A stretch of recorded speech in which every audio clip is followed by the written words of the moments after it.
by the roadside while they walked over the short grass of the Campagna, which, even in the winter months, is sprinkled with delicate flowers.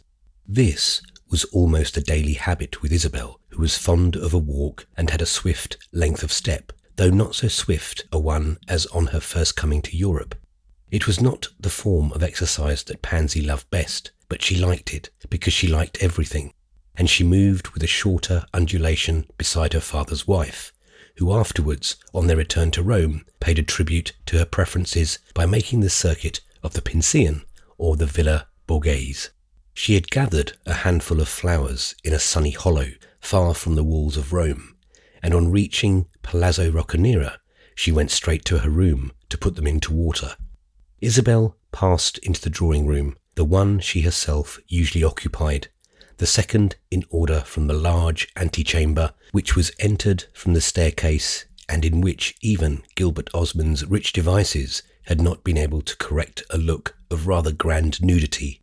Just beyond the threshold of the drawing room she stopped short, the reason for her doing so being that she had received an impression.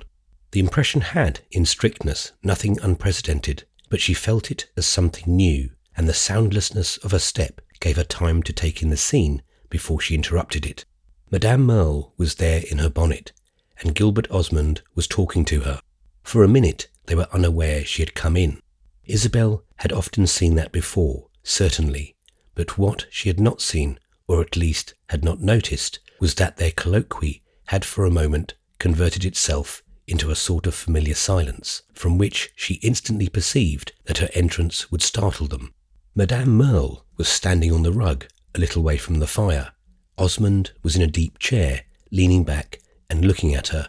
Her head was erect as usual, but her eyes were bent on his. What struck Isabel first was that he was sitting while Madame Merle stood. There was an anomaly in this that arrested her. Then she perceived that they had arrived at a desultory pause in their exchange of ideas, and were musing, face to face, with the freedom of old friends who sometimes exchange ideas without uttering them. There was nothing to shock in this. They were old friends, in fact, but the thing made an image lasting only a moment, like a sudden flicker of light.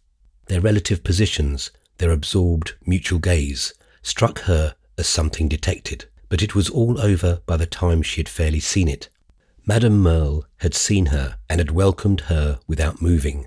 Her husband, on the other hand, had instantly jumped up. He presently murmured something about wanting a walk, after having asked their visitor to excuse him, left the room. "I came to see you, thinking you would have come in, and as you hadn't, I waited for you," Madame Merle said. "Didn't he ask you to sit down?" Isabel asked with a smile. Madame Merle looked about her. "Ah, it's very true. I was going away. You must stay now." "Certainly. I came for a reason. I've something on my mind." "I've told you that before," Isabel said, "that it takes something extraordinary to bring you to this house. And you know what I've told you, that whether I come or whether I stay away, I've always the same motive, the affection I bear you." "Yes, you've told me that. You look just now as if you didn't believe it," said Madame Merle. "Ah," Isabel answered, "the profundity of your motives, that's the last thing I doubt. You doubt sooner of the sincerity of my words." Isabel shook her head gravely. "I know you've always been kind to me, as often as you would let me. You don't always take it. Then one has to let you alone. It's not to do you a kindness, however, that I've come today. It's quite another affair. I've come to get rid of a trouble of my own, to make it over to you. I've been talking to your husband about it." "I'm surprised at that. He doesn't like troubles, especially other people's. I know very well, but neither do you, I suppose. At any rate, whether you do or not, you must help me. It's about poor Mr. Rosier." "Ah," said Isabel reflectively, "it's his trouble then, not yours." "He has succeeded in saddling me with it. He comes to see me 10 times a week to talk about Pansy." "Yes, he wants to marry her. I know all about it." Madame Merle hesitated. "I gathered from your husband that perhaps you didn't." "How should he know what I know? He has never spoken of me of the matter." "It's probably because he doesn't know how to speak of it. It's nevertheless the sort of question in which he's rarely at fault." "Yes, because as a general thing, he knows perfectly well what to think. Today he doesn't." Haven't you been telling him? Isabel asked. Madame Merle gave a bright, voluntary smile. Do you know you're a little dry? Yes, I can't help it. Mr. Rosier has also talked to me. In that, there's some reason. You're so near the child. Ah, said Isabel, for all the comfort I've given him. If you think me dry, I wonder what he thinks. I believe he thinks you can do more than you have done. I can do nothing. You can do more at least than I. I don't know what mysterious connection he may have discovered between me and Pansy, but he came to me from the first, as if I held his fortune in my hand. Now he keeps coming back to spur me up, to know what hope there is, to pour out his feelings. He's very much in love, said Isabel. Very much for him. Very much for Pansy, you might say as well. Madame Merle dropped her eyes a moment. Don't you think she's attractive? The dearest little person possible, but very limited. She ought to be all the easier for Mr. Rosier to love. Mr. Rosier's not unlimited. No, said Isabel. He has about the extent of one's pocket handkerchief, the small ones with lace borders.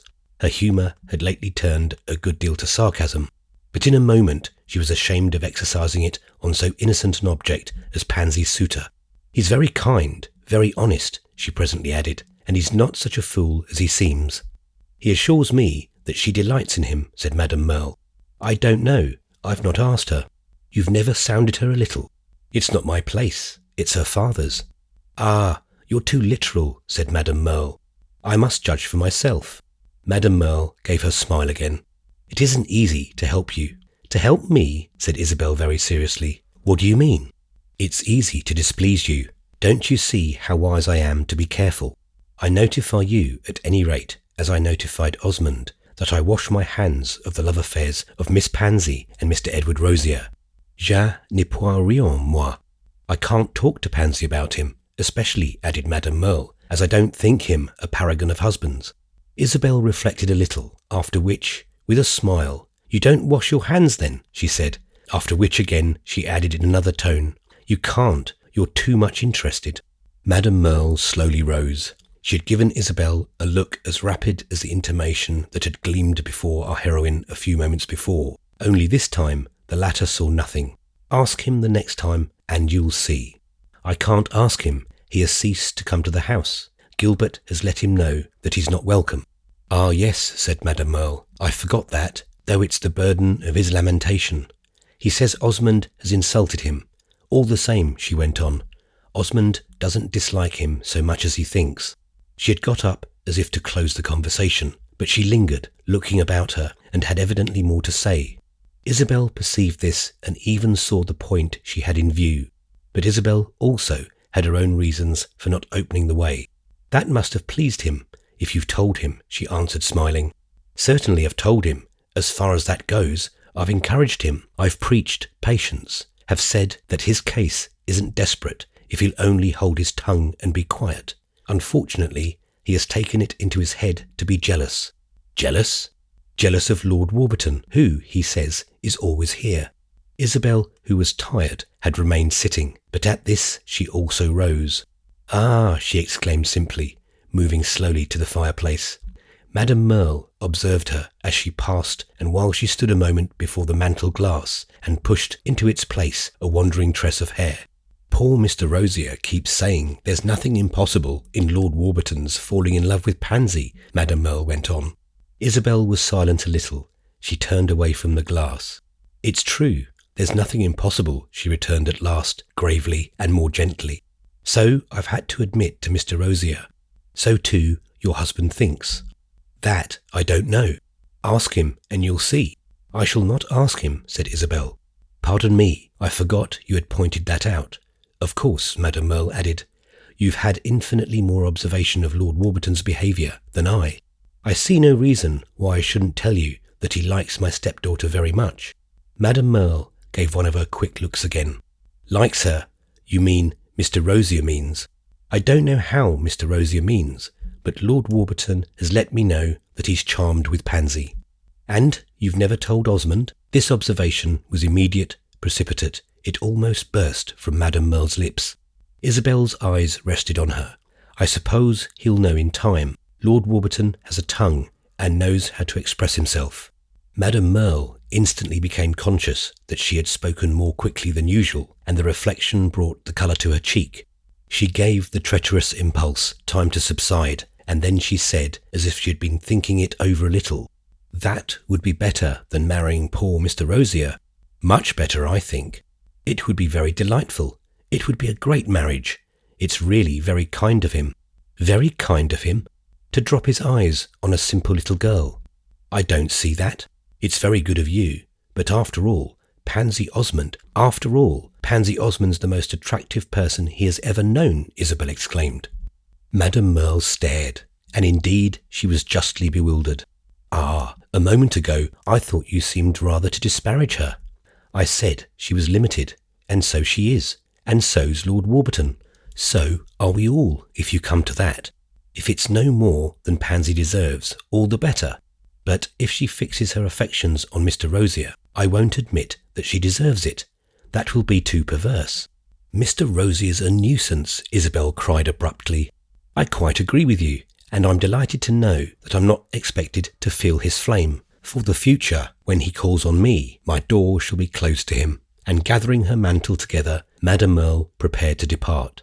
She was checked, however, on her progress to the door by an inconsequent request from Isabel. "All the same, you know, be kind to him." She lifted her shoulders and eyebrows and stood looking at her friend. "I don't understand your contradictions. Decidedly, I shan't be kind to him, for it will be a false kindness. I want to see her married to Lord Warburton." "You had better wait till he asks her. If what you say is true, he'll ask her, especially," said Madame Merle in a moment, "if you make him." "If I make him? It's quite in your power. You've great influence with him." Isabel frowned a little. "Where did you learn that?" "Mrs. Touchette told me, not you, never," said Madame Merle, smiling. "I certainly never told you anything of the sort.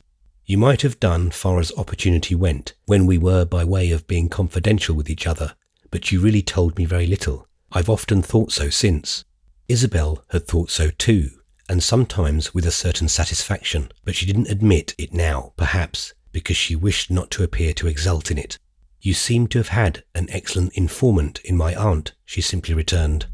"She let me know you had declined an offer of marriage from Lord Warburton, because he was greatly vexed and was full of the subject. Of course, I think you've done better in doing as you did, but if you wouldn't marry Lord Warburton yourself, make him the reparation of helping him to marry someone else."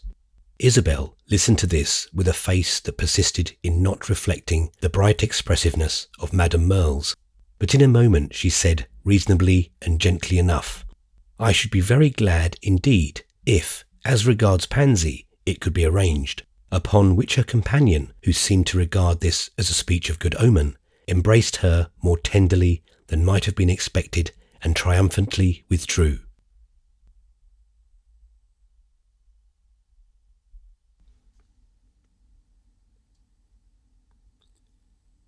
Chapter 41. Osmond touched on this matter that evening for the first time, coming very late into the drawing-room where she was sitting alone. They had spent the evening at home, and Pansy had gone to bed. He himself had been sitting since dinner in a small apartment in which he had arranged his books and which he called his study. At 10 o'clock, Lord Warburton had come in, as he always did when he knew from Isabel that she was to be at home.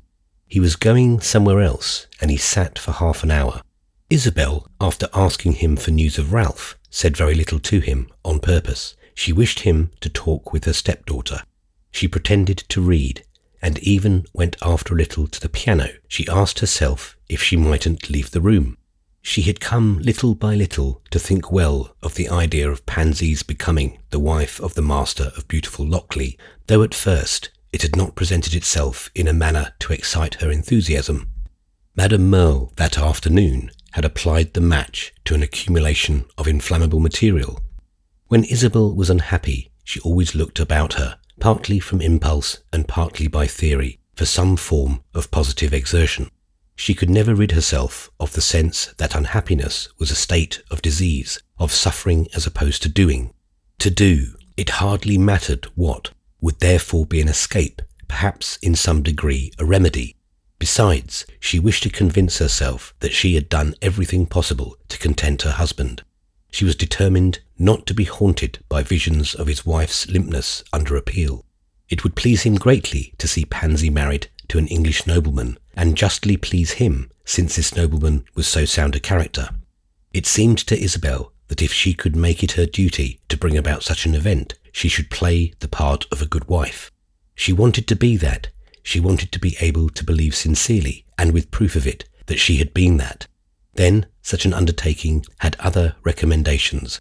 It would occupy her, and she desired occupation. It would even amuse her, and if she could really amuse herself, she perhaps might be saved. Lastly, it would be a service to Lord Warburton, who evidently pleased himself greatly with the charming girl. It was a little weird, he should, being what he was, but there was no accounting for such impressions. Pansy might captivate anyone at least but Lord Warburton. Isabel would have thought her too small, too slight, perhaps even too artificial for that. There was always a little of the doll about her, and that was not what he had been looking for. Still, who could say what men ever were looking for? They looked for what they found. They knew what pleased them only when they saw it. No theory was valid in such matters, and nothing was more unaccountable or more natural than anything else. If he had cared for her, it might seem odd he should care for Pansy, who was so different. But he had not cared for her so much as he had supposed, or if he had completely got over it, and it was natural that, as that affair had failed, he should think something of quite another sort might succeed. Enthusiasm, as I say, had not come at first to Isabel, but it came today, and made her feel almost happy. It was astonishing what happiness she could still find in the idea of procuring a pleasure for her husband. It was a pity, however, that Edward Rosier had crossed their path. At this reflection, the light that had suddenly gleamed upon that path lost something of its brightness. Isabel was unfortunately as sure that Pansy thought Mr. Rosier the nicest of all the young men, sure as if she had held an interview with her on the subject. It was very tiresome that she should be so sure when she had carefully abstained from informing herself, almost as tiresome as that poor Mr. Rosier should have taken it into his own head. He was certainly very inferior to Lord Warburton. It was not the difference in fortune so much as the difference in the men. The young American was really so light a weight. He was much more of the type of the useless fine gentleman than the English nobleman. It was true that there was no particular reason why Pansy should marry a statesman. Still, if a statesman admired her, that was his affair, and she should make a perfect little pearl of a peeress. It may seem to the reader that Mrs. Osmond had grown of a sudden strangely cynical, for she ended by saying to herself that this difficulty could probably be arranged. An impediment that was embodied in poor Rosier could not anyhow present itself as a dangerous one. There were always means of levelling secondary obstacles. Isabel was perfectly aware that she had not taken the measure of Pansy's tenacity, which might prove to be inconveniently great, but she inclined to see her as rather letting go, under suggestion than as clutching under deprecation, since she had certainly the faculty of assent, developed in a very much higher degree than that of protest. She would cling, yes, she would cling, but it really mattered to her very little what she clung to. Lord Warburton would do as well as Mr. Rosier, especially as she seemed quite to like him. She had expressed this sentiment to Isabel without a single reservation. She had said she thought his conversation most interesting. He had told her all about India. His manner to Pansy had been of the rightest and easiest. Isabel noticed that for herself, as she also observed that he talked to her not in the least in a patronizing way, reminding himself of her youth and simplicity, but quite as if she understood his subjects with that sufficiency with which she followed those of the fashionable operas. This went far enough for attention to the music and the baritone. He was careful only to be kind. He was as kind as he had been to another fluttered young chit at Garden Court. A girl might well be touched by that. She remembered how she herself had been touched, and said to herself that if she had been as simple as Pansy, the impression would have been deeper still. She had not been simple when she refused him. That operation had been as complicated as, later, her acceptance of Osmond had been. Pansy, however, in spite of her simplicity, really did understand, and was glad that Lord Warburton should talk to her, not about her partners and bouquets, but about the state of Italy, the condition of the peasantry, the famous grist tax, the pellagra, his impressions of Roman society. She looked at him as she drew her needle through her tapestry with sweet submissive eyes, and when she lowered them, she gave little quiet oblique glances at his person, his hands, his feet, his clothes, as if she were considering him. Even his person, Isabel might have reminded her, was better than Mr. Rosier's. But Isabel contented herself at such moments with wondering where this gentleman was. He came no more at all to Palazzo Roccanera. It was surprising, as I say, the hold it had taken of her, the idea of assisting her husband to be pleased. It was surprising for a variety of reasons which I shall presently touch upon. On the evening I speak of, while Lord Warburton sat there, she had been on the point of taking the great step of going out of the room and leaving her companions alone. I say the great step because it was in this light that Gilbert Osmond would have regarded it, and Isabel was trying as much as possible to take her husband's view. She succeeded after a fashion, but she fell short of the point I mention. After all, she couldn't rise to it. Something held her and made this possible. It was not exactly that it would be base or insidious, for women, as a general thing, practice such manoeuvres with a perfectly good conscience, and Isabel was instinctively much more true than false to the common genius of her sex. There was a vague doubt that interposed a sense that she was not quite sure, so she remained in the drawing-room, and after a while Lord Warburton went off to his party, of which he promised to give Pansy a full account on the morrow. After he had gone, she wondered if she had prevented something which would have happened if she had absented herself for a quarter of an hour. And then she pronounced, always mentally, that when their distinguished visitor should wish her to go away, he would easily find means to let her know it. Pansy said nothing whatever about him after he had gone, and Isabel studiously said nothing, as she had taken a vow of reserve until after he should have declared himself. He was a little longer in coming to this than might seem to accord with the description he had given Isabel of his feelings. Pansy went to bed, and Isabel had to admit that she could not now guess what her stepdaughter was thinking of. Her transparent little companion was for the moment not to be seen through. She remained alone, looking at the fire, until, at the end of half an hour, her husband came in. He moved about a while in silence, and then sat down. He looked at the fire like herself, but she now had transferred her eyes from the flickering flame in the chimney to Osmond's face, and she watched him while he kept his silence. Covert observation had become a habit with her, an instinct of which it is not an exaggeration to say that it was allied to that of self-defence, had made it habitual. She wished as much as possible to know his thoughts, to know what he would say beforehand so that she might prepare her answer. Preparing answers had not been her strong point of old. She had rarely, in this respect, got further than thinking afterwards of clever things she might have said. But she had learned caution, learned it in a measure from her husband's very countenance. It was the same face she had looked into, with eyes equally earnest perhaps, but less penetrating, on the terrace of a Florentine villa, except that Osmond had grown slightly stouter since his marriage. He still, however, might strike one as very distinguished. "Has Lord Warburton been here?" he presently asked. "Yes, he stayed half an hour." "Did he see Pansy?"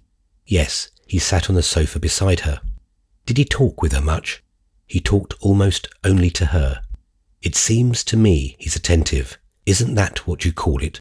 "I don't call it anything," said Isabel. "I've waited for you to give it a name." "There's a consideration you don't always show," Osmond answered after a moment. "I've determined this time to try and act as you'd like. I've so often failed of that." Osmond turned his head slowly, looking at her. "Are you trying to quarrel with me?" "No, I'm trying to live at peace." "Nothing's more easy. You know I don't quarrel myself." "What do you call it when you try to make me angry?" Isabel asked. "I don't try. If I've done so, it has been the most natural thing in the world. Moreover, I'm not in the least trying now." Isabel smiled. "It doesn't matter. I've determined never to be angry again." "That's an excellent resolve. Your temper isn't good." "No, it's not good." She pushed away the book she had been reading and took up the band of tapestry Pansy had left on the table. That's partly why I've not spoken to you about this business of my daughter's, Osmond said, designating Pansy in the manner that was most frequent with him. I was afraid I should encounter opposition, that you too would have views on the subject. I've sent little Rosier about his business. You were afraid I'd plead for Mr. Rosier. Haven't you noticed that I've never spoken to you of him? I've never given you a chance. We've so little conversation in these days. I know he was an old friend of yours. Yes, he's an old friend of mine. Isabel cared little more for him than for the tapestry that she held in her hand, but it was true that he was an old friend, and that with her husband she felt a desire not to extenuate such ties. He had a way of expressing contempt for them, which fortified her loyalty to them, even when, as in the present case, they were in themselves insignificant. She sometimes felt a sort of passion of tenderness for memories which had no other merit than that they belonged to her unmarried life. But as regards Pansy, she added in a moment, I've given him no encouragement. That's fortunate, Osmond observed. Fortunate for me, I suppose you mean. For him, it matters little. There's no use talking of him, Osmond said. As I tell you, I've turned him out. Yes, but a lover outside's always a lover. He's sometimes even more of one. Mr. Rosier still has hope. He's welcome to the comfort of it. My daughter has only to sit perfectly quiet to become Lady Warburton. Should you like that? Isabel asked with a simplicity which was not so affected as it may appear. She was resolved to assume nothing, for Osmond had a way of unexpectedly turning her assumptions against her. The intensity with which he would like his daughter to become Lady Warburton had been the very basis of her own recent reflections. But that was for herself. She would recognise nothing until Osmond should have put it into words. She would not take for granted with him that he thought Lord Warburton a prize worth an amount of effort that was unusual among the Osmonds. It was Gilbert's constant intimation that for him nothing in life was a prize, that he treated as from equal to equal with the most distinguished people in the world, and that his daughter had only to look about her to pick out a prince. It cost him, therefore, a lapse from consistency to say explicitly that he yearned for Lord Warburton, and that if this nobleman should escape, his equivalent might not be found, with which, moreover, it was another of his customary implications that he was never inconsistent. He would have liked his wife to glide over the point, but strangely enough, now that she was face to face with him, and although an hour before she had almost invented a scheme for pleasing him, Isabel was not accommodating, would not glide, and yet she knew exactly the effect on his mind of her question. It would operate as a humiliation. Never mind, he was terribly capable of humiliating her, all the more so that he was also capable of waiting for great opportunities and of showing sometimes an almost accountable indifference to small ones. Isabel perhaps took a small opportunity because she would not have availed herself of a great one. Osmond at present acquitted himself very honourably. I should like it extremely. It would be a great marriage. And then Lord Warburton was another advantage. He's an old friend of yours. It would be pleasant for him to come into the family.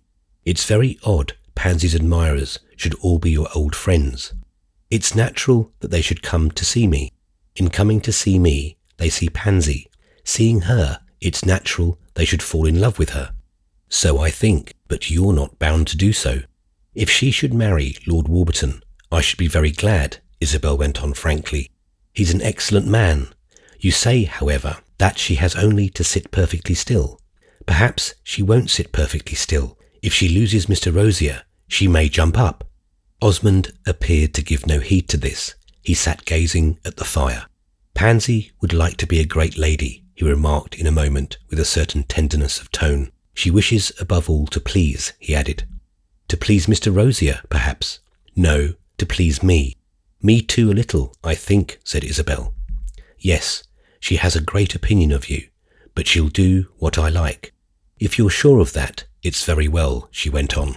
Meantime, said Osmond, I should like our distinguished visitor to speak. He has spoken to me. He has told me it would be a great pleasure to him to believe she could care for him. Osmond turned his head quickly, but at first he said nothing. Then, why didn't you tell me that? He asked sharply. There was no opportunity. You know how we live. I've taken the first chance that has offered. Did you speak to him of Rosia? Oh yes, a little. That was hardly necessary. I thought it best he should know, so that, and Isabel paused. So that what? So that he might act accordingly. So that he might back out, do you mean? No, so that he might advance while there's yet time. That's not the effect it seems to have had. You should have patience, said Isabel. You know Englishmen are shy. This one's not. He was not when he made love to you. She had been afraid Osmond would speak of that. It was disagreeable to her.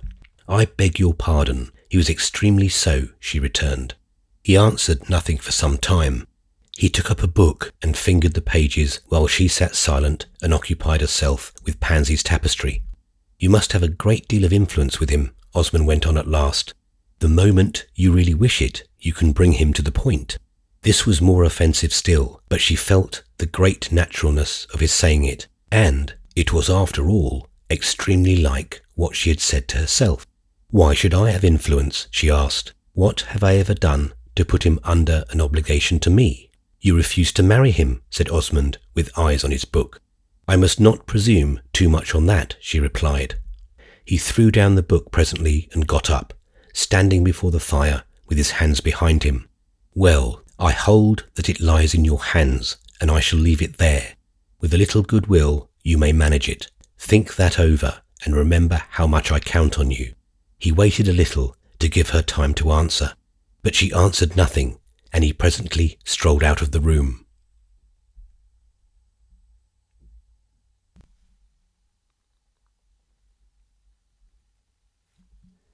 Chapter 42.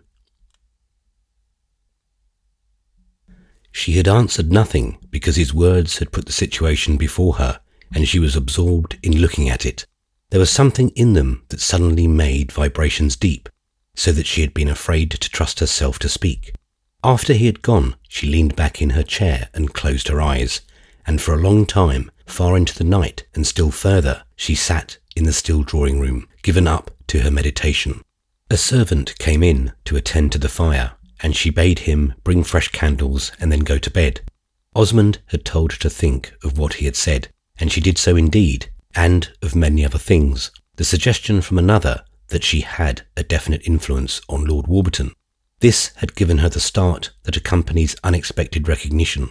Was it true that there was something still between them that might be a handle to make him declare himself to Pansy, a susceptibility on his part to approval, a desire to do what would please her? Isabel had hitherto not asked herself the question because she had not been forced, but now that it was directly presented to her, she saw the answer, and the answer frightened her. Yes, there was something on Lord Warburton's part. When he had first come to Rome, she believed the link that united them to be completely snapped, but little by little she had been reminded that it had yet a palpable existence. It was as thin as a hair, but there were moments when she seemed to hear it vibrate. For herself, nothing was changed. What she once thought of him, she always thought. It was needless this feeling should change. It seemed to her, in fact, a better feeling than ever. But had he still the idea that she might be more to him than other women? Had he the wish to profit by the memory of the few moments of intimacy through which they had once passed? Isabel knew she had read some of the signs of such a disposition, but what were his hopes, his pretensions, and in what strange way were they mingled with his evidently very sincere appreciation of poor Pansy? Was he in love with Gilbert Osmond's wife? And if so, what comfort did he expect to derive from it?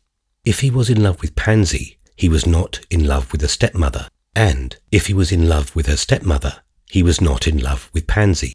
Was she to cultivate the advantage she possessed in order to make him commit himself to Pansy, knowing he would do so for her sake and not for the small creature's own? Was this the service her husband had asked of her? This, at any rate, was the duty with which she found herself confronted, from the moment she admitted to herself that her old friend had still an uneradicated predilection for her society. It was not an agreeable task. It was in fact a repulsive one. She asked herself with dismay whether Lord Warburton were pretending to be in love with Pansy in order to cultivate another satisfaction, and what might be called other chances. Of this refinement of duplicity she presently acquitted him, She preferred to believe him in perfect good faith. But if his admiration for Pansy were a delusion, this was scarcely better than its being an affection. Isabel wandered among these ugly possibilities until she had completely lost her way. Some of them, as she suddenly encountered them, seemed ugly enough. Then she broke out of the labyrinth, rubbing her eyes, and declared that her imagination surely did her little honour and that her husband's did him even less. Lord Warburton was as disinterested as he need be, and she was no more to him than she need wish. She would rest upon this till the contrary should be proved more effectually than by a cynical intimation of Osmond's. Such a resolution, however, brought her this evening but little peace, for her soul was haunted with terrors which crowded to the foreground of thought as quickly as a place was made for them. What had suddenly set them into lively emotion she hardly knew, unless it were the strange impression she had received in the afternoon of her husband's being in more direct communication with Madame Merle than she suspected. That impression came back to her from time to time, and now she wondered it had never come before. Besides this, her short interview with Osmond half an hour ago was a striking example of his faculty for making everything wither that he touched, spoiling everything for her that he looked at. It was very well to undertake to give him a proof of loyalty. The real fact was that the knowledge of his expecting a thing raised a presumption against it. It was as if he had had the evil eye, as if his presence were a blight and his favour a misfortune. Was the fault in himself, or only in the deep mistrust she had conceived for him? This mistrust was now the clearest result of their short married life.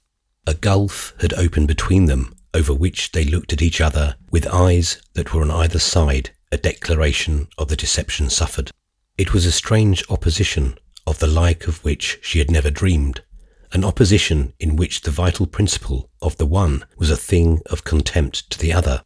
It was not her fault. She had practised no deception. She had only admired and believed.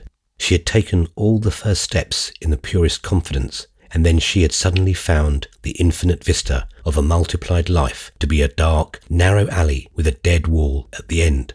Instead of leading to the high places of happiness, from which the world would seem to lie below one, so that one could look down with a sense of exultation and advantage, and judge and choose and pity, it led rather downward and earthward into realms of restriction and depression, where the sound of other lives, easier and freer, was heard as from above, and where it served to deepen the feeling of failure. It was her deep distrust of her husband. This was what darkened the world. That is a sentiment easily indicated, but not so easily explained, and so composite in its characters that much time and still more suffering had been needed to bring it to its actual perfection. Suffering, with Isabel, was an active condition. It was not a chill, a stupor, a despair. It was a passion of thought, of speculation, of response to every pressure. She flattered herself that she had kept her failing faith to herself, however, that no one suspected it but Osmond. Oh, he knew it, and there were times when she thought he enjoyed it. It had come gradually. It was not till the first year of their life together, so admirably intimate at first, had closed that she had taken the alarm. Then the shadows had begun to gather.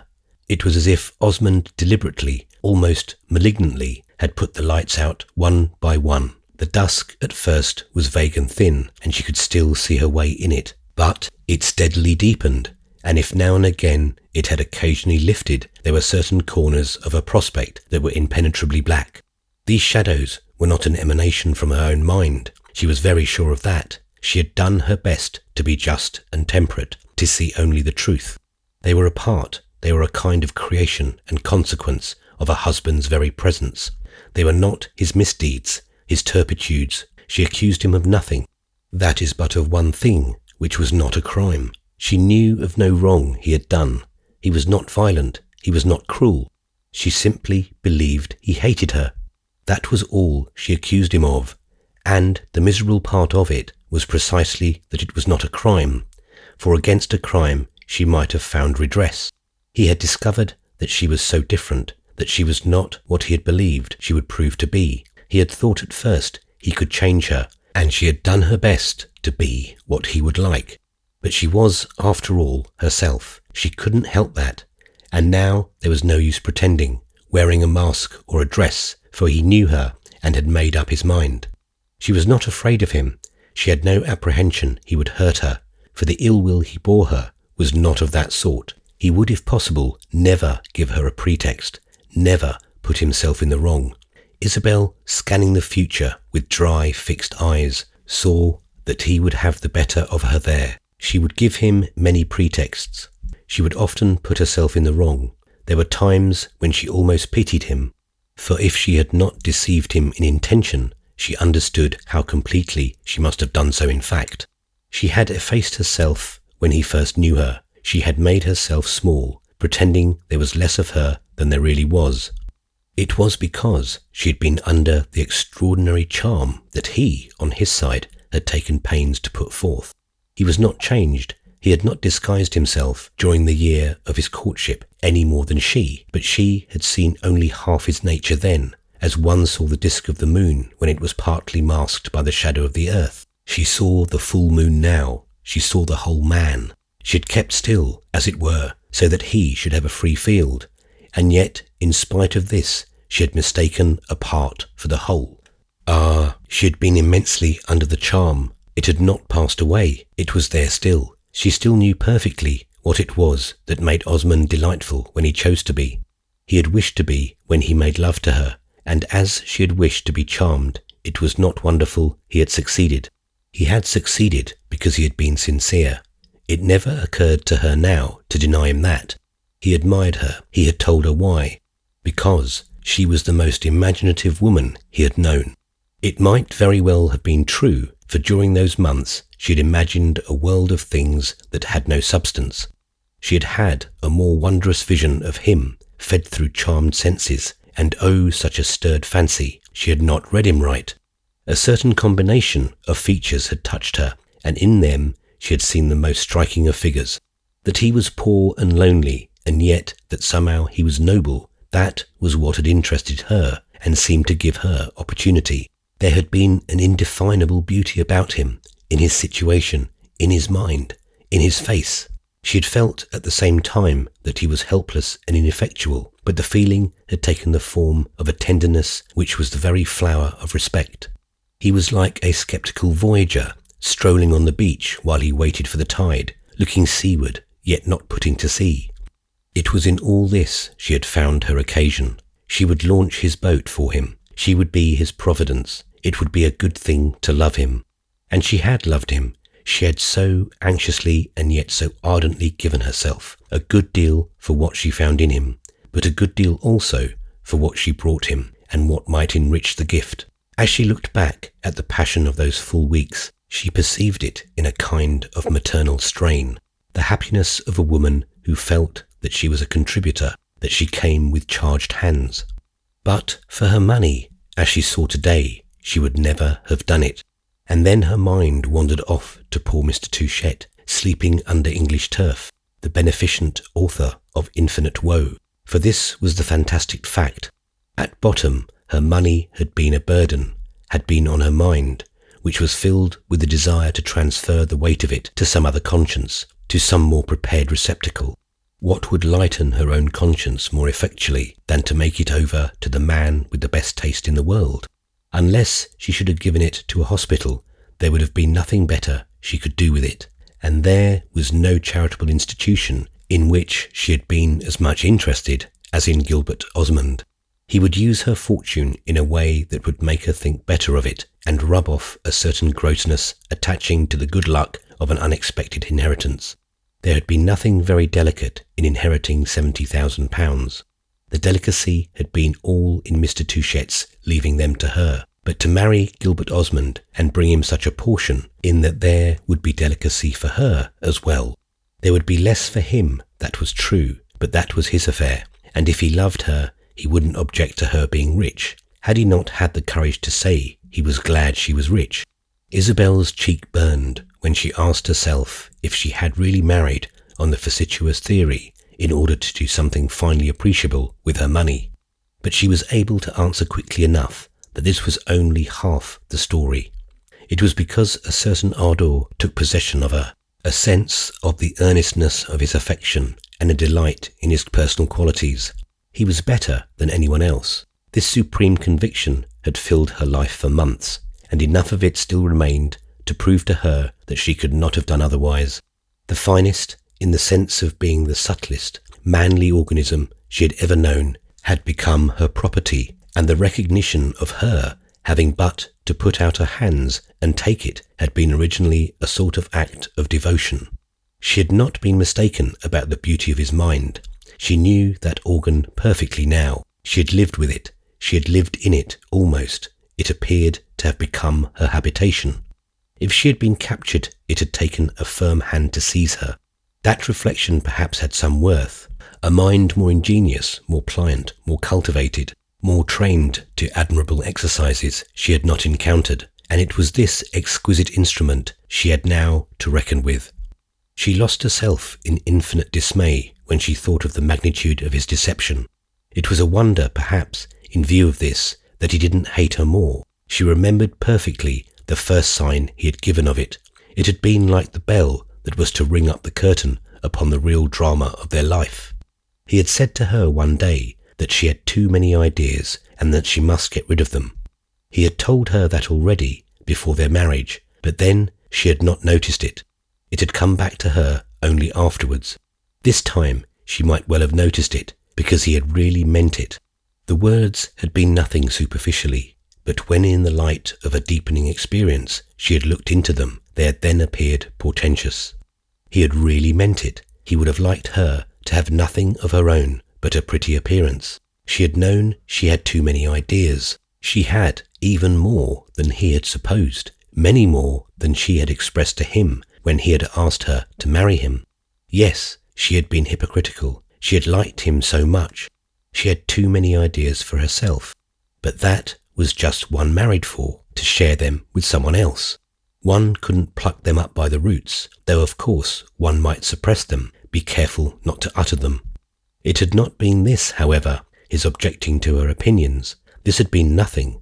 She had no opinions, none that she would not have been eager to sacrifice in the satisfaction of feeling herself loved for it. What he had meant had been the whole thing, her character, the way she felt, the way she judged. This was what she had kept in reserve. This was what he had not known until he had found himself, with the door closed behind, as it were, set down face to face with it. She had a certain way of looking at life which he took as a personal offence. Heaven knew that now at least it was a very humble, accommodating way. The strange thing was that she should not have suspected from the first that his own had been so different. She thought it so large, so enlightened, so perfectly that of an honest man and a gentleman. Hadn't he assured her that he had no superstitions, no dull limitations, no prejudice that had lost their freshness?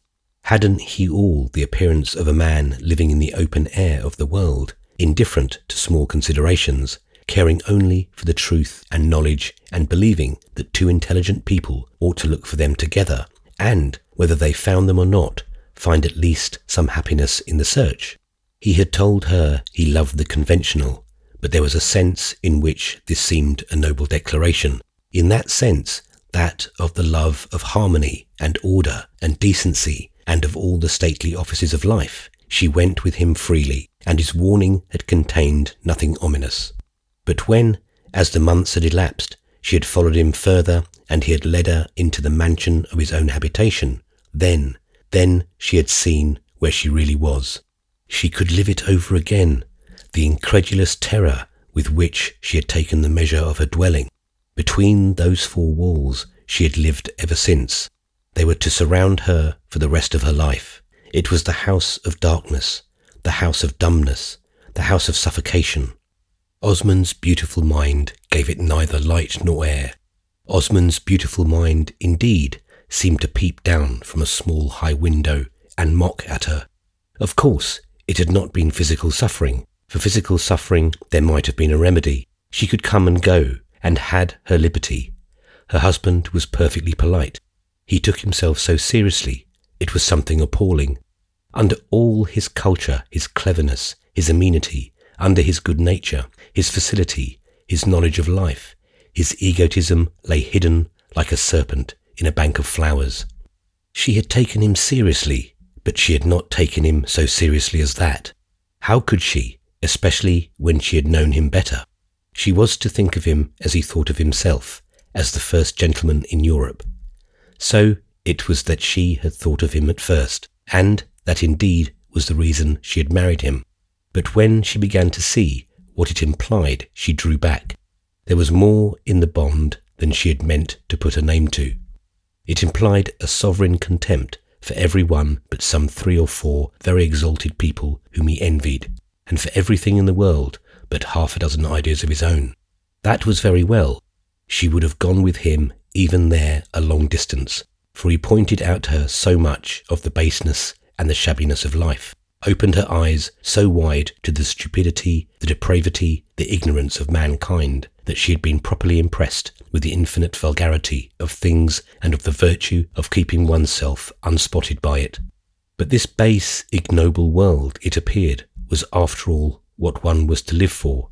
One was to keep it forever in one's eye, in order not to enlighten or convert or redeem it, but to extract from it some recognition of one's own superiority. On one hand, it was despicable, but on the other, it afforded a standard. Osmond had talked to Isabel about his renunciation, his indifference, the ease with which he dispensed with the usual aids to success, and all this had seemed to her admirable. She had thought it a grand indifference, an exquisite independence. But indifference was really the last of his qualities. She had never seen anyone who thought so much of others. For herself, avowedly, the world had always interested her, and the study of her fellow creatures been her constant passion. She would have been willing, however, to renounce all her curiosities and sympathies for the sake of a personal life, if the person concerned had only been able to make her believe it was a gain. This at least was her present conviction, and the thing certainly would have been easier than to care for society as Osmond cared for it. He was unable to live without it, and she saw that he had never really done so. He had looked at it out of his window, even when he appeared to be most detached from it. He had his ideal, just as she had tried to have hers. Only it was strange that people should seek for justice in such different quarters. His ideal was a conception of high prosperity and propriety, of the aristocratic life, which she now saw that he deemed himself always, in essence at least, to have led. She had never lapsed from it for an hour. He would never have recovered from the shame of doing so. That again was very well. Here too she would have agreed. But they attached such different ideas, such different associations and the desires to the same formulas. Her notion of the aristocratic life was simply the union of great knowledge with great liberty. The knowledge would give one a sense of duty, and the liberty a sense of enjoyment. But for Osmond, it was altogether a thing of forms, a conscious, calculated attitude. He was fond of the old, the consecrated, the transmitted. So was she, but she pretended to do what she chose with it. He had an immense esteem for tradition. He had told her once that the best thing in the world was to have it, but that, if one was so unfortunate as not to have it, one must immediately proceed to make it. She knew that he meant by this that she hadn't it, but that he was better off, though from what source he derived his traditions she never learned. He had a very large collection of them, however, that was very certain, and after a little she began to see. The great thing was to act in accordance with them. The great thing not only for him, but for her. Isabel had an undefined conviction that to serve for another person than their proprietor, traditions must be of a thoroughly superior kind.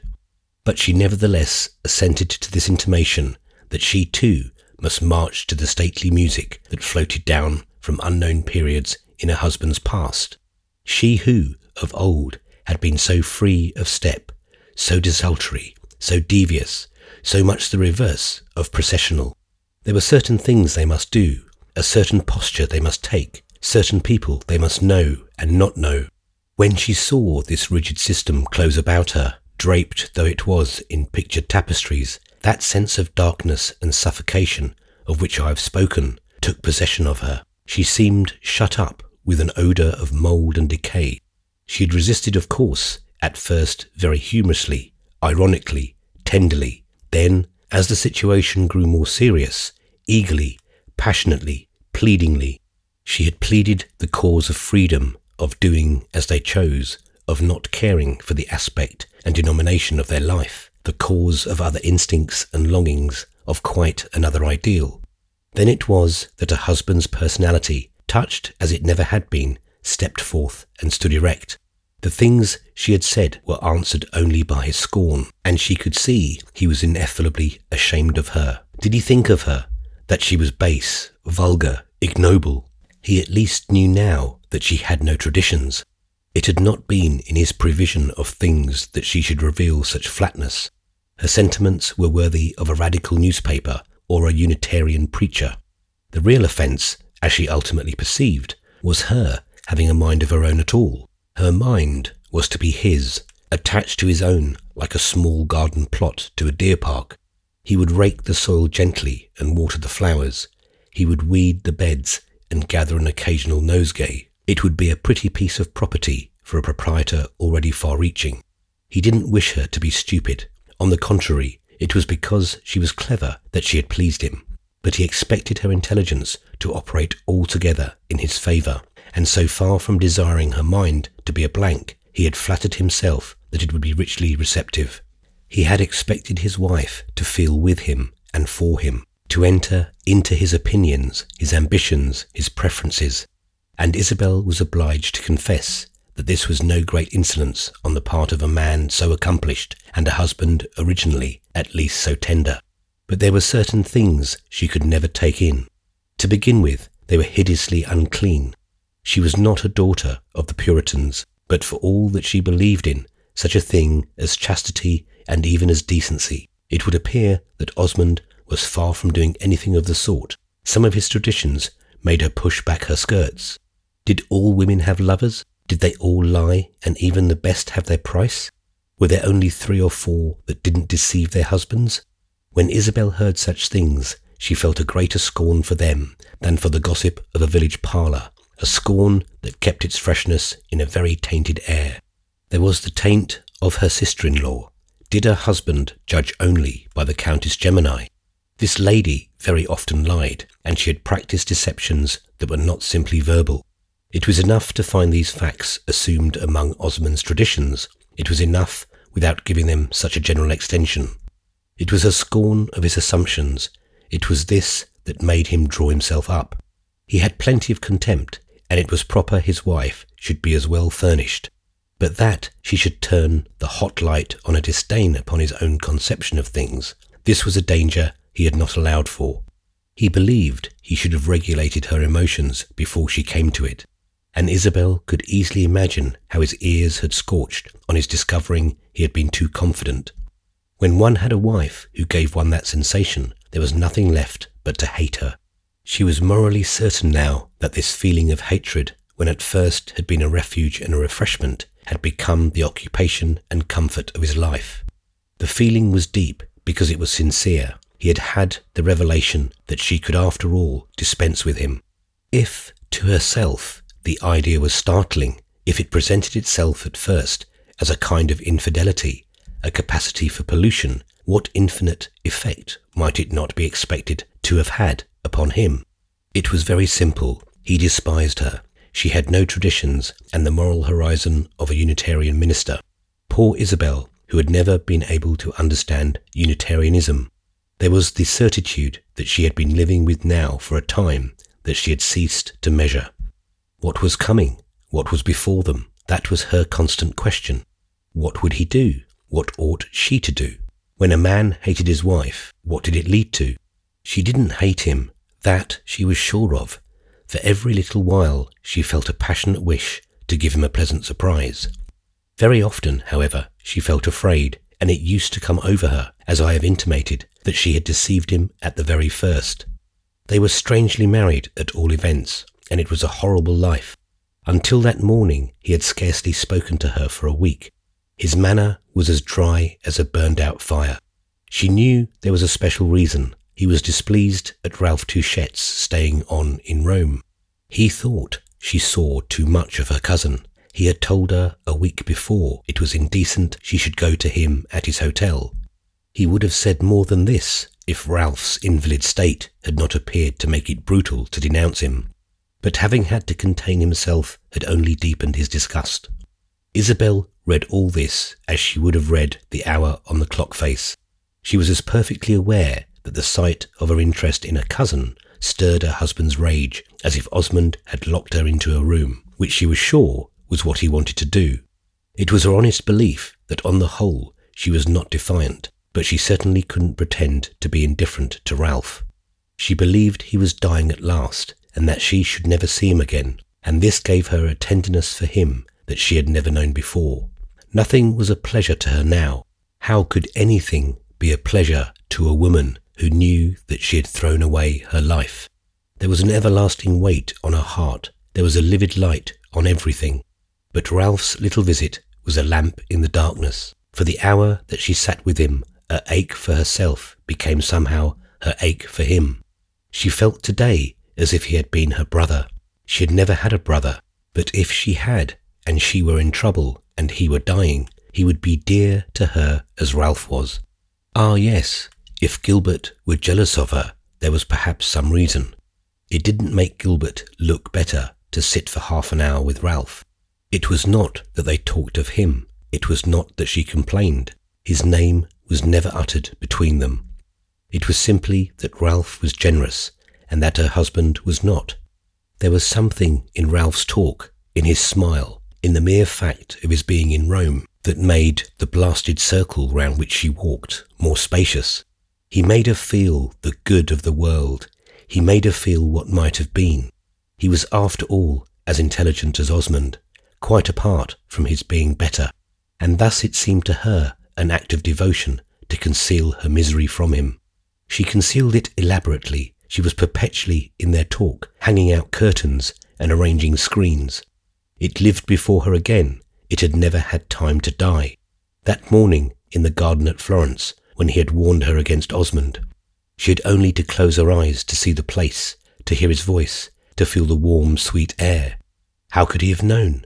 What a mystery, what a wonder of wisdom. As intelligent as Gilbert, he was much more intelligent, to arrive at such a judgment as that. Gilbert had never been so deep, so just. She had told him then that from her at least he should never know if he was right, and this was what she was taking care had now. It gave her plenty to do. There was passion, exaltation, religion in it. Women find their religion sometimes in strange exercises, and Isabel at present, in playing a part before her cousin, had an idea that she was doing him a kindness. It would have been a kindness perhaps if he had been for a single instant a dupe. As it was, the kindness consisted mainly in trying to make him believe that he had once wounded her greatly and that the event had put him to shame, but that, as she was very generous and he was so ill, she bore him no grudge and even considerately forbore to flaunt her happiness in his face.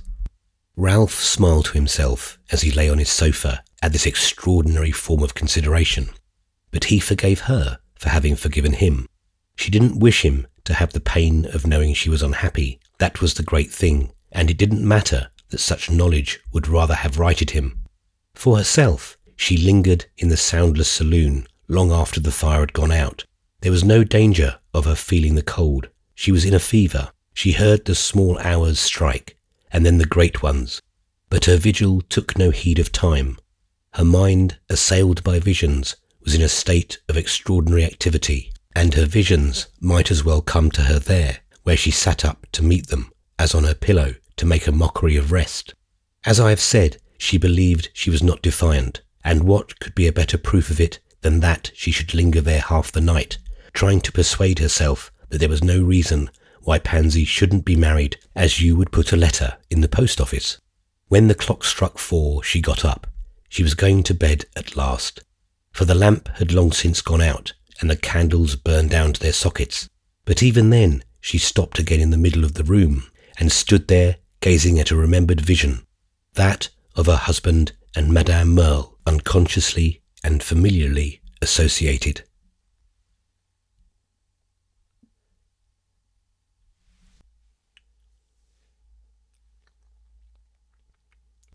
Chapter 43. 3 nights after this she took Pansy to a great party, to which Osmond, who never went to dances, did not accompany them. Pansy was as ready for a dance as ever, was not of a generalizing turn, and had not extended to other pleasures that interdict that she had seen placed on those of love. If she was biding her time, or hoping to circumvent her father, she must have had a prevision of success. Isabel thought this unlikely. It was much more likely that Pansy had simply determined to be a good girl. She had never had such a chance, and she had a proper esteem for chances. She carried herself no less attentively than usual, and kept no less anxious an eye upon her vaporous skirts. She held her bouquet very tight, and counted over the flowers for the 20th time. She made Isabel feel old. It seemed so long since she had been in a flutter about a ball. Pansy, who was greatly admired, was never in want of partners, and very soon after her arrival she gave Isabel, who was not dancing, her bouquet to hold. Isabel had rendered her this service for some minutes when she became aware of the near presence of Edward Rosier. He stood before her. He had lost his affable smile and wore a look of almost military resolution. The change in his appearance would have made Isabel smile if she had not felt his case to be at bottom a hard one. He had always smelt so much more of heliotrope than of gunpowder. He looked at her a moment somewhat fiercely, as if to notify her he was dangerous, and then dropped his eyes on her bouquet. After he had inspected it, his glance softened, and he said quickly, "It's all Pansy's. It must be hers." Isabel smiled kindly. "Yes, it's hers. She gave it to me to hold." "May I hold it a little, Mrs. Osmond?" the poor young man asked. "No, I can't trust you. I'm afraid you wouldn't give it back." "I'm not sure that I should. I should leave the house with it instantly." "But may I not at least have a single flower?" Isabel hesitated a moment, and then, smiling still, held out the bouquet. "Choose one yourself. It's frightful what I'm doing for you." "Ah, if you do no more than this, Mrs. Osmond," Rosier exclaimed, with his glass in one eye, carefully choosing his flower. "Don't put it in your buttonhole," she said. "Don't for the world. I should like her to see it. She has refused to dance with me, but I wish to show her that I believe in her still. It's very well to show it to her, but it's out of place to show it to others. Her father has told her not to dance with you." "And is that all you can do for me?" "I expected more from you, Mrs. Osmond," said the young man in a tone of fine general reference. "You know our acquaintance goes back very far, quite into the days of our innocent childhood." "Don't make me out too old," Isabel patiently answered. "You come back to that very often, and I've never denied it, but I must tell you that, old friends as we are, if you had done me the honour to ask me to marry you, I should have refused you on the spot." "Ah, you don't esteem me then? Say at once, what do you think me, a mere Parisian trifler?" "I esteem you very much, but I'm not in love with you. What I mean by that, of course, is that I'm not in love with you for Pansy." "Very good. I see. You pity me, that's all." And Edward Rosier looked all round, inconsequently, with his single glass. It was a revelation to him that people shouldn't be more pleased, but he was not at least too proud to show that the deficiency struck him as general. Isabel for a moment said nothing. His manner and appearance had not the dignity of the deepest tragedy. His little glass, among other things, was against that. But she suddenly felt touched. Her own unhappiness, after all, had something in common with his, and it came over her more than before that here, in recognizable, if not in romantic form, was the most affecting thing in the world, young love struggling with adversity. "Would you really be very kind to her?" she finally asked in a low tone. He dropped his eyes devoutly and raised the little flower that he held in his fingers to his lips. Then he looked at her. "You pity me, but don't you pity her a little?" "I don't know. I'm not sure. She'll always enjoy life." "It will depend on what you call life," Mr. Rosier effectively said. "She won't enjoy being tortured." "There'll be nothing of that." "I'm glad to hear it. She knows what she's about. You'll see." "I think she does, and she'll never disobey her father. But she's coming back to me," Isabel added. "I must beg you to go away." Rosier lingered a moment till Pansy came in sight on the arm of a cavalier. He stood just long enough to look her in the face. Then he walked away, holding up his head, and the manner in which he achieved this sacrifice to expediency convinced Isabel he was very much in love. Pansy, who seldom got disarranged in dancing, looking perfectly fresh and cool after this exercise, waited a moment and then took back her bouquet. Isabel watched her and saw she was counting the flowers, whereupon she said to herself that decidedly there were deeper forces at play than she had recognised. Pansy had seen Rosia turn away, but she said nothing to Isabel about him. She talked only of her partner after he had made his bow and retired, of the music, the floor, the rare misfortune of having already torn her dress. Isabel was sure, however, she had discovered her lover to have abstracted a flower, though this knowledge was not needed to account for the dutiful grace with which she responded to the appeal of her next partner. That perfect amenity under acute constraint was part of a larger system. She was again led forth by a flushed young man, this time carrying her bouquet, and she had not been absent many minutes when Isabel saw Lord Warburton advancing through the crowd. He presently drew near and bade her good evening. She had not seen him since the day before. She looked about him, and then, "Where's the little maid?" he asked. It was in this manner that he had formed the harmless habit of alluding to Miss Osmond. "She's dancing," said Isabel. "You'll see her somewhere." He looked among the dancers and at last caught Pansy's eye. "She sees me, but she won't notice me," he then remarked. "Are you not dancing?" "As you see, I'm a wallflower." "Won't you dance with me?" "Thank you, I'd rather you should dance with the little maid. One needn't prevent the other, especially as she's engaged." "She's not engaged for everything, and you can reserve yourself. She dances very hard, and you'll be the fresher." "She dances beautifully," said Lord Warburton, following her with his eyes. "Ah, at last," he added, "she has given me a smile." He stood there with his handsome, easy, important physiognomy, and as Isabel observed him, it came over her, as it had done before, that it was strange a man of his mettle should take an interest in a little maid. It struck her as a great incongruity. Neither Pansy's small fascinations, nor his own kindness, his good nature, not even his need for amusement, which was extreme and constant, was sufficient to account for it. "I should like to dance with you," he went on in a moment, turning back to Isabel. "But I think I like even better to talk with you." "Yes, it's better, and it's more worthy of your dignity. Great statesmen oughtn't to waltz." "Don't be cruel. Why did you recommend me, then, to dance with Miss Osmond?" "Ah, that's different. If you danced with her, it would look simply like a piece of kindness, as if you were doing it for her amusement. If you dance with me, you look as if you were doing it for your own." "And pray, haven't I a right to amuse myself?" "No, not with the affairs of the British Empire on your hands." "The British Empire be hanged. You're always laughing at it." "Amuse yourself with talking to me," said Isabel. "I'm not sure it's really a recreation. You're too pointed. I've always to be defending myself. And you strike me as more than usually dangerous tonight. Will you absolutely not dance?" "I can't leave my place. Pansy must find me here." He was silent a little. "You're wonderfully good to her," he said suddenly. Isabel stared a little and smiled. "Can you imagine one's not being?" "No, indeed. I know how one is charmed with her, but you must have done a great deal for her." "I've taken her out with me," said Isabel, smiling still, "and I've seen that she has proper clothes." "Your society must have been a great benefit to her. You've talked to her, advised her, helped her to develop." "Ah, yes, if she isn't the rose, she has lived near it." She laughed, and her companion did as much, but there was a certain visible preoccupation in his face which interfered with the complete hilarity. "We all try to live as near it as we can," he said after a moment's hesitation. Isabel turned away. Pansy was about to be restored to her, and she welcomed the diversion. We know how much she liked Lord Warburton.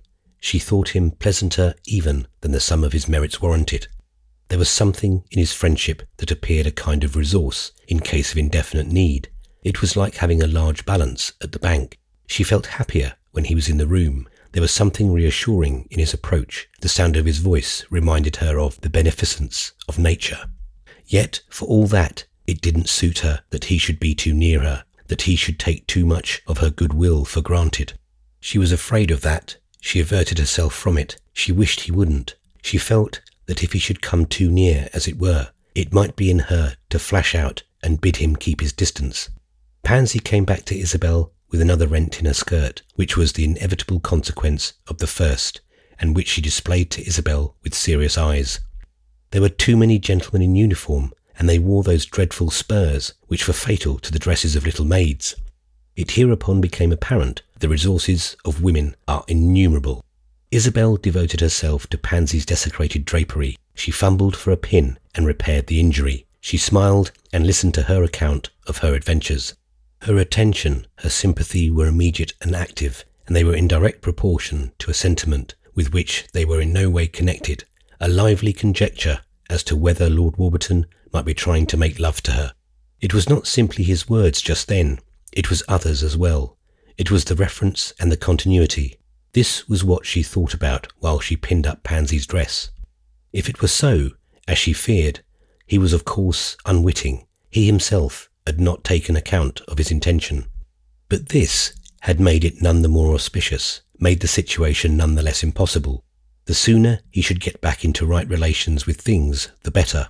He immediately began to talk to Pansy, on whom it was certainly mystifying to see that he dropped a smile of chastened devotion. Pansy replied, as usual, with a little air of conscientious aspiration. He had to bend toward her a good deal in conversation, and her eyes, as usual, wandered up and down his robust person as if he had offered it to her for exhibition. She always seemed a little frightened, yet her fright was not of the painful character that suggests dislike. On the contrary, she looked as if she knew that he knew she liked him. Isabel left them together a little and wandered toward a friend whom she saw near, and with whom she talked till the music of the following dance began, for which she knew Pansy to be also engaged. The girl joined her presently with a little fluttered flush, and Isabel, who scrupulously took Osmond's view of his daughter's complete dependence, consigned her as a precious and momentary loan to her appointed partner. About all this matter she had her own imaginations, her own reserves. There were moments when Pansy's extreme adhesiveness made each of them, to her sense, look foolish. But Osmond had given her a sort of tableau of her position as his daughter's duenna, which consisted of gracious alternations of concession and contraction, and there were directions of his which she liked to think she obeyed to the letter. Perhaps as regards some of them, it was because her doing so appeared to reduce them to the absurd. After Pansy had been led away, she found Lord Warburton drawing near her again. She rested her eyes on him steadily. She wished she could sound his thoughts, but he had no appearance of confusion. "She has promised to dance with me later," he said. "I'm glad of that. I suppose you've engaged her for the cotillion." At this he looked a little awkward. "No, I didn't ask her for that. It's a quadrille." "Ah, you're not clever," said Isabel most angrily. "I told her to keep the cotillion in case you should ask for it." "Poor little maid, fancy that!" And Lord Warburton laughed frankly. "Of course I will if you like." "If I like? Oh, if you dance with her only because I like it." "I'm afraid I bore her. She seems to have a lot of young fellows on her book." Isabel dropped her eyes, reflecting rapidly. Lord Warburton stood there, looking at her, and she felt his eyes on her face. She felt much inclined to ask him to remove them. She didn't do so. However, she only said to him after a minute, with her own raised, "Please let me understand." "Understand what?" "You told me 10 days ago that you'd like to marry my stepdaughter. You've not forgotten it." "Forgotten it? I wrote to Mr. Osmond about it this morning." "Ah," said Isabel, "he didn't mention to me that he had heard from you." Lord Warburton stammered a little. I didn't send my letter." "Perhaps you forgot that." "No, I wasn't satisfied with it. It's an awkward sort of letter to write, you know, but I shall send it tonight." "At 3 o'clock in the morning? I mean later, in the course of the day." "Very good. You still wish then to marry her?" "Very much indeed." "Aren't you afraid that you'll bore her?" And as her companion stared at this inquiry, Isabel added, "If she can't dance with you for half an hour, how will she be able to dance with you for life?" "Ah," said Lord Warburton readily, "I'll let her dance with other people. About the cotillion, the fact is, I thought that I would do it with you. I told you I'd do nothing." "Exactly, so that while it's going on, I might find some quiet corner where we may sit down and talk." "Oh," said Isabel gravely, "you're much too considerate of me." When the cotillion came, Pansy was found to have engaged herself, thinking, in perfect humility, that Lord Warburton had no intentions. Isabel recommended him to seek another partner, but he assured her that he would dance with no one but herself. As, however, she had, in spite of the remonstrances of her hostess, declined other invitations on the ground that she was not dancing at all, it was not possible for her to make an exception in Lord Warburton's favour. "After all, I don't care to dance," he said. "It's a barbarous amusement. I'd much rather talk." And he intimated that he had discovered exactly the corner he had been looking for, a quiet nook in one of the smaller rooms, where the music would come to them faintly and not interfere with conversation. Isabel had decided to let him carry out his idea. She wished to be satisfied. She wandered away from the ballroom with him, though she knew her husband desired she should not lose sight of his daughter. It was with his daughter's pretendant, however, that would make it right for Osmond. On her way out of the ballroom, she came upon Edward Rosier, who was standing in a doorway, with folded arms, looking at the dance in the attitude of a young man without illusions. She stopped a moment and asked him if he were not dancing. "Certainly not, if I can't dance with her," he answered. "You had better go away then," said Isabel, with the manner of good counsel. "I shall not go till she does," and he let Lord Warburton pass without giving him a look. This nobleman, however, had noticed the melancholy youth, and he asked Isabel who her dismal friend was, remarking that he had seen him before, somewhere before. "It's the young man I've told you about, who's in love with Pansy." "Ah, yes, I remember. He looks rather bad." "He has reason. My husband won't listen to him." "What's the matter with him?" Lord Warburton inquired. "He seems very harmless." "He hasn't money enough, and he isn't very clever." Lord Warburton listened with interest. He seemed struck with this account of Edward Rosier. "Dear me, he looked a well-set-up young fellow." "So he is, but my husband's very particular." "Oh, I see." And Lord Warburton paused a moment. "How much money has he got?" he then ventured to ask. "Some 40,000 francs a year." £1,600? "Ah, but that's very good, you know." "So I think. My husband, however, has larger ideas." "Yes, I've noticed that your husband has very large ideas." "Is he really an idiot, the young man?" "An idiot? Not in the least. He's charming. When he was 12 years old, I myself was in love with him." "He doesn't look much more than 12 today," Lord Warburton rejoined vaguely, looking about him. Then, with more point, "Don't you think we might sit here?" he asked. "Wherever you please." The room was sort of a boudoir, pervaded by a subdued, rose-coloured light. A lady and gentleman moved out of it as our friends came in. "It's very kind of you to take such an interest in Mr. Rosier," Isabel said. "He seems to me rather ill-treated. He had a face a yard long. I wondered what ailed him." "You're just a man," said Isabel. "You've a kind thought even for a rival." Lord Warburton suddenly turned with a stare. "A rival? Do you call him my rival?" "Surely, if you both wish to marry the same person." "Yes, but since he has no chance." "I like you, however that may be, for putting yourself in his place. It shows imagination." "You like me for it?" And Lord Warburton looked at her with an uncertain eye. "I think you mean you're laughing at me for it." "Yes, I'm laughing at you a little, but I like you as somebody to laugh at." "Ah, well then, let me enter into his situation a little more. What do you suppose one could do for him?" "Since I have been praising your imagination, I'll leave you to imagine that yourself," Isabel said. "Pansy, too, would like you for that." "Miss Osmond? Ah, she, I flatter myself, likes me already." "Very much, I think." He waited a little. He was still questioning her face. "Well then, I don't understand you. You don't mean that she cares for him?" "Surely I've told you I thought she did." A quick blush sprang to his brow. "You told me she would have no wish apart from her father's, and as I've gathered that he would favour me." He paused a little and then suggested, "Don't you see?" through his blush. "Yes, I told you she has an immense wish to please her father, and that it would probably take her very far." "That seems to me a very proper feeling," said Lord Warburton. "Certainly, it's a very proper feeling." Isabel remained silent for some moments. The room continued empty.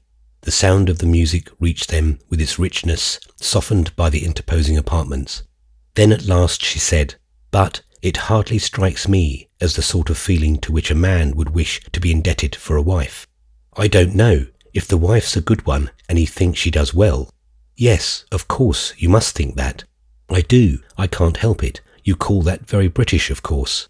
No, I don't. I think Pansy would do wonderfully well to marry you, and I don't know who should know it better than you. But you're not in love. Ah, yes I am, Mrs. Osmond. Isabel shook her head. You like to think you are while you sit here with me, but that's not how you strike me. I'm not like the young man in the doorway, I admit that. But what makes it so unnatural? Could anyone in the world be more lovable than Miss Osmond? No one, possibly, but love has nothing to do with good reasons. I don't agree with you. I'm delighted to have good reasons. Of course you are. If you were really in love, you wouldn't care a straw for them.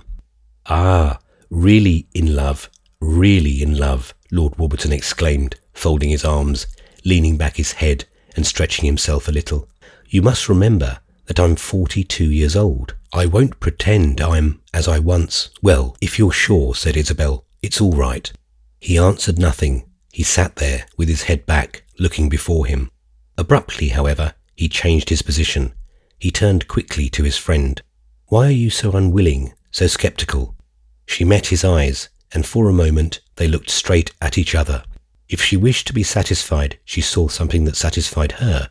She saw in his expression the gleam of an idea that she was uneasy on her own account, that she was perhaps even in fear. It showed a suspicion, not a hope, but such as it was, it told her what she wanted to know. Not for an instant should he suspect her of detecting in his proposal of marrying her stepdaughter an implication of increased nearness to herself, or of thinking it on such a betrayal ominous. In that brief, extremely personal gaze, however, deeper meanings passed between them than they were conscious of at the moment. My dear Lord Warburton, she said, smiling, you may do, as far as I'm concerned, whatever comes into your head. And with this she got up and wandered into the adjoining room, where, with her companion's view, she was immediately addressed by a pair of gentlemen, high personages in the Roman world, who met her as if they had been looking for her.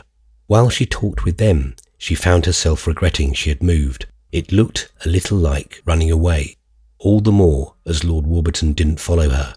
She was glad of this, however, and, at any rate, she was satisfied. She was so well satisfied that when, in passing back into the ballroom, she found Edward Rosier still planted in the doorway, she stopped and spoke to him again. You did right not to go away. I've some comfort for you. I need it, the young man softly wailed, when I see you so awfully thick with him. Don't speak of him. I'll do what I can for you. I'm afraid it won't be much, but what I can, I'll do.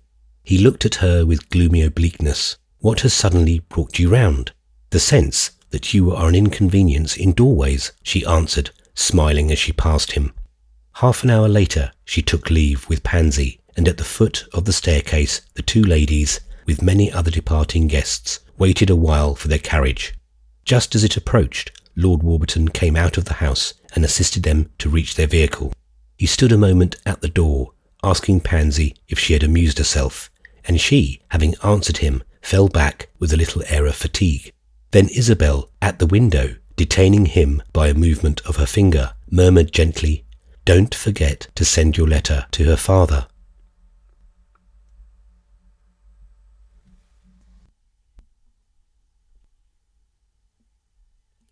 Chapter 44. The Countess Gemini was often extremely bored in her own phrase, to extinction. She had not been extinguished, however, and she struggled bravely enough with her destiny, which had been to marry an unaccommodating Florentine who insisted upon living in his native town, where he enjoyed such consideration as might attach to a gentleman whose talent for losing at cards had not the merit of being incidental to an obliging disposition. The Count Gemini was not liked even by those who won from him, and he bore a name which, having immeasurable value in Florence, was, like the local coin of the old Italian states, without currency in other parts of the peninsula. In Rome, he was simply a very dull Florentine, and it is not remarkable that he should not have cared to pay frequent visits to a place where, to carry it off, his dullness needed more explanation than was convenient. The Countess lived with her eyes upon Rome, and it was the constant grievance of a life that she had not a habitation there. She was ashamed to say how seldom she had been allowed to visit that city. It scarcely made the matter better that there were other members of the Florentine nobility who never had been there at all. She went whenever she could, that was all she could say, or rather, not all, but all she said she could say.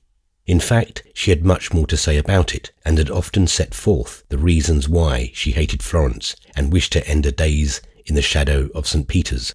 They are reasons, however, that do not closely concern us, and were usually summed up in the declaration that Rome, in short, was the eternal city, and that Florence was simply a pretty little place like any other. The Countess apparently needed to connect the idea of eternity with her amusements. She was convinced that society was infinitely more interesting in Rome, where you met celebrities all winter at evening parties. At Florence, there were no celebrities, none at least that one had heard of. Since her brother's marriage, her impatience had greatly increased. She was so sure his wife had a more brilliant life than herself. She was not so intellectual as Isabel, but she was intellectual enough to do justice to Rome. Not to the ruins and the catacombs, not even perhaps to the monuments and museums, the church ceremonies and the scenery, but certainly to all the rest. She heard a great deal about her sister-in-law, and knew perfectly that Isabel was having a beautiful time. She had indeed seen it for herself on the only occasion on which she had enjoyed the hospitality of Palazzo Roccanera. She had spent a week there during the first winter of her brother's marriage, but she had not been encouraged to renew this satisfaction. Osmond didn't want her, that she was perfectly aware of, but she would have gone all the same, for after all she didn't care two straws about Osmond. It was her husband who wouldn't let her, and the money question was always a trouble. Isabel had been very nice. The Countess, who had liked her sister-in-law from the first, had not been blinded by envy to Isabel's personal merits. She had always observed that she got on better with clever women than with silly ones like herself. The silly ones could never understand her wisdom, whereas the clever ones, the really clever ones, always understood her silliness. It appeared to her that, different as they were in appearance and general style, Isabel and she had somewhere a patch of common ground that they would set their feet upon at last. It was not very large, but it was firm, and they should both know it when once they had really touched it. And then she lived with Mrs. Osmond under the influence of a pleasant surprise. She was constantly expecting that Isabel would look down on her, and she as constantly saw this operation postponed. She asked herself when it would begin, like fireworks or Lent or the opera season. Not that she cared much, but she wondered what kept it in abeyance. Her sister-in-law regarded her with none but level glances and expressed for the poor Countess as little contempt as admiration. In reality, Isabel would as soon have thought of despising her as of passing a moral judgment on a grasshopper. She was not indifferent to her husband's sister, however. She was rather a little afraid of her. She wondered at her. She thought her very extraordinary. The Countess seemed to her to have no soul. She was like a bright, rare shell with a polished surface and a remarkably pink lip, in which something would rattle when you shook it. This rattle was apparently the Countess's spiritual principle, a little loose nut that tumbled about inside of her. She was too odd for disdain, too anomalous for comparisons.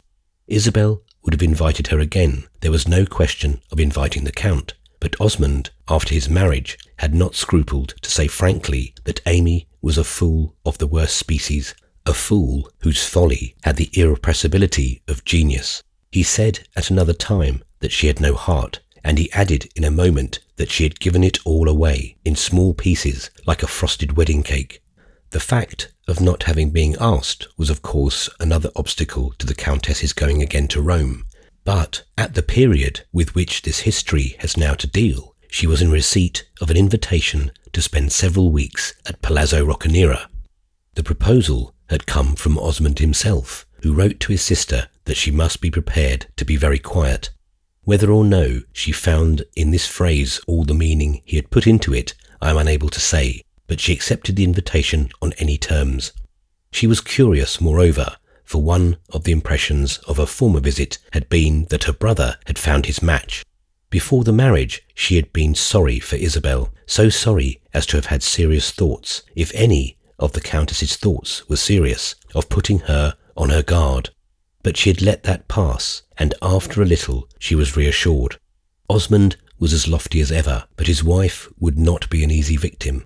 The Countess was not very exact at measurements, but it seemed to her that if Isabel should draw herself up, she would be in the taller spirit of the two. What she wanted to learn now was whether Isabel had drawn herself up.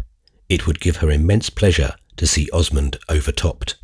Several days before she was to start for Rome, a servant brought her the card of a visitor, a card with the simple superscription, Henrietta C. Stackpole.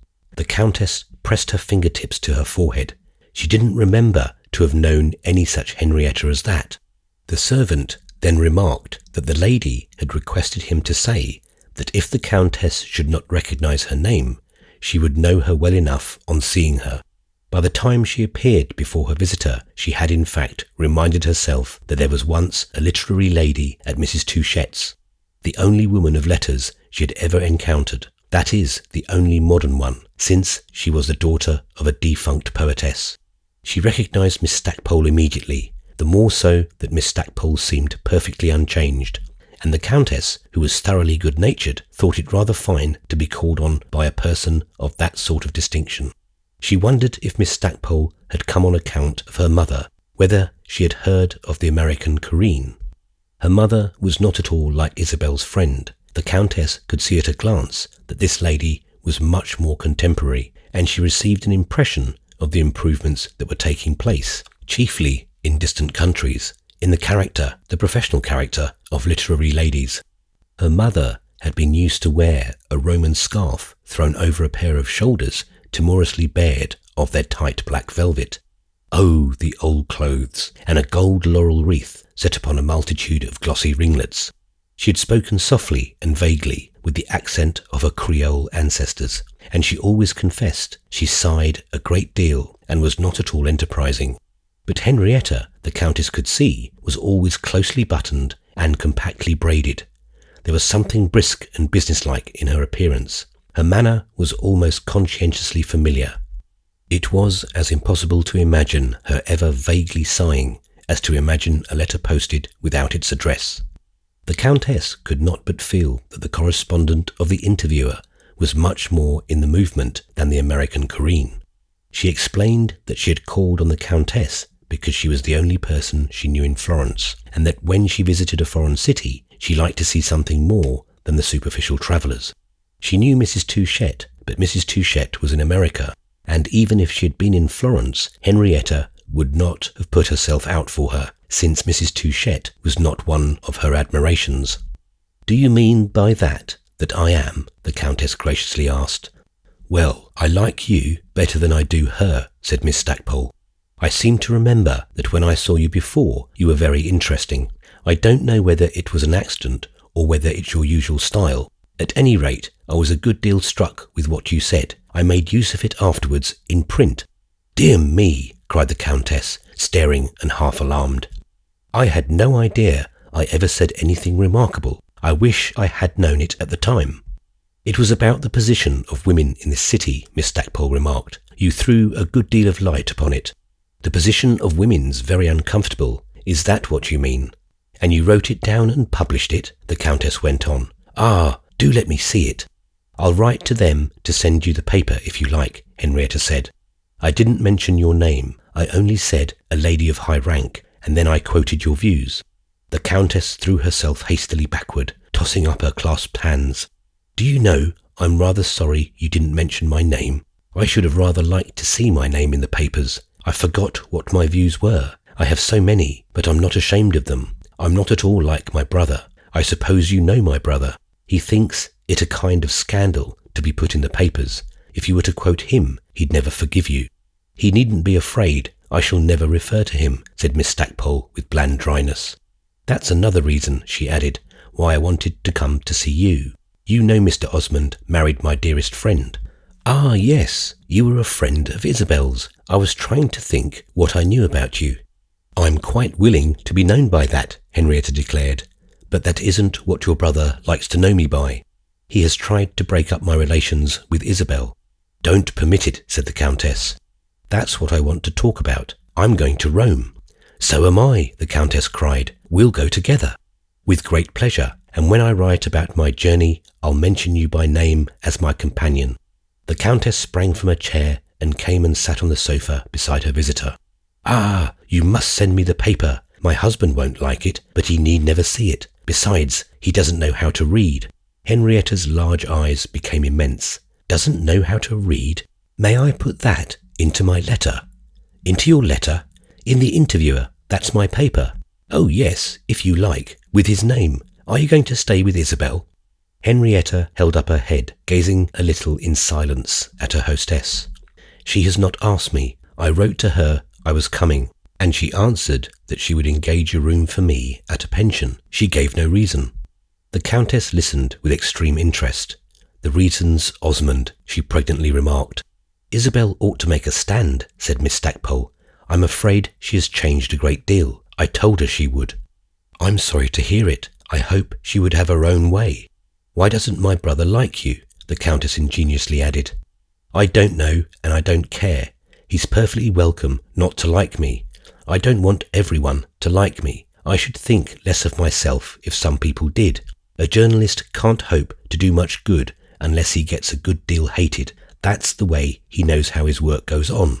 And it's just the same for a lady, but I didn't expect it of Isabel. Do you mean that she hates you? The Countess inquired.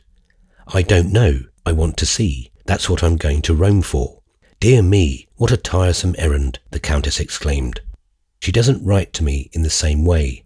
It's easy to see there's a difference. If you know anything, Miss Stackpole went on, I should like to hear it beforehand, so as to decide on the line I shall take. The Countess thrust out her underlip and gave a gradual shrug. I know very little. I see and hear very little of Osmond. He doesn't like me any better than he appears to like you. Yet you're not a lady correspondent, said Henrietta pensively. Oh, he has plenty of reasons. Nevertheless, they've invited me. I'm to stay in the house. And the Countess smiled almost fiercely. Her exultation for the moment took little account of Miss Stackpole's disappointment. This lady, however, regarded it very placidly. I shouldn't have gone if she had asked me. That is, I think I shouldn't, and I'm glad I hadn't to make up my mind. It would have been a very difficult question.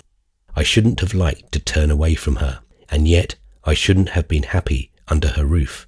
A pension will suit me very well, but that's not all. Rome's very good just now, said the Countess. There are all sorts of brilliant people. Did you ever hear of Lord Warburton? Hear of him?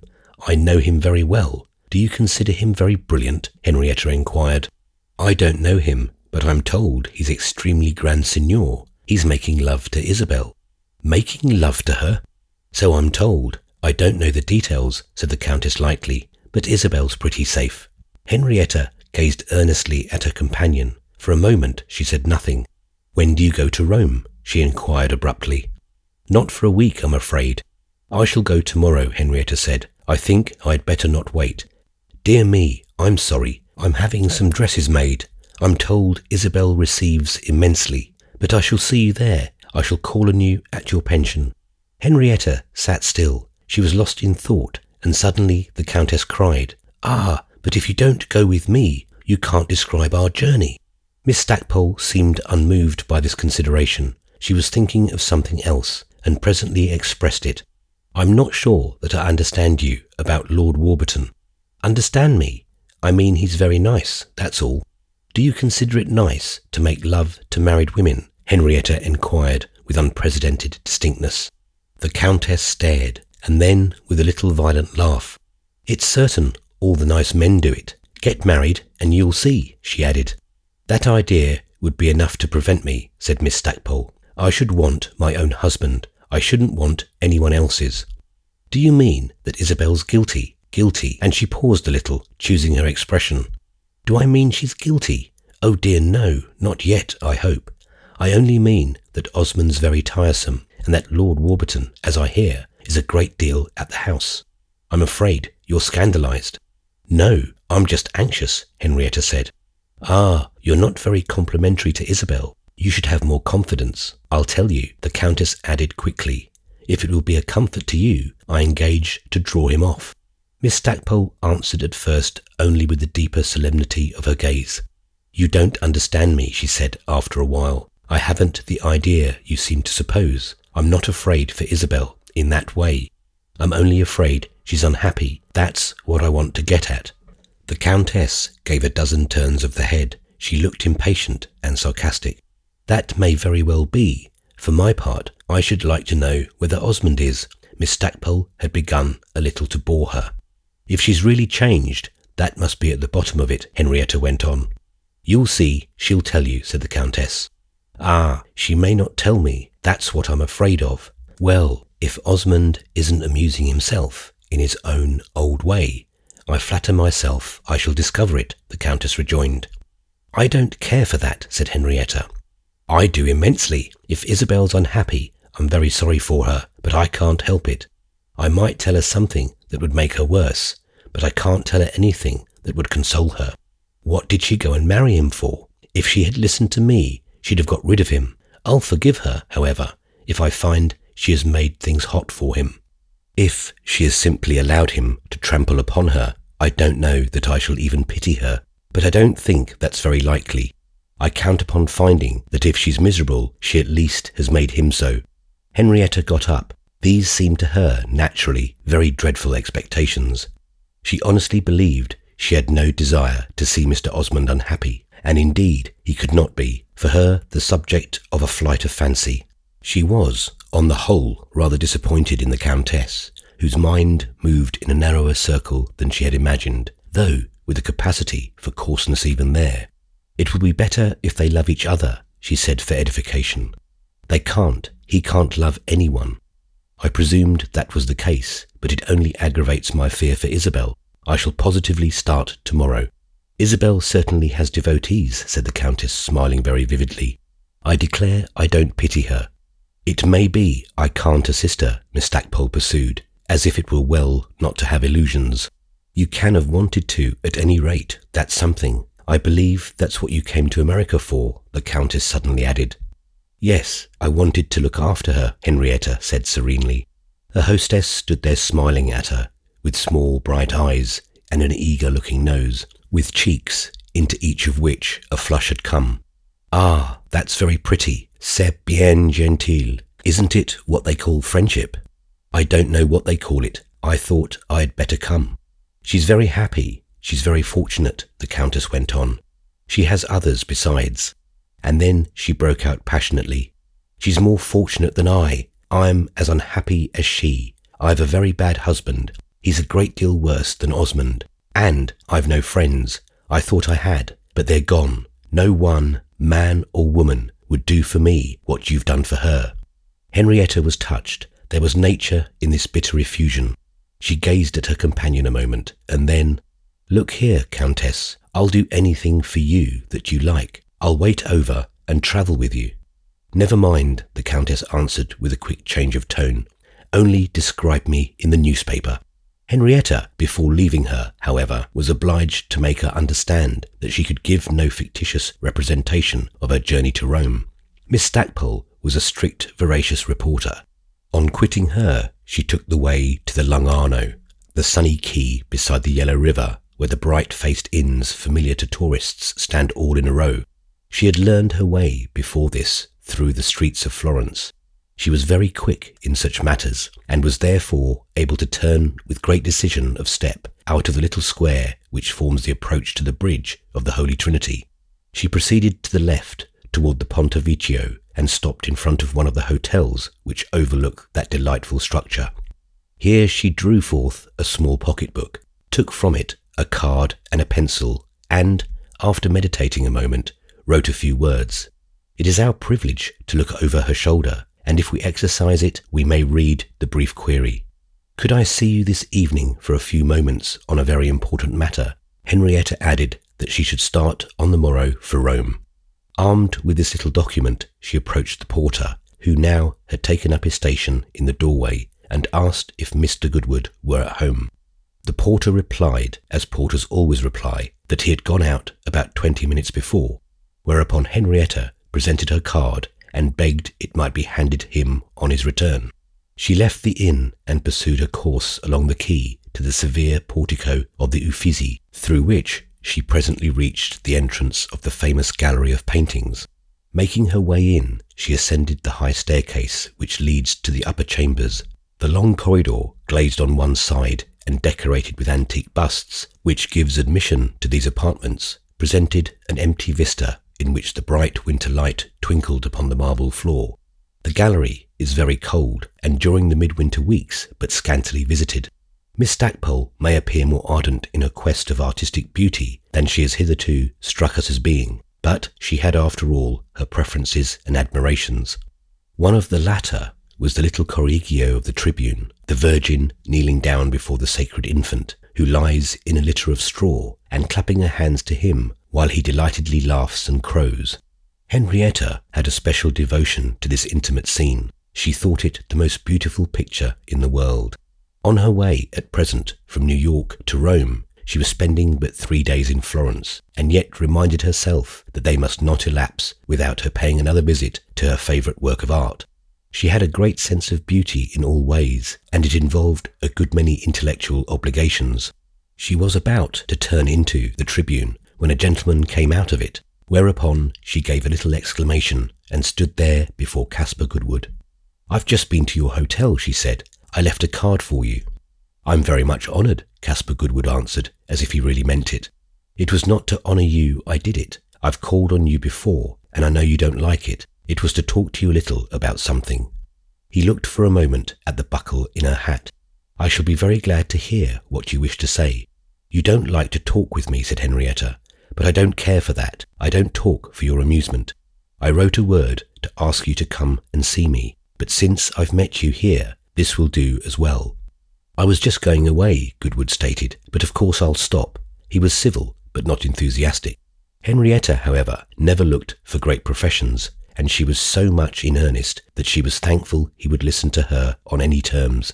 She asked him first, none the less, if he had seen all the pictures. "All I want to. I've been here an hour." "I wonder if you've seen my Correggio," said Henrietta. "I came up on purpose to have a look at it." She went into the Tribune, and he slowly accompanied her. "I suppose I've seen it, but I didn't know it was yours. I don't remember pictures, especially that sort." She had pointed out her favourite work, and he asked her if it was about Correggio she wished to talk with him. They had the small, brilliant room, a splendid cabinet of treasures, to themselves. There was only a custode hovering about the Medicean Venus. "I want you to do me a favour," Miss Stackpole went on. Caspar Goodwood frowned a little, but he expressed no embarrassment at the sense of not looking eager. His face was that of a much older man than our earlier friend. "I'm sure it's something I shan't like," he said rather loudly. "No, I don't think you like it. If you did, it would be no favour." "Well, let's hear it," he went on in a tone of a man quite conscious of his patience. "You may say there's no particular reason why you should do me a favour. Indeed, I only know of one, the fact that if you'd let me, I'd gladly do you one." Her soft, exact tone, in which there was no attempt at effect, had an extreme sincerity, and her companion, though he presented rather a hard surface, couldn't help being touched by it. When he was touched, he rarely showed it. However, by the usual signs, he neither blushed, nor looked away, nor looked conscious. He only fixed his attention more directly. He seemed to consider with added firmness. Henrietta continued, therefore, disinterestedly, without the sense of an advantage. "I may say now, indeed, it seems a good time, that if I've ever annoyed you, and I think sometimes I have, it's because I knew I was willing to suffer annoyance for you. I've troubled you, doubtless, but I'd take trouble for you." Goodwood hesitated. "You're taking trouble now." "Yes, I am, some. I want you to consider whether it's better on the whole that you should go to Rome." "I thought you were going to say that," he answered rather artlessly. "You have considered it then?" "Of course I have, very carefully. I've looked all round it. Otherwise, I shouldn't have come so far as this. That's what I stayed in Paris 2 months for. I was thinking it over. I'm afraid you decided as you liked. You decided it was best because you were so much attracted." "Best for whom, do you mean?" Goodwood demanded. "Well, for yourself first, for Mrs. Osmond next." "Oh, it won't do her any good. I don't flatter myself that. Won't it do her some harm? That's the question." I don't see what it will matter to her. I'm nothing to Mrs. Osmond. But if you want to know, I do want to see her myself. Yes, and that's why you go. Of course it is. Could there be a better reason? How will it help you? That's what I want to know, said Miss Stackpole. That's just what I can't tell you. It's just what I was thinking about in Paris. It will make you more discontented. Why do you say more so? Goodwood asked, rather sternly. How do you know I'm discontented? Well, said Henrietta, hesitating a little, you seem never to have cared for another. How do you know what I care for? He cried, with a big blush. Just now, I care to go to Rome. Henrietta looked at him in silence, with a sad yet luminous expression. Well, she observed at last, I only wanted to tell you what I think. I had it on my mind. Of course, you think it's none of my business, but nothing is anyone's business on that principle. It's very kind of you. I'm greatly obliged to you for your interest, said Caspar Goodwood. I shall go to Rome, and I shan't hurt Mrs. Osmond. You won't hurt her, perhaps, but will you help her? That's the real issue. Is she in need of help? He asked slowly, with a penetrating look. Most women always are, said Henrietta, with conscientious evasiveness, and generalizing less hopefully than usual. If you go to Rome, she added, I hope you'll be a true friend, not a selfish one. And she turned off and began to look at the pictures. Caspar Goodwood let her go and stood watching her while she wandered round the room, but after a moment he rejoined her. You've heard something about her here, he then resumed. I should like to know what you've heard. Henrietta had never prevaricated in her life, and, though on this occasion there might have been a fitness in doing so, she decided, after thinking some minutes, to make no superficial exception. Yes, I've heard, she answered, but as I don't want you to go to Rome, I won't tell you. Just as you please. I shall see for myself, he said. Then, inconsistently for him, you've heard she's unhappy, he added.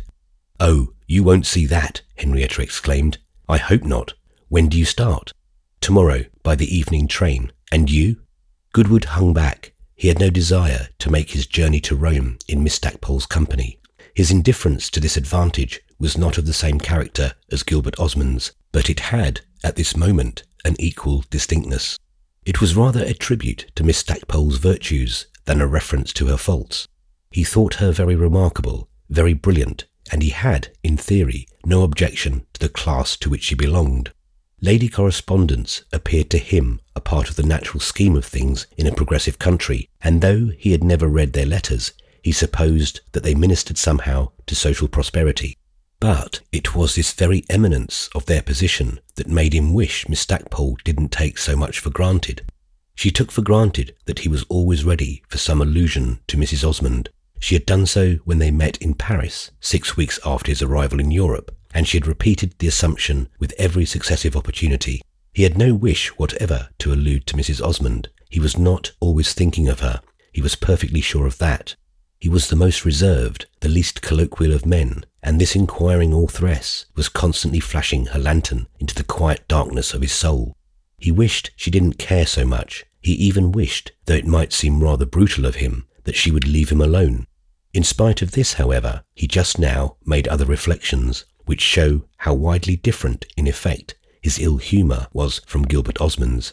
He desired to go immediately to Rome. He would have liked to go alone in the night train. He hated the European railway carriages, in which one sat for hours in a vise, knee to knee and nose to nose with a foreigner to whom one presently found oneself objecting with all the added vehemence of one's wish to have the window open. And if they were worse at night even than by day, at least at night one could sleep and dream of an American saloon car. But he couldn't take a night train when Miss Stackpole was starting in the morning. It struck him that this would be an insult to an unprotected woman. Nor could he wait until after she had gone, unless he should wait longer than he had patience for. It wouldn't do to start the next day.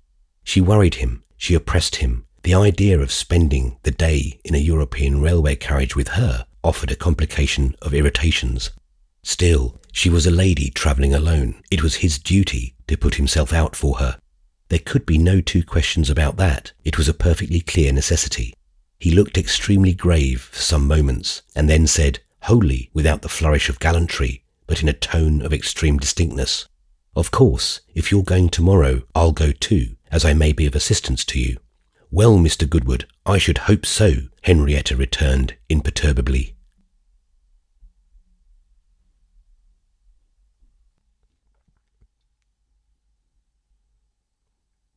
Chapter 45. I have already had reason to say that Isabel knew her husband to be displeased by the continuance of Ralph's visit to Rome. That knowledge was very present to her as she went to her cousin's hotel the day after she had invited Lord Warburton to give a tangible proof of his sincerity, and at this moment, as at others, she had a sufficient perception of the sources of Osmond's opposition. He wished her to have no freedom of mind, and he knew perfectly well that Ralph was an apostle of freedom. It was just because he was this, Isabel said to herself, that it was a refreshment to go and see him. It will be perceived that she partook of this refreshment in spite of her husband's aversion to it. That is, partook of it, as she flattered herself, discreetly. She had not as yet undertaken to act in direct opposition to his wishes. He was her appointed and inscribed master. She gazed at moments with a sort of incredulous blankness at this fact. It weighed upon her imagination, however. Constantly present to her mind were all the traditionary decencies and sanctities of marriage. The idea of violating them filled her with shame as well as with dread, for on giving herself away she had lost sight of this contingency in the perfect belief that her husband's intentions were as generous as her own. She seemed to see none the less the rapid approach of the day when she should have to take back something she had solemnly bestowed. Such a ceremony would be odious and monstrous. She tried to shut her eyes to it meanwhile. Osmond would do nothing to help it by beginning first. He would put that burden upon her to the end. He had not yet formally forbidden her to call upon Ralph, but she felt sure that unless Ralph should very soon depart, this prohibition would come. How could poor Ralph depart? The weather as yet made it impossible. She could perfectly understand her husband's wish for the event. She didn't, to be just, see how he could like her to be with her cousin. Ralph never said a word against him, but Osmond's sore, mute protest was none the less founded. If he should positively interpose, if he should put forth his authority, she would have to decide, and that wouldn't be easy. The prospect made her heart beat and her cheeks burn. As I say, in advance, there were moments when, in her wish to avoid an open rupture, she found herself wishing Ralph would start even at a risk. And it was of no use that, when catching herself in this state of mind, she called herself a feeble spirit, a coward. It was not that she loved Ralph less, but that almost anything seemed preferable to repudiating the most serious act, the single sacred act of her life. That appeared to make the whole future hideous. To break with Osmond once would be to break forever. Any open acknowledgement of irreconcilable needs would be an admission that their whole attempt had proved a failure. For them, there could be no condonement, no compromise, no easy forgetfulness, no formal readjustment. They had attempted only one thing, but that one thing was to have been exquisite. Once they missed it, nothing else would do. There was no conceivable substitute for that success. For the moment, Isabel went to the Hôtel de Paris as often as she thought well. The measure of propriety was in the canon of taste, and there couldn't have been a better proof that morality was, so to speak, a matter of earnest appreciation. Isabel's application of that measure had been particularly free today, for in addition to the general truth that she couldn't leave Ralph to die alone, she had something important to ask of him. This indeed was Gilbert's business as well as her own. She came very soon to what she wished to speak of. "I want you to answer me a question. It's about Lord Warburton." I guess your question," Ralph answered from his armchair, out of which his thin legs protruded at greater length than ever. "Very possibly you guess it. Please then answer it." "Oh, I don't say I can do that." "You're intimate with him," she said. "You've a great deal of observation of him." "Very true, but think how he must dissimulate." "Why should he dissimulate? That's not his nature." "Ah, you remember that the circumstances are peculiar," said Ralph with an air of private amusement. "To a certain extent, yes. But is he really in love?" "Very much, I think. I can make that out." "Ah," said Isabel with a certain dryness. Ralph looked at her as if his mild hilarity had been touched with mystification. "You say that as if you were disappointed." Isabel got up, slowly smoothing her gloves and eyeing them thoughtfully. "It's after all no business of mine." "You're very philosophic," said her cousin, and then in a moment, "May I inquire what you're talking about?" Isabel stared. "I thought you knew. Lord Warburton tells me he wants, of all the things in the world, to marry Pansy. I've told you that before, without eliciting a comment from you. You might risk one this morning, I think. Is it your belief that he really cares for her?" "Ah, for Pansy? No," cried Ralph positively. "But you said just now he did." Ralph waited a moment. "That he cared for you, Mrs. Osmond." Isabel shook her head gravely. "That's nonsense, you know." "Of course it is, but the nonsense is Warburton's, not mine." "That would be very tiresome," she spoke as she flattered herself with much subtlety. "I ought to tell you indeed," Ralph went on, "that to me he has denied it. It's very good of you to talk about it together. Has he also told you that he's in love with Pansy?"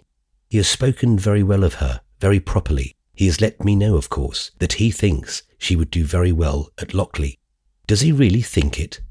"Ah, what Warburton really thinks," said Ralph. Isabel fell to smoothing her gloves again. They were long, loose gloves on which she could freely expend herself. Soon, however, she looked up, and then, "Ah, Ralph, you give me no help," she cried abruptly and passionately.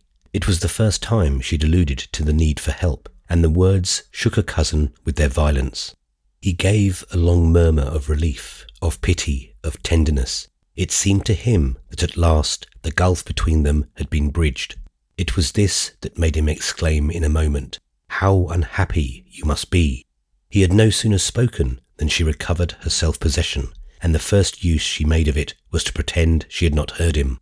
"When I talk of your helping me, I talk great nonsense," she said with a quick smile. "The idea of my troubling you with my domestic embarrassments. The matter's very simple. Lord Warburton must get on by himself. I can't undertake to see him through." "He ought to succeed easily," said Ralph. Isabel debated. "Yes, but he has not always succeeded." "Very true. You know, however, how that always surprised me. Is Miss Osmond capable of giving us a surprise?" "It will come from him, rather. I seem to see that after all he'll let the matter drop." "He'll do nothing dishonourable," said Ralph. "I'm very sure of that.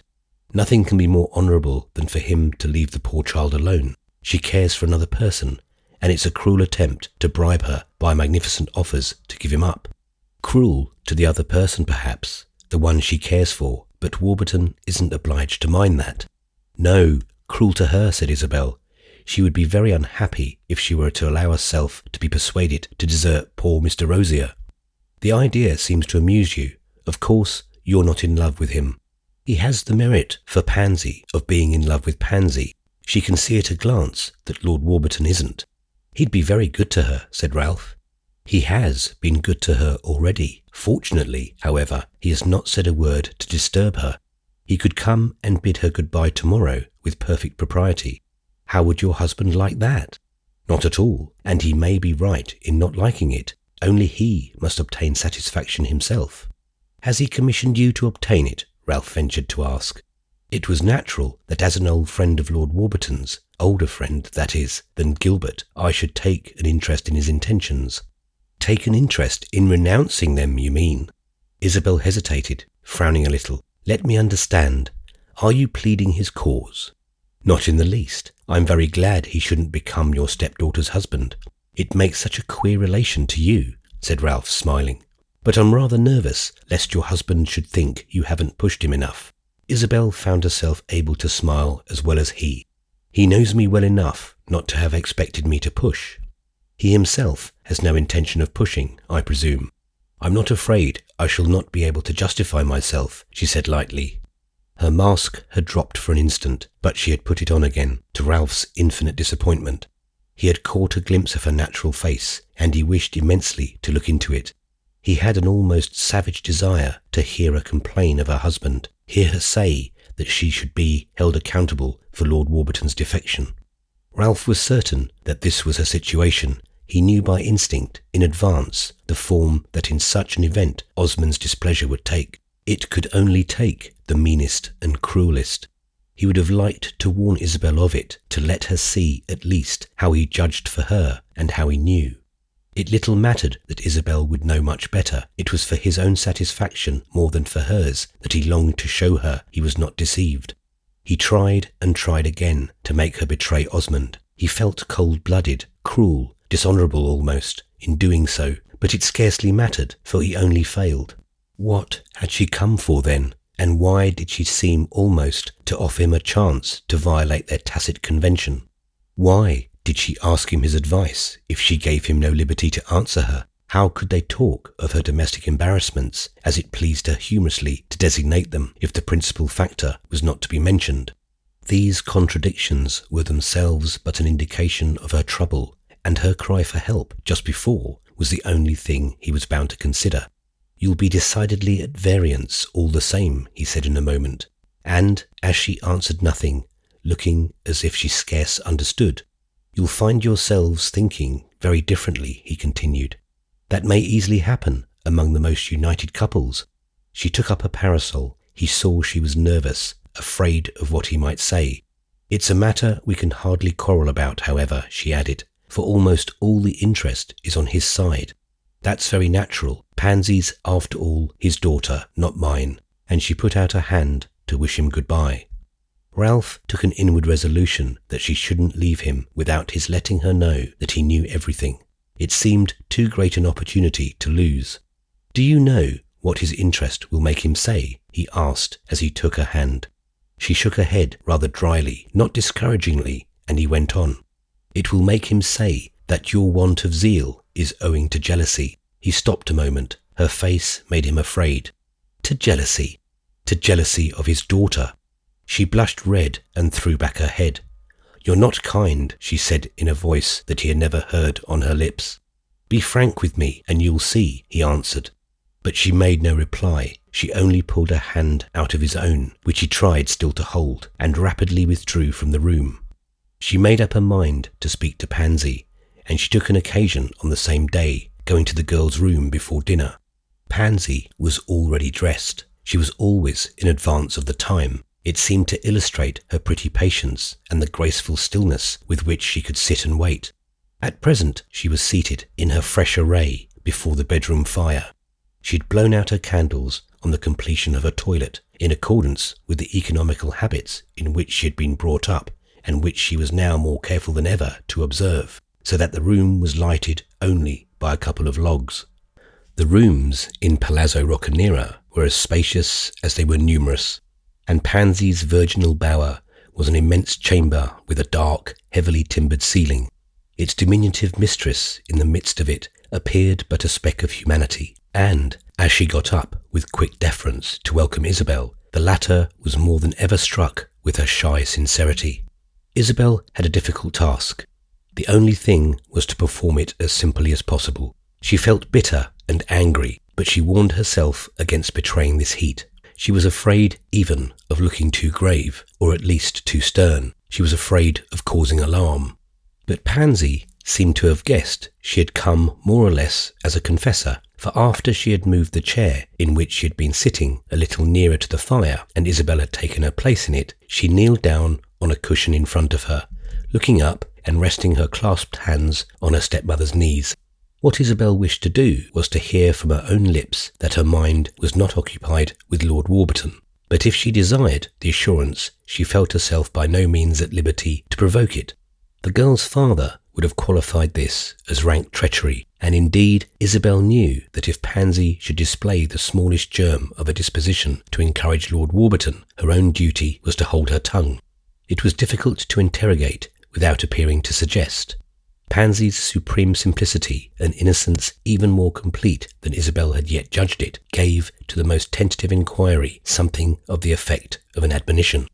As she knelt there in the vague firelight, with her pretty dress dimly shining, her hands folded half in appeal and half in submission, her soft eyes raised and fixed, full of the seriousness of the situation, she looked to Isabel like a childish martyr, decked out for sacrifice, and scarcely presuming even to hope to avert it. When Isabel said to her that she had never yet spoken to her of what might have been going on in relation to her getting married, but that her silence had not been indifference or ignorance, had only been the desire to leave her at liberty, Pansy bent forward, raised her face nearer and nearer, and with a little murmur, which evidently expressed a deep longing, answered that she had greatly wished to speak, and that she begged her to advise her now. "It's difficult for me to advise you," Isabel returned. "I don't know how I can undertake that. That's for your father. You must get his advice, and, above all, you must act on it." At this, Pansy dropped her eyes. For a moment, she said nothing. "I think I should like your advice better than Papa's," she presently remarked. "That's not as it should be," said Isabel coldly. "I love you very much, but your father loves you better." "It isn't because you love me. It's because you're a lady," Pansy answered, with the air of saying something very reasonable. "A lady can advise a young girl better than a man. I advise you, then, to pay the greatest respect to your father's wishes." "Ah, yes," said the child eagerly, "I must do that. But if I speak to you now about your getting married, it's not for your own sake, it's for mine," Isabel went on.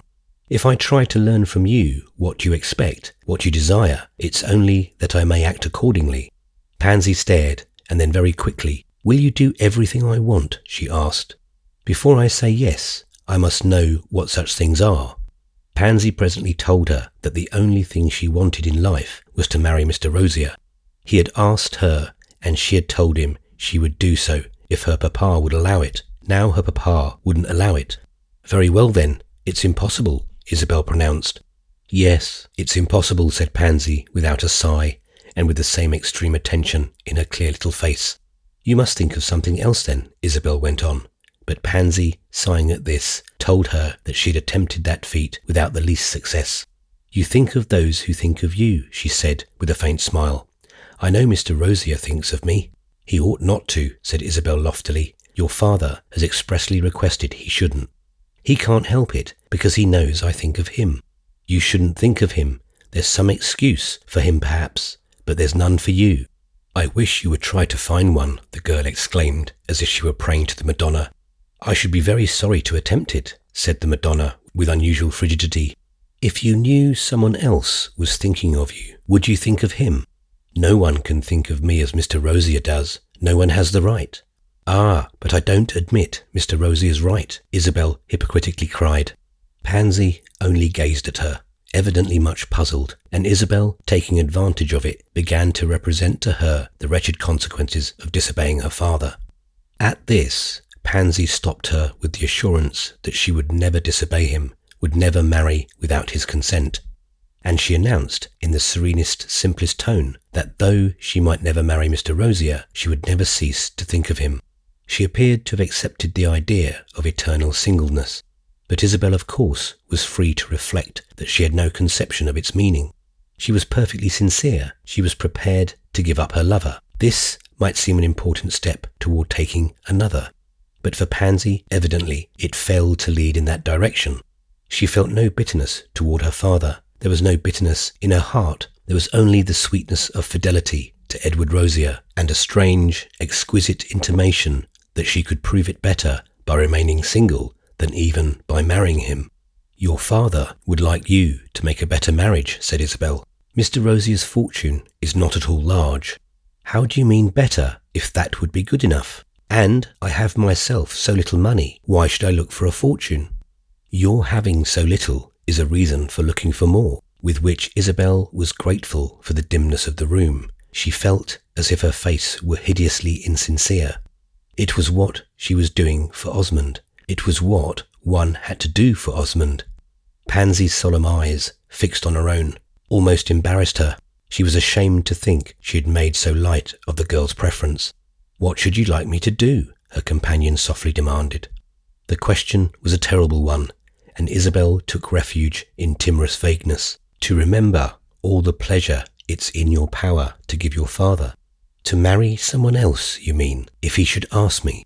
For a moment, Isabel's answer caused itself to be waited for. Then she heard herself utter it in the stillness that Pansy's attention seemed to make. Yes, to marry someone else. The child's eyes grew more penetrating. Isabel believed she was doubting her sincerity, and the impression took force from her slowly getting up from her cushion. She stood there a moment with her small hands unclasped, and then quavered out, "Well, I hope no one will ask me." There has been a question of that. Someone else would have been ready to ask you. I don't think he can have been ready, said Pansy. It would appear so if he had been sure he'd succeed. If he had been sure, then he wasn't ready. Isabel thought this rather sharp. She also got up and stood a moment looking into the fire. Lord Warburton has shown you great attention, she resumed. Of course you know it's of him I speak. She found herself, against her expectation, almost placed in the position of justifying herself, which led her to introduce this nobleman more crudely than she had intended. He has been very kind to me, and I like him very much. But if you mean that he'll propose for me, I think you're mistaken. Perhaps I am, but your father would like it extremely. Pansy shook her head with a less wise smile. Lord Warburton won't propose simply to please Papa. Your father would like you to encourage him, Isabel went on mechanically. How can I encourage him? I don't know. Your father must tell you that. Pansy said nothing for a moment. She only continued to smile as if she were in possession of a bright assurance. There's no danger, she declared at last. There was a conviction in the way she said this, and a felicity in her believing it, which conduced to Isabel's awkwardness. She felt accused of dishonesty, and the idea was disgusting. To repair her self-respect, she was on the point of saying that Lord Warburton had let her know that there was a danger. But she didn't. She only said, in her embarrassment rather wide of the mark, that he surely had been most kind, most friendly. Yes, he has been very kind, Pansy answered. That's what I like him for. Why then is the difficulty so great? I've always felt sure of his knowing that I don't want, what did you say I should do? To encourage him. He knows I don't want to marry, and he wants me to know that he therefore won't trouble me. That's the meaning of his kindness. It's as if he said to me, I like you very much, but if it doesn't please you, I'll never say it again. I think that's very kind, very noble, Pansy went on with deepening positiveness. That is all we've said to each other, and he doesn't care for me either. Ah, no, there's no danger. Isabel was touched with wonder at the depths of perception of which this submissive little person was capable. She felt afraid of Pansy's wisdom, began almost to retreat before it. You must tell your father that, she remarked reservedly. I think I'd rather not, Pansy unreservedly answered. You oughtn't to let him have false hopes. Perhaps not, but it will be good for me that he should. So long as he believes that Lord Warburton intends anything of the kind you say, Papa won't propose anyone else, and that will be an advantage for me, said the child very lucidly. There was something brilliant in her lucidity, and it made her companion draw a long breath. It relieved this friend of a heavy responsibility. Pansy had a sufficient illumination of her own, and Isabel felt that she herself just now had no light to spare from her small stock. Nevertheless, it still clung to her that she must be loyal to Osmond, that she was on her honour in dealing with his daughter. Under the influence of this sentiment, she threw out another suggestion before she retired, a suggestion with which it seemed to her that she should have done her utmost. Your father takes for granted, at least, that you would like to marry a nobleman. Pansy stood in the open doorway. She had drawn back the curtain for Isabel to pass. I think Mr. Rosier looks like one, she remarked very gravely.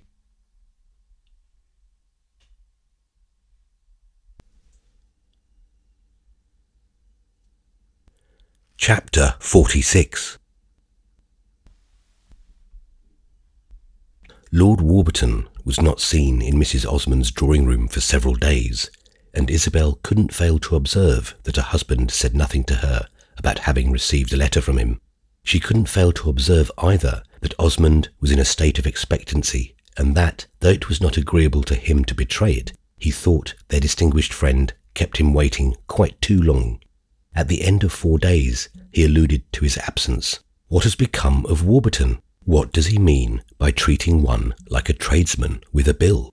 I know nothing about him, Isabel said. I saw him last Friday at the German ball. He told me then that he meant to write to you. He has never written to me. So I supposed, from your not having told me. He's an odd fish, said Osmond comprehensively, and on Isabel's making no rejoinder, he went on to inquire whether it took his lordship 5 days to indite a letter. Does he form his words with such difficulty? I don't know, Isabel was reduced to replying. I've never had a letter from him. Never had a letter? I had an idea that you were at one time in intimate correspondence." She answered that this had not been the case, and let the conversation drop. On the morrow, however, coming into the drawing room late in the afternoon, her husband took it up again. "When Lord Warburton told you of his intention of writing, what did you say to him?" he asked. She just faltered. "I think I told him not to forget it." "Did you believe there was a danger of that?" "As you say, he's an odd fish. Apparently he has forgotten it," said Osmond. "Be so good as to remind. Should you like me to write to him?" she demanded. "I've no objection whatever." "You expect too much of me." "Ah, yes, I expect a great deal of you." "I'm afraid I shall disappoint you," said Isabel. "My expectations have survived a good deal of disappointment." "Of course I know that. Think how I must have disappointed myself. If you really wish hands laid on Lord Warburton, you must lay them yourself." For a couple of minutes Osmond answered nothing. Then he said, "That won't be easy, with you working against me." Isabel started. She felt herself beginning to tremble. He had a way of looking at her through half-closed eyelids, as if he were thinking of her but scarcely saw her, which seemed to her to have a wonderfully cruel intention. It appeared to recognise her as a disagreeable necessity of thought, but to ignore her for the time as a presence. That effect had never been so marked now. "I think you accuse me of something very base," she returned. "I accuse you of not being trustworthy. If he doesn't after all come forward, it will be because you've kept him off. I don't know that it's base. It is the kind of thing a woman always thinks she may do. I've no doubt you've the finest ideas about it. I told you I would do what I could," she went on. "Yes, that you gain time." It came over her, after he had said this, that she had once thought him beautiful. "How much you must want to make sure of him," she exclaimed in a moment. She had no sooner spoken than she perceived the full reach of her words, of which she had not been conscious in uttering them. They made a comparison between Osmond and herself, recalled the fact that she had once held this coveted treasure in her hand and felt herself rich enough to let it fall. A momentary exultation took possession of her, a horrible delight in having wounded him, for his face instantly told her that none of the force of her exclamation was lost. He expressed nothing otherwise, however. He only said quickly, "Yes, I want it immensely." At this moment a servant came in to usher a visitor, and he was followed the next by Lord Warburton, who received a visible check on seeing Osmond. He looked rapidly from the master of the house to the mistress, a movement that seemed to denote a reluctance to interrupt, or even a perception of ominous conditions. Then he advanced with his English address, in which a vague shyness seemed to offer itself as an element of good breeding, in which the only defect was a difficulty in achieving transitions. Osmond was embarrassed. He found nothing to say, but Isabel remarked promptly enough that they had been in the act of talking about their visitor. Upon this, her husband added that they hadn't known what was become of him. They had been afraid he had gone away. "No," he explained, smiling and looking at Osmond, "I'm only on the point of going." And then he mentioned that he found himself suddenly recalled to England. He should start on the morrow or the day after. "I'm awfully sorry to leave poor Touchette," he ended by exclaiming. For a moment, neither of his companions spoke. Osmond only leaned back in his chair, listening.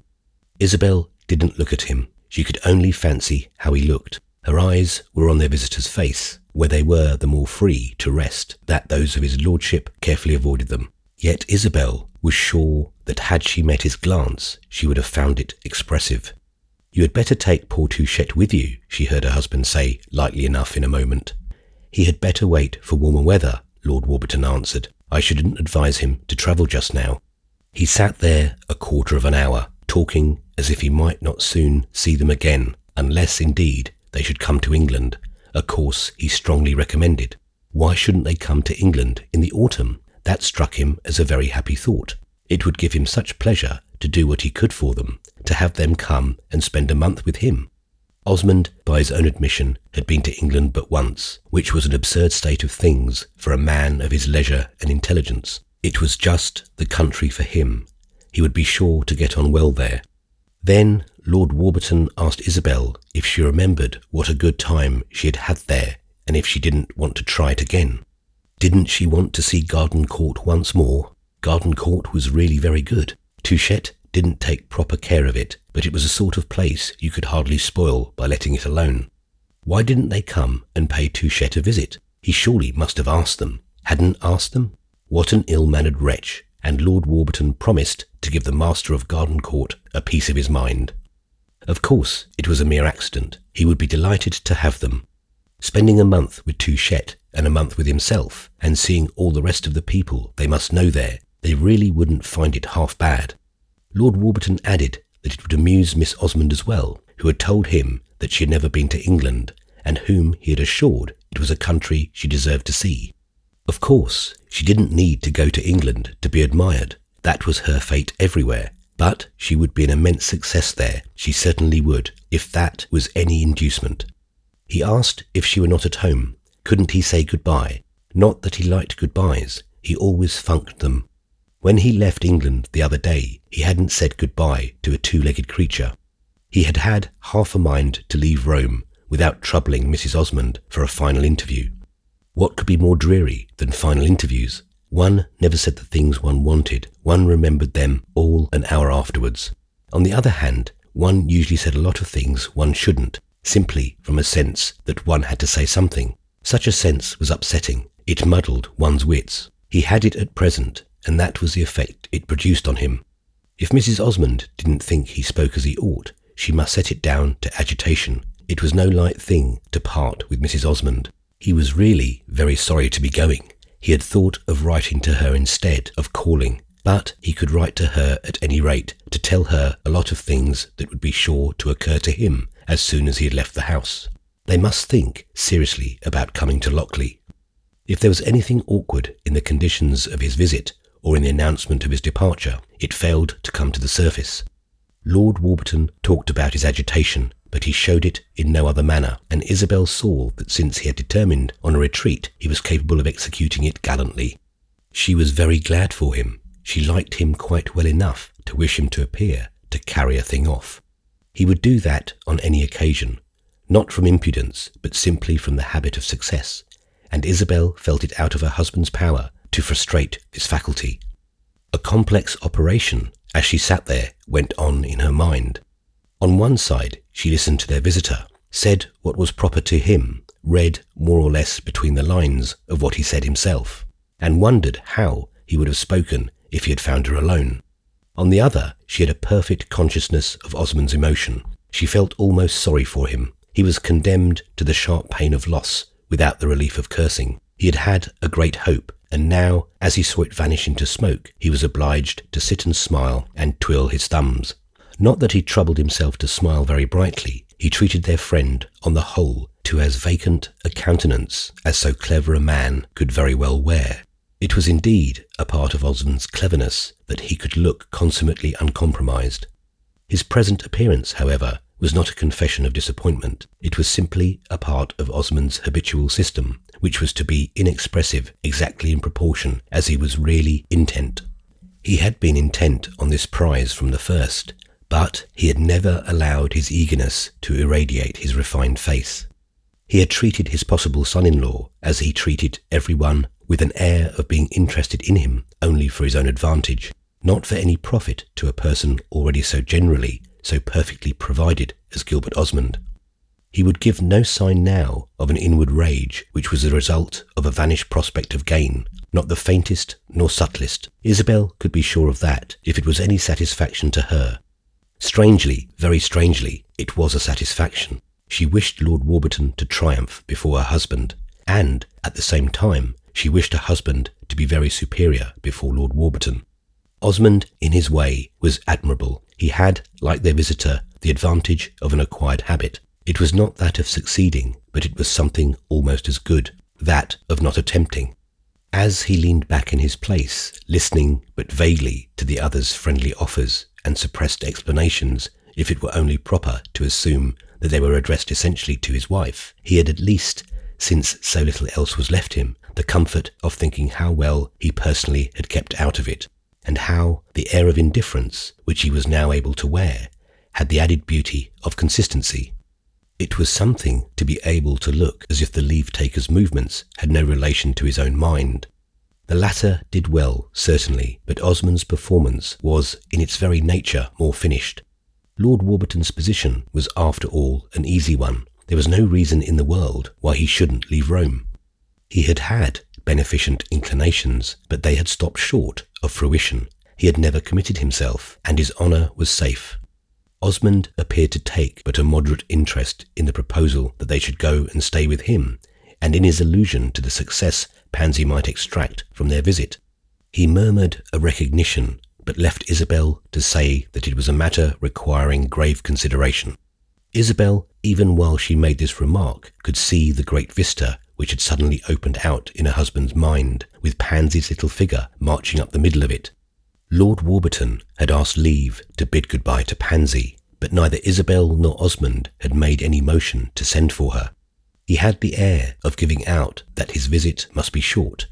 He sat on a small chair, as if it were only for a moment, keeping his hat in his hand. But he stayed and stayed. Isabel wondered what he was waiting for.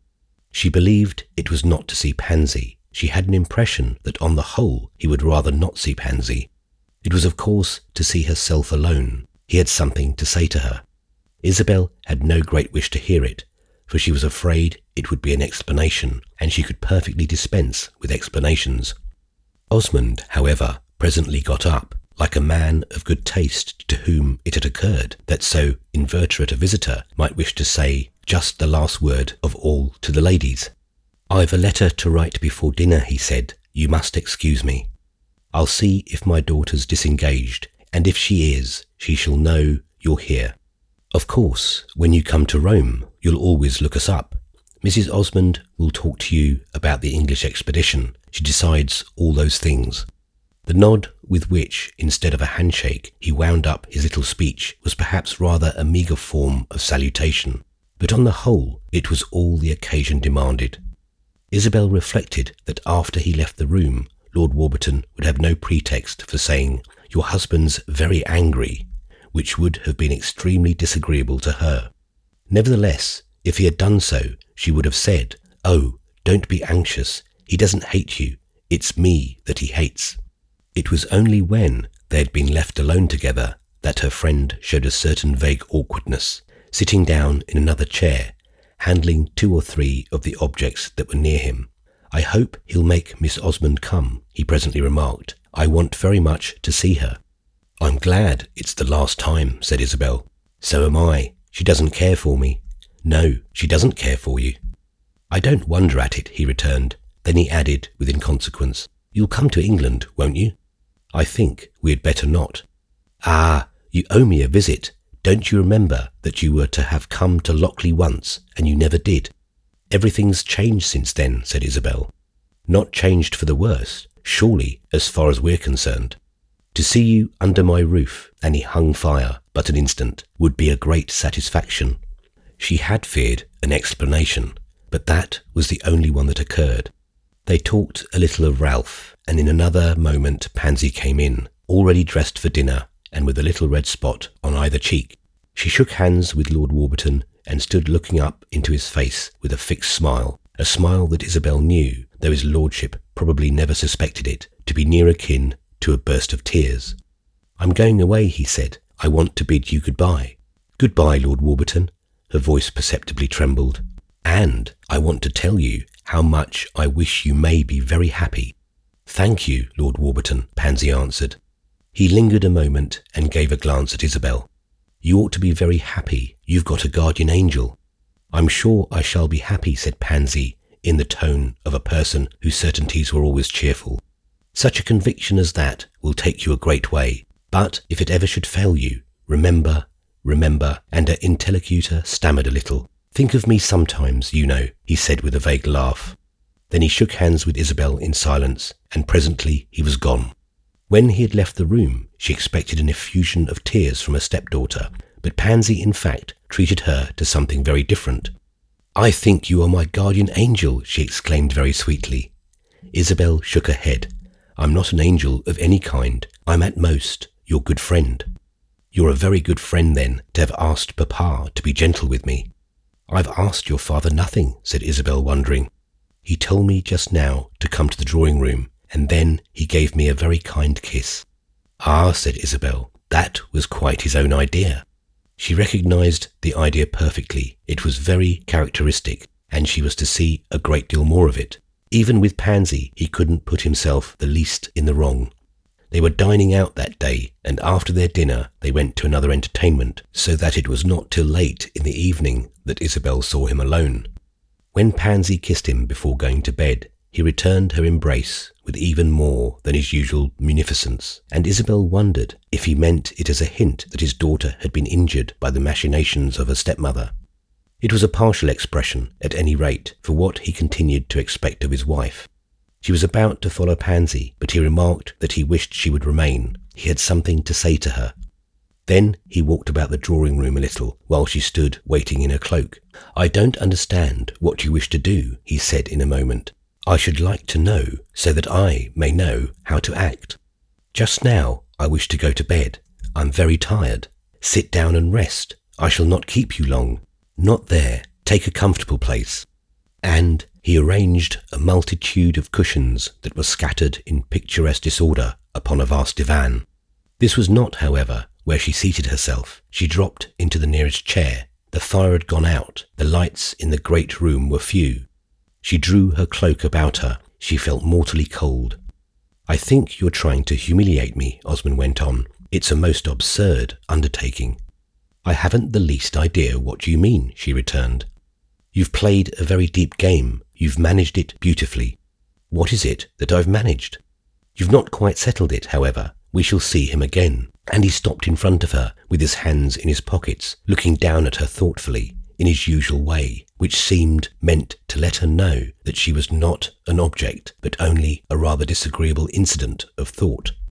"If you mean that Lord Warburton's under an obligation to come back, you're wrong," Isabel said. "He's under none whatever. That's just what I complain of. But when I say he'll come back, I don't mean he'll come from a sense of duty. There's nothing else to make him. I think he has quite exhausted Rome." "Ah, no, that's a shallow judgment. Rome's inexhaustible." And Osmond began to walk about again. "However, about that perhaps there's no hurry," he added. "It's rather a good idea of his that we should go to England. If it were not for the fear of finding your cousin there, I think I should try to persuade you." "It may be that you'll not find my cousin," said Isabel. "I should like to be sure of it. However, I shall be as sure as possible. At the same time, I should like to see his house that you told me so much about at one time. What do you call it? Garden Court. It must be a charming thing, and then, you know, I've a devotion to the memory of your uncle. You made me take a great fancy to him. I should like to see where he lived and died. That indeed is a detail. Your friend was right. Pansy ought to see England." "I've no doubt she would enjoy it," said Isabel. "But that's a long time hence. Next autumn's far off," Osmond continued. "And meantime there are things that more nearly interest us. Do you think me so very proud?" he suddenly asked. "I think you very strange." "You don't understand me." "No, not even when you insult me." "I don't insult you. I'm incapable of it. I merely speak of certain facts, and if the allusion's an injury to you, the fault's not mine. It's surely a fact that you have kept all this matter quite in your own hands." "Are you going back to Lord Warburton?" Isabel asked. "I'm very tired of his name." "You shall hear it again before we've done with it." She had spoken of his insulting her, but it suddenly seemed to her that this ceased to be a pain. He was going down, down. The vision of such a fall made her almost giddy. That was the only pain. He was too strange, too different. He didn't touch her. Still, the working of his morbid passion was extraordinary, and she felt a rising curiosity to know in what light he saw himself justified. "I might say to you that I judge you've nothing to say to me that's worth hearing," she returned in a moment. "But I should perhaps be wrong. There's a thing that would be worth my hearing, to know in the plainest words of what it is you accuse me. Of having prevented Pansy's marriage to Warburton. Are those words plain enough?" "On the contrary, I took a great interest in it. I told you so, and when you told me that you counted on me, that I think was what you said, I accepted the obligation. I was a fool to do so, but I did it.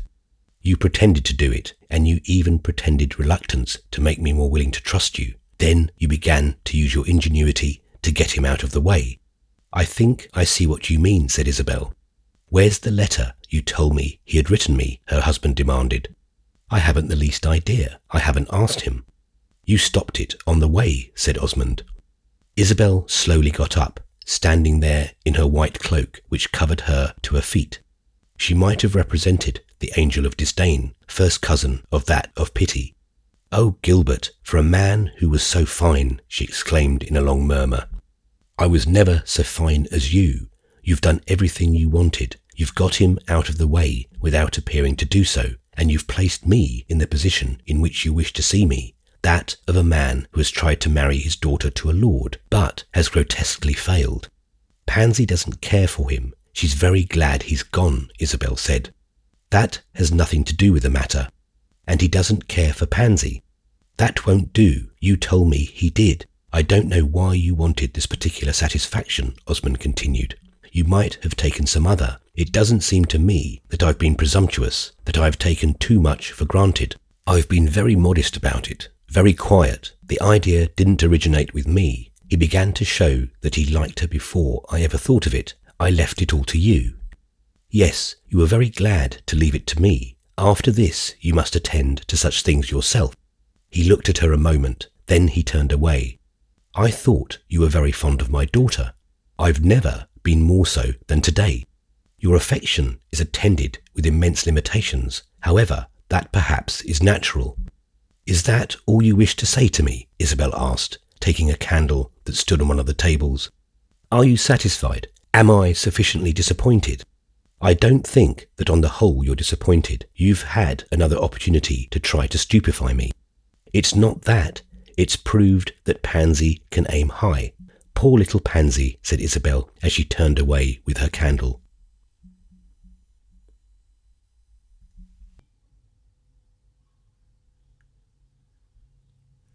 Chapter 47. It was from Henrietta Stackpole that she learned how Caspar Goodwood had come to Rome, an event that took place 3 days after Lord Warburton's departure. This latter fact had been preceded by an incident of some importance to Isabel, the temporary absence once again of Madame Merle, who had gone to Naples to stay with a friend, the happy possessor of a villa at Posillipo. Madame Merle had ceased to minister to Isabel's happiness, who found herself wondering whether the most discreet of women might not also by chance be the most dangerous. Sometimes at night she had strange visions. She seemed to see her husband and her friend, his friend, in dim, indistinguishable combination. It seemed to her that she had not done with her. This lady had something in reserve. Isabel's imagination applied itself actively to this elusive point, but every now and then it was checked by a nameless dread, so that when the charming woman was away from Rome, she had almost a consciousness of respite. She had already learned from Miss Stackpole that Caspar Goodwood was in Europe, Henrietta having written to make it known to her immediately after meeting him in Paris. He himself never wrote to Isabel, and though he was in Europe, she thought it very possible he might not desire to see her. Their last interview before her marriage had had quite the character of complete rupture. If she remembered rightly, he had said he wished to take his last look at her. Since then, he had been the most discordant survival of her earlier time, the only one, in fact, with which a permanent pain was associated. He had left her that morning with a sense of the most superfluous of shocks. It was like a collision between vessels in broad daylight. There had been no mist, no hidden current to excuse it, and she herself had only wished to steer wide. He had bumped against her prow, however, while her hand was on the tiller, and to complete the metaphor, had given the lighter vessel a strain which still occasionally betrayed itself in a faint creaking. It had been horrid to see him, because he represented the only serious harm that, to her belief, she had ever done in the world. He was the only person with an unsatisfied claim on her. She had made him unhappy, she couldn't help it, and his unhappiness was a grim reality. She had cried with rage after he had left her, at she hardly knew what. She tried to think it had been at his want of consideration. He had come to her with his unhappiness, when her own bliss was so perfect. He had done his best to darken the brightness of those pure rays. He had not been violent, and yet there had been violence in the impression. There had been a violence at any rate in something somewhere. Perhaps it was only in her own fit of weeping and in that after-sense of the same which had lasted 3 or 4 days. The effect of his final appeal had in short faded away, and all the first year of her marriage he had dropped out of her books. He was a thankless subject of reference. It was disagreeable to have to think of a person who was sore and sombre about you, and whom you could yet do nothing to relieve. It would have been different if she had been able to doubt even a little of his unreconciled state, as she doubted of Lord Warburton's. Unfortunately, it was beyond question, and this aggressive, uncompromising look of it was just what made it unattractive. She could never say to herself that here was a sufferer who had compensations, as she was able to say in the case of her English suitor. She had no faith in Mr. Goodwood's compensations, and no esteem for them. A cotton factory was not a compensation for anything, least of all having failed to marry Isabel Archer. And yet, beyond that, she hardly knew what he had, save of course his intrinsic qualities. Oh, he was intrinsic enough. She never thought of his even looking for artificial aids. If he extended his business, that, to the best of her belief, was the only form exertion could take with him. It would be because it was an enterprising thing, or good for the business, not in the least because he might hope it would overlay the past. This gave his figure a kind of bareness and bleakness, which made the accident of meeting it in memory or in apprehension a peculiar concussion. It was deficient in the social drapery commonly muffling, in an over-civilized age, the sharpness of human contacts. His perfect silence, moreover, the fact that she had never heard from him and very seldom heard any mention of him, deepened this impression of his loneliness. She asked Lily for news of him from time to time, but Lily knew nothing of Boston. Her imagination was all bounded on the east by Madison Avenue. As time went on, Isabel had thought of him oftener and with fewer restrictions. She had had more than once the idea of writing to him. She had never told her husband about him, never let Osmond know of his visits to her in Florence. A reserve not dictated in the early period by a want of confidence in Osmond, but simply by the consideration that the young man's disappointment was not her secret but his own. It would be wrong of her, she had believed, to convey it to another, and Mr. Goodwood's affairs could have, after all, little interest for Gilbert. When it had come to the point she had never written to him, it seemed to her that, considering his grievance, the least she could do was to let him alone. Nevertheless, she would have been glad to be in some way nearer to him. It was not that it ever occurred to her that she might have married him. Even after the consequences of her actual union had grown vivid to her, that particular reflection, though she indulged in so many, had not had the assurance to present itself. But on finding herself in trouble, he had become a member of that circle of things with which she wished to set herself right. I have mentioned how passionately she needed to feel that her unhappiness should not have come to her through her own fault. She had no near prospect of dying, and yet she wished to make her peace with the world, to put her spiritual affairs in order. It came back to her from time to time that there was an account still to be settled with Caspar, and she saw herself disposed or able to settle it, today on terms easier for him than ever before. Still, when she learned he was coming to Rome, she felt all afraid. It would be more disagreeable for him than for anyone else to make out, since he would make it out, as over a falsified balance sheet or something of that sort, the intimate disarray of her affairs. Deep in her breast she believed that he had invested his all in her happiness, while the others had invested only a part. He was one more person from whom she should have to conceal her stress. She was reassured, however, after he arrived in Rome, for he spent several days without coming to see her. Henrietta Stackpole, it may well be imagined, was much more punctual, and Isabel was largely favoured with the society of her friend. She threw herself into it, for now that she had made such a point of keeping her conscience clear, that was one way of proving she had not been superficial, the more so as the years in their flight had rather enriched than blighted those peculiarities which had been humorously criticised by persons less interested than Isabel, and which were still marked enough to give loyalty a spice of heroism. Henrietta was as keen and quick and fresh as ever, and as neat and bright and fair. Her remarkably open eyes, lighted like great glazed railway stations, had put up no shutters. Her attire had lost none of its crispness, her opinions none of their national reference. She was by no means quite unchanged, however. It struck Isabel she had grown vague. Of old, she had never been vague, though undertaking many inquiries at once. She had managed to be entire and pointed about each.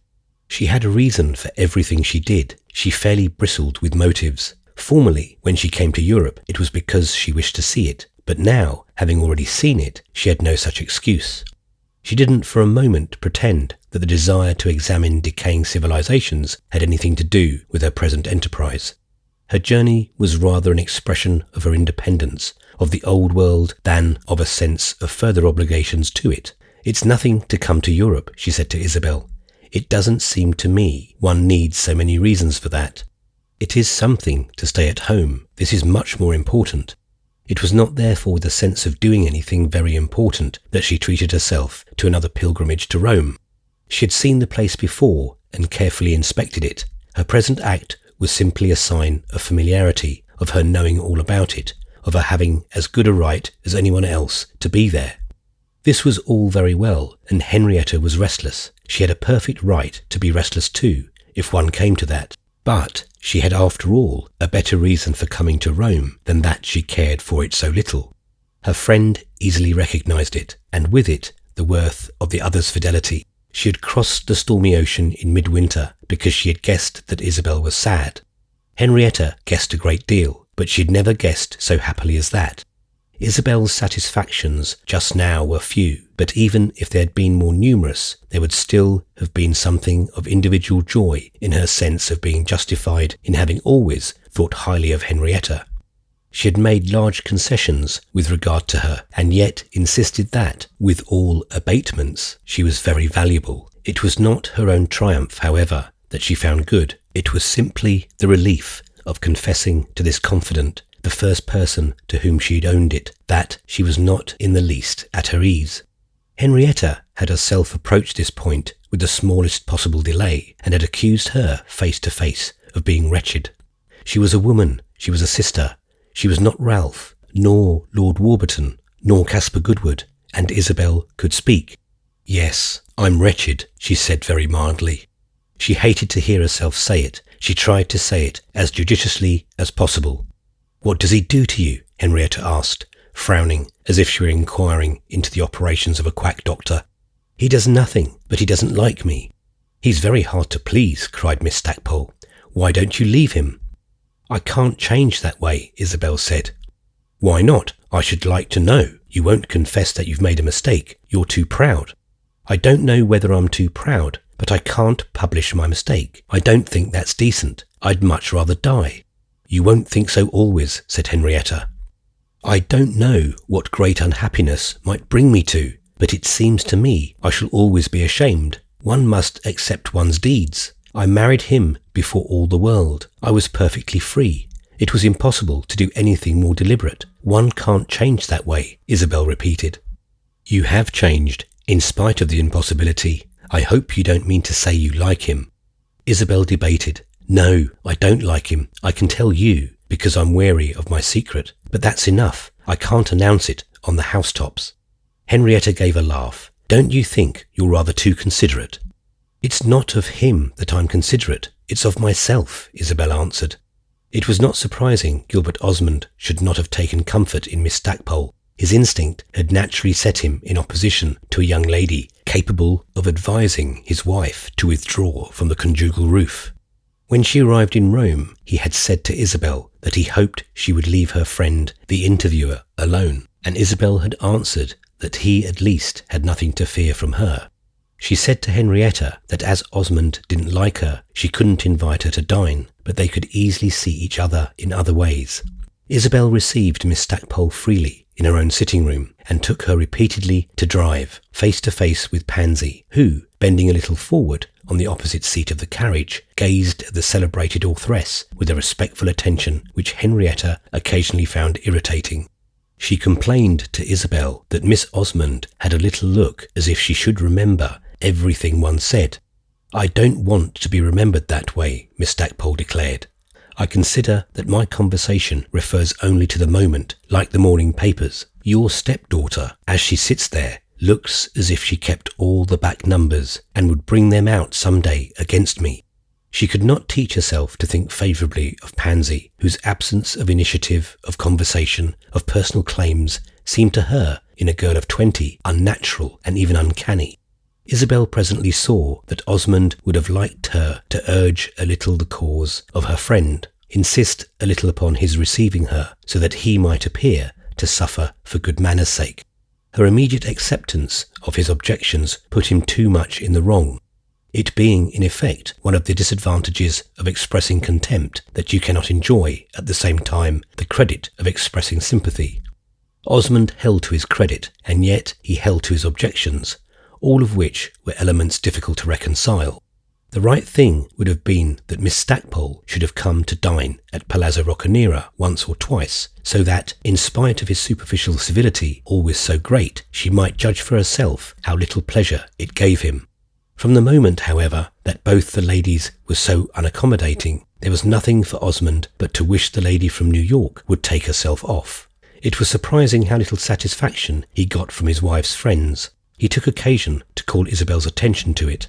"You're certainly not fortunate in your intimates. I wish you might make a new collection," he said to her one morning, in reference to nothing visible at the moment, but in a tone of ripe reflection which deprived the remark of all brutal abruptness. "It's as if you had taken the trouble to pick out the people in the world that I have least in common with.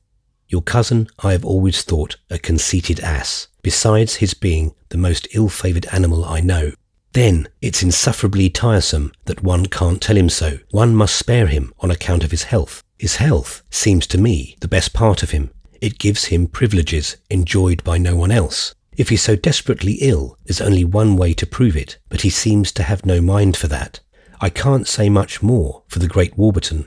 When one really thinks of it, the cool insolence of that performance was something rare.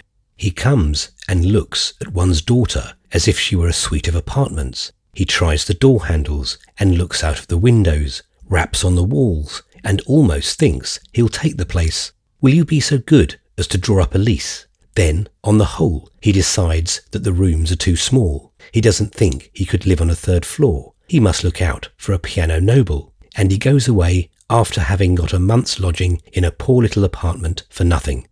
Miss Stackpole, however, is your most wonderful invention. She strikes me as a kind of monster. One hasn't a nerve in one's body that she doesn't set quivering. You know, I never have admitted that she's a woman. Do you know what she reminds me of? Of a new steel pen, the most odious thing in nature. She talks as a steel pen writes. Aren't her letters, by the way, on ruled paper? She thinks and moves and walks and looks exactly as she talks. You may say that she doesn't hurt me, inasmuch as I don't see her. I don't see her, but I hear her. I hear her all day long. Her voice is in my ears.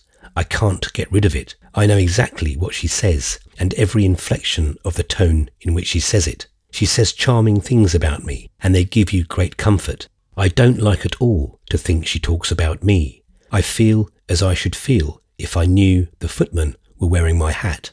Henrietta talked about Gilbert Osmond, as his wife assured him, rather less than he suspected. She had plenty of other subjects, in two of which the reader may be supposed to be especially interested. She let her friend know that Caspar Goodwood had discovered for himself that she was unhappy, though indeed her ingenuity was unable to suggest what comfort he hoped to give her by coming to Rome and yet not calling on her. They met him twice in the street, but he had no appearance of seeing them. They were driving, and he had a habit of looking straight in front of him, as if he proposed to take in but one object at a time. Isabel could have fancied she had seen him the day before. It must have been with just that face and step that he had walked out of Mrs. Touchette's door at the close of their last interview. He was dressed just as he had been dressed on that day. Isabel remembered the colour of his cravat, and yet in spite of this familiar look, there was a strangeness in his figure too, something that made her feel it afresh to be rather terrible he should have come to Rome. He looked bigger and more overtopping than of old, and in those days he certainly reached high enough. She noticed that the people whom he passed looked back after him, but he went straight forward, lifting above them a face like a February sky. Miss Stackpole's other topic was very different. She gave Isabel the latest news about Mr. Bantling. He had been out in the United States the year before, and she was happy to say that she had been able to show him considerable attention. She didn't know how much he enjoyed it, but she would undertake to say it had done him good. He wasn't the same man when he left as he had been when he came. It had opened his eyes and shown him that England wasn't everything. He had been very much liked in most places, and though extremely simple, more simple than the English were commonly supposed to be, there were people who had thought him affected. She didn't know whether they meant that his simplicity was an affection. Some of his questions were too discouraging. He thought all the chambermaids were farmers' daughters, or all the farmers' daughters were chambermaids. She couldn't exactly remember which. He hadn't seemed able to grasp the great school system. It had been really too much for him. On the whole, he had behaved as if there were too much of everything. If he could only take in a small part. The part he had chosen was the hotel system and the river navigation. He had seemed really fascinated with the hotels. He had a photograph of every one he had visited. But the river steamers were his principal interest. He wanted to do nothing but sail on the big boats. They had travelled together from New York to Milwaukee, stopping at the most interesting cities on the route. And whenever they started afresh, he had wanted to know if they could go by steamer. He seemed to have no idea of geography, had an impression that Baltimore was a western city and was perpetually expecting to arrive at the Mississippi. He appeared never to have a word of any river in America but the Mississippi, and was unprepared to recognize the existence of the Hudson, though obliged to confess at last that it was fully equal to the Rhine. They had spent some pleasant hours in the palace cars. He was always ordering ice cream from the coloured man. He could never get used to that idea that you could get ice cream in the cars. Of course you couldn't, nor fans, nor candy, nor anything in the English cars. He found the heat quite overwhelming, and she had told him she indeed expected it was the biggest he had ever experienced. He was now in England, hunting round, Henrietta called it. These amusements were those of the American red man. We had left that behind long ago, the pleasures of the chase. It seemed to be generally believed in England that we wore tomahawks and feathers, but such a costume was more in keeping with English habits.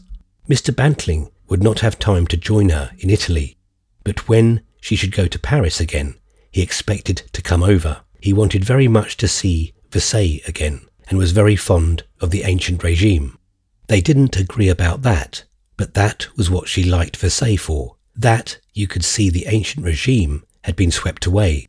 There were no dukes and marquises there now. She remembered on the contrary one day when there were 5 American families walking all round. Mr. Bantling was very anxious that she should take up the subject of England again, and he thought she might get on better with it now. England had changed a good deal within 2 or 3 years.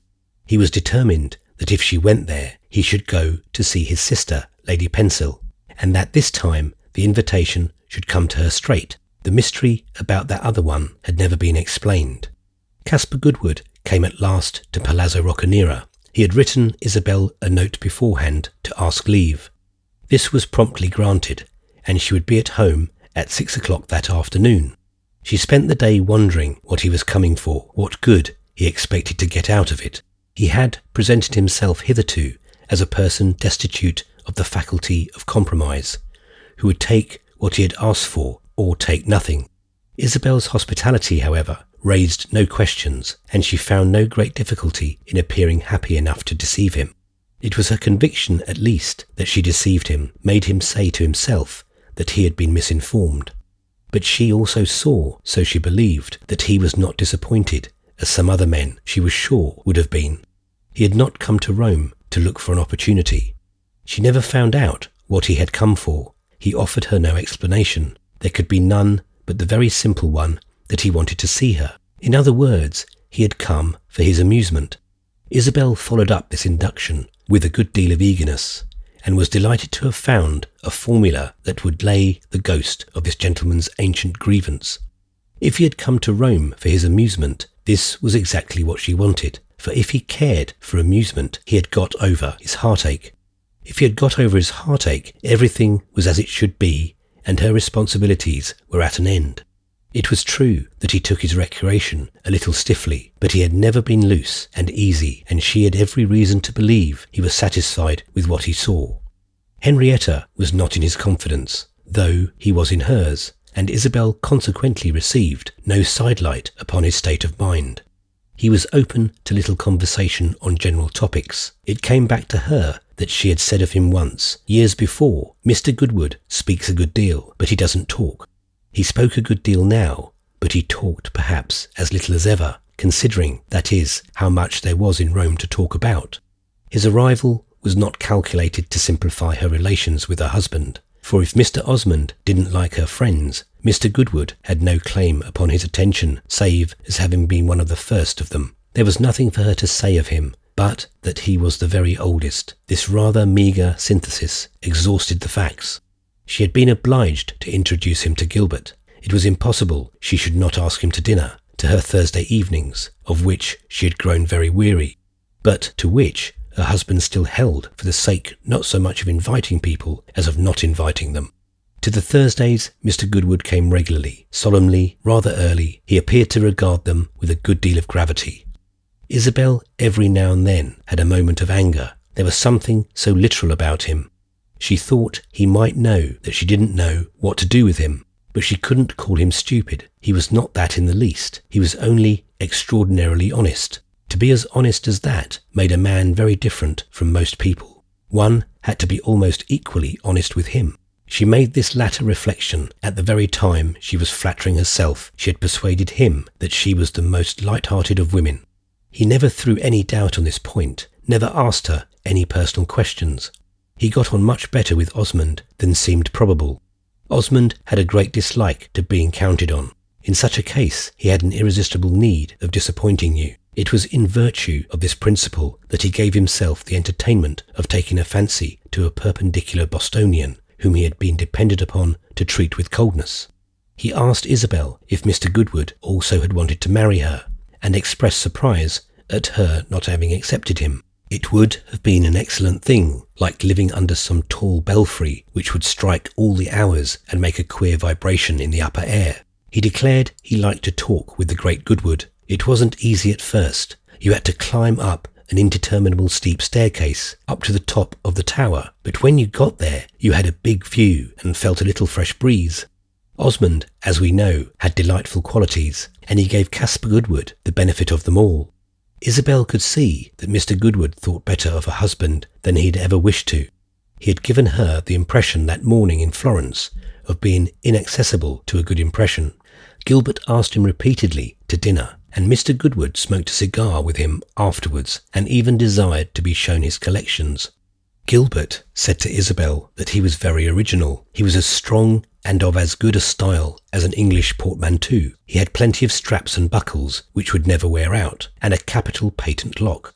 Caspar Goodwood took to riding on the Campagna and devoted much time to this exercise. It was therefore mainly in the evening that Isabel saw him. She bethought herself of saying to him one day that if he were willing he could render her a service, and then she added smiling, I don't know, however, what right I have to ask a service of you.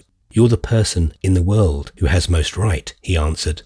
I've given you assurances that I've never given anyone else. The service was that he should go and see her cousin Ralph, who was ill at the Hôtel de Paris, alone, and be as kind to him as possible. Mr. Goodwood had never seen him, but he would know who the poor fellow was. If she was not mistaken, Ralph had once invited him to Garden Court. Caspar remembered the invitation perfectly, and, though he was not supposed to be a man of imagination, had enough to put himself in the place of a poor gentleman who lay dying at a Roman inn. He called at the Hôtel de Paris, and, on being shown into the presence of the master of Garden Court, found Miss Stackpole sitting beside his sofa.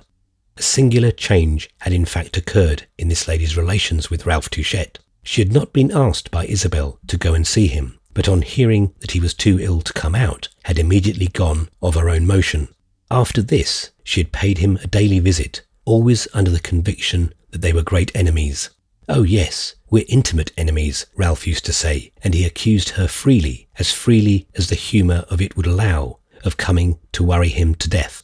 In reality, they became excellent friends. Henrietta much wondering that she should never have liked him before. Ralph liked her exactly as much as he had always done. He had never doubted for a moment that she was an excellent fellow. They talked about everything and always differed, about everything, that is, but Isabel, a topic as to which Ralph always had a thin forefinger on his lips. Mr. Bantling, on the other hand, proved a great resource.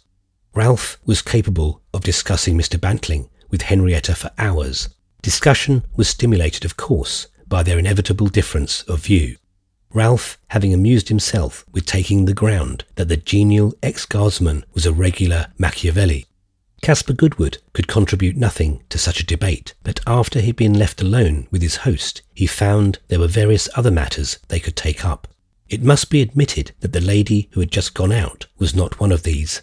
Caspar granted all Miss Stackpole's merits in advance, but had no further remark to make about her. Neither, after the first allusions, did the two men expatiate upon Mrs. Osmond, a theme in which Goodwood perceived as many dangers as Ralph. He felt very sorry for that unclassable personage. He couldn't bear to see a pleasant man, so pleasant for all his queerness, so beyond anything to be done. There was always something to be done for Goodwood, and he did it in this case by repeating several times his visit to the Hôtel de Paris. It seemed to Isabel that she had been very clever. She had artfully disposed of the superfluous Caspar. She had given him an occupation. She had converted him into a caretaker of Ralph. She had a plan of making him travel northward with her cousin as soon as the first mild weather should allow it. Lord Warburton had brought Ralph to Rome, and Mr. Goodwood should take him away.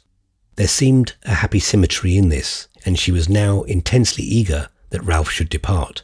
She had a constant fear he would die there before her eyes, and a horror of the occurrence of this event at an inn by her door, which he had so rarely entered. Ralph must sink to his last rest in his own dear house, in one of those deep, dim chambers of Garden Court, where the dark ivy would cluster round the edges of the glimmering window. There seemed to Isabel in these days something sacred in Garden Court. No chapter of the past was more perfectly irrecoverable. When she thought of the months she had spent there, the tears rose to her eyes.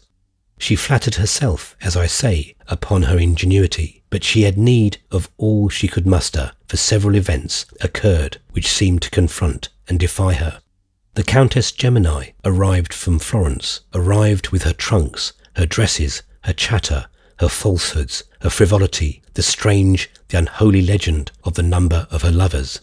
Edward Rosier, who had been away somewhere, no one, not even Pansy, knew where, reappeared in Rome and began to write her long letters, which she never answered. Madame Merle returned from Naples and said to her with a strange smile, "What on earth did you do with Lord Warburton?" as if it were any business of hers.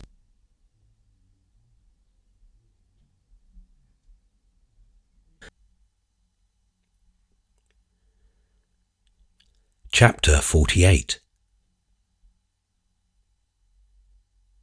One day, toward the end of February, Ralph Touchette made up his mind to return to England. He had his own reasons for this decision, which he was not bound to communicate, but Henrietta Stackpole, to whom he mentioned his intention, flattered herself that she guessed them. She forbore to express them, however. She only said, after a moment, as she sat by his sofa, "I suppose you know you can't go alone." "I've no idea of doing that," Ralph answered. "I shall have people with me." "What do you mean by people? Servants whom you pay?" "Ah," said Ralph jocosely, "after all, they're human beings." "Are there any women among them?" Miss Stackpole desired to know. "You speak as if I had a dozen." "No, I confess I haven't a soubrette in my employment." "Well," said Henrietta calmly, "you can't go to England that way. You must have a woman's care. I've had so much of yours for the past fortnight that it will last me a good while." "You've not had enough of it yet. I guess I'll go with you," said Henrietta. "Go with me?" Ralph slowly raised himself from his sofa. "Yes, I know you don't like me, but I'll go with you all the same. It would be better for your health to lie down again." Ralph looked at her a little, then he slowly relapsed. "I like you very much," he said in a moment. Miss Stackpole gave one of her infrequent laughs. "You needn't think that by saying that you can buy me off. I'll go with you, and what is more, I'll take care of you." "You're a very good woman," said Ralph. Wait till I get you safely home before you say that. It won't be easy. But you had better go all the same." Before she left him, Ralph said to her, "Do you really mean to take care of me?" "Well, I mean to try. I notify you then that I submit. Oh, I submit." And it was perhaps a sign of submission that a few minutes after she had left him alone, he burst into a loud fit of laughter. It seemed to him so inconsequent, such a conclusive proof of his having abdicated all functions and renounced all exercise, that he should start a journey across Europe under the supervision of Miss Stackpole. And the great oddity was that the prospect pleased him. He was gratefully, luxuriously passive. He felt even impatient to start, and indeed he had an immense longing to see his own house again. The end of everything was at hand. It seemed to him he could stretch out his arm and touch the goal, but he wanted to die at home. It was the only wish he had left, to extend himself in the large, quiet room where he had last seen his father lie, and close his eyes upon the summer dawn. That same day, Caspar Goodwood came to see him, and he informed his visitor that Miss Stackpole had taken him up and was to conduct him back to England. "Ah, then," said Caspar, "I'm afraid I shall be a fifth wheel to the coach. Mrs. Osmond has made me promise to go with you." "Good heavens, it's the golden age. You're all too kind." "The kindness on my part is to her. It's hardly to you." "Granting that, she's kind," smiled Ralph. "To get people to go with you?" "Yes, that's the sort of kindness," Goodwood answered, without lending himself to the joke. "For myself, however," he added, "I'll go as far as to say that I would much rather travel with you and Miss Stackpole than with Miss Stackpole alone." "And you'd rather stay here than do either," said Ralph. "There's really no need of your coming. Henrietta's extraordinarily efficient." "I'm sure of that, but I've promised Mrs. Osmond." "You can easily get her to let you off." "She wouldn't let me off for the world. She wants me to look after you, but that isn't the principal thing. The principal thing is that she wants me to leave Rome." "Ah, you see too much in it," Ralph suggested. "I bore her," Goodwood went on. "She has nothing to say to me, so she invented that." "Oh then, if it's a convenience to her, I certainly will take you with me. Though I don't see why it should be a convenience," Ralph added in a moment. "Well," said Caspar Goodwood simply, "she thinks I'm watching her." "Watching her?" "Trying to make out if she's happy." "That's easy to make out," said Ralph. "She's the most visibly happy woman I know." "Exactly so. I'm satisfied," Goodwood answered dryly. For all his dryness, however, he had more to say. "I've been watching her. I was an old friend, and it seemed to me I had the right. She pretends to be happy. That was what she undertook to be, and I thought I should like to see for myself what it amounts to. I've seen," he continued with a harsh ring in his voice, "and I don't want to see any more. I'm now quite ready to go." "Do you know, it strikes me as about time you should," Ralph rejoined. And this was the only conversation these gentlemen had about Isabel Osmond. Henrietta made her preparations for departure, and among them she found it proper to say a few words to the Countess Gemini, who returned at Miss Stackpole's pension the visit which this lady had paid her in Florence. "You were very wrong about Lord Warburton," she remarked to the Countess. "I think it right you should know that." "About his making love to Isabel? My poor lady, he was at her house 3 times a day. He has left traces of his passage," the Countess cried. "He wished to marry your niece. That's why he came to the house." The Countess stared, and then, with an inconsiderate laugh, "Is that the story that Isabel tells? It isn't bad, as such things go. If he wishes to marry my niece, pray, why doesn't he do it? Perhaps he has gone to buy the wedding ring, and will come back with it next month, after I'm gone." "No, he'll not come back. Miss Osmond doesn't wish to marry him. She's very accommodating. I knew she was fond of Isabel, but I didn't know she carried it off so far." "I don't understand you," said Henrietta coldly, and reflecting that the Countess was unpleasantly perverse. "I really must stick to my point, that Isabel never encouraged the attentions of Lord Warburton. My dear friend, what do you and I know about it? All we know is that my brother's capable of everything." "I don't know what your brother's capable of," said Henrietta with dignity. "It's not her encouraging Warburton that I complain of. It's her sending him away. I want particularly to see him. Do you suppose she thought I would make him faithless?" the Countess continued with audacious insistence. "However, she's only keeping him. One can feel that. The house is full of him there. He's quite in the air. Oh yes, he has left traces. I'm sure I shall see him yet."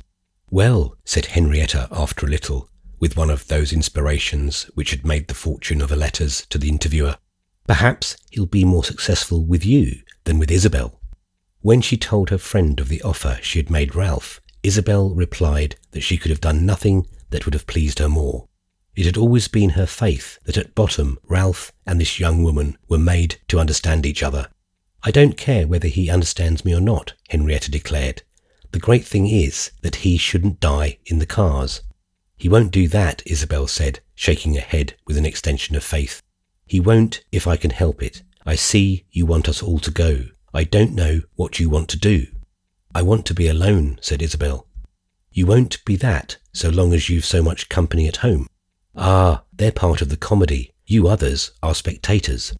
"Do you call it a comedy, Isabel Archer?" Henrietta rather grimly asked. "The tragedy, then, if you like. You're all looking at me. It makes me uncomfortable." Henrietta engaged in this act for a while. "You're like the stricken deer, seeking the innermost shade. Oh, you do give me such a sense of helplessness," she broke out. "I'm not at all helpless. There are many things I mean to do.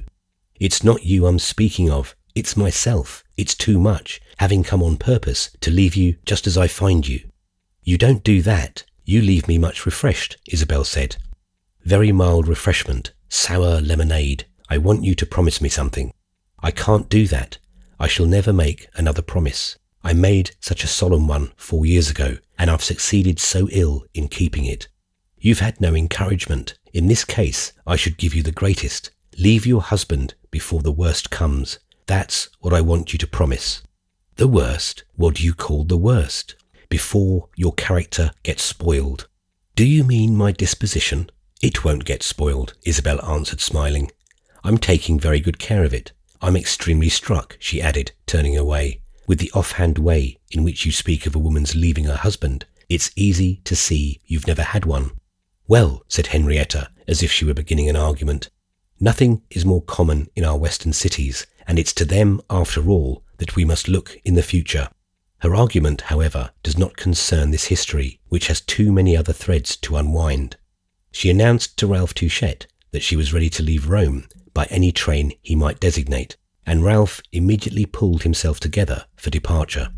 Isabel went to see him at the last, and he made the same remark that Henrietta had made. It struck him that Isabel was uncommonly glad to get rid of them all.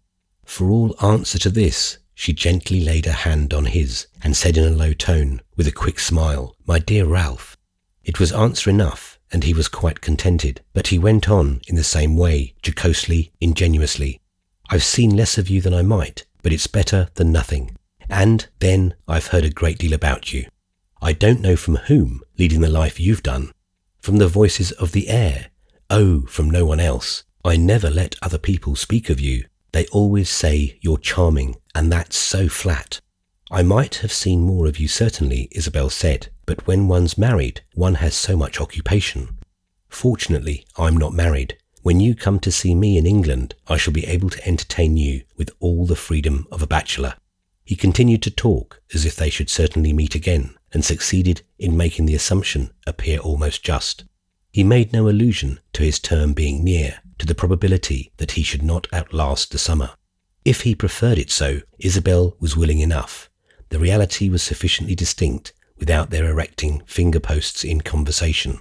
That had been well enough for the earlier time, though about this, as about his other affairs, Ralph had never been egotistic. Isabel spoke of his journey, of the stages into which he should divide it, of the precautions he should take. "Henrietta's my greatest precaution," he went on, "the conscience of that woman sublime. Certainly, she'll be very conscientious. Will be, she has been. It's only because she thinks it's her duty that she goes with me. There's a conception of duty for you." "Yes, it's a generous one," said Isabel, "and it makes me deeply ashamed. I ought to go with you, you know. Your husband wouldn't like that." "No, he wouldn't like it, but I might go all the same." "I'm startled by the boldness of your imagination. Fancy my being a cause of disagreement between a lady and her husband." "That's why I don't go," said Isabel simply, yet not very lucidly. Ralph understood well enough, however, I should think so, with all those occupations you speak of. It isn't that. I'm afraid, said Isabel. After a pause, she repeated, as if to make herself, rather than him, hear the words. I'm afraid. Ralph could hardly tell what her tone meant. It was so strangely deliberate, apparently so void of emotion.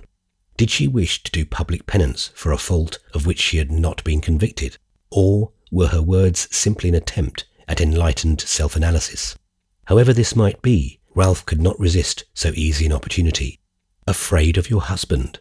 Afraid of myself, she said, getting up. She stood there a moment and then added, if I were afraid of my husband, that would be simply my duty. That's what women are expected to be. Ah, yes, laughed Ralph, but to make up for it, there's always some man awfully afraid of some woman. She gave no heed to this pleasantry, but suddenly took a different turn. With Henrietta at the head of your little band, she exclaimed abruptly, there will be nothing left for Mr. Goodwood. Ah, my dear Isabel, Ralph answered, he's used to that. There is nothing left for Mr. Goodwood. She coloured and then observed quickly that she must leave him. They stood together a moment, both her hands were in both of his. You've been my best friend, she said. It was for you that I wanted to live, but I'm of no use to you. Then it came over her more poignantly that she should not see him again. She could not accept that. She could not part with him that way. If you should send for me, I'd come, she said at last. Your husband won't consent to that. Oh yes, I can arrange it. I shall keep that for my last pleasure, said Ralph, in answer to which she simply kissed him. It was a Thursday, and that evening Caspar Goodwood came to Palazzo Roccanera.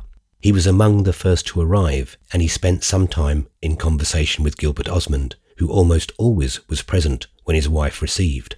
They sat down together, and Osmond, talkative, communicative, expansive, seemed possessed with a kind of intellectual gaiety.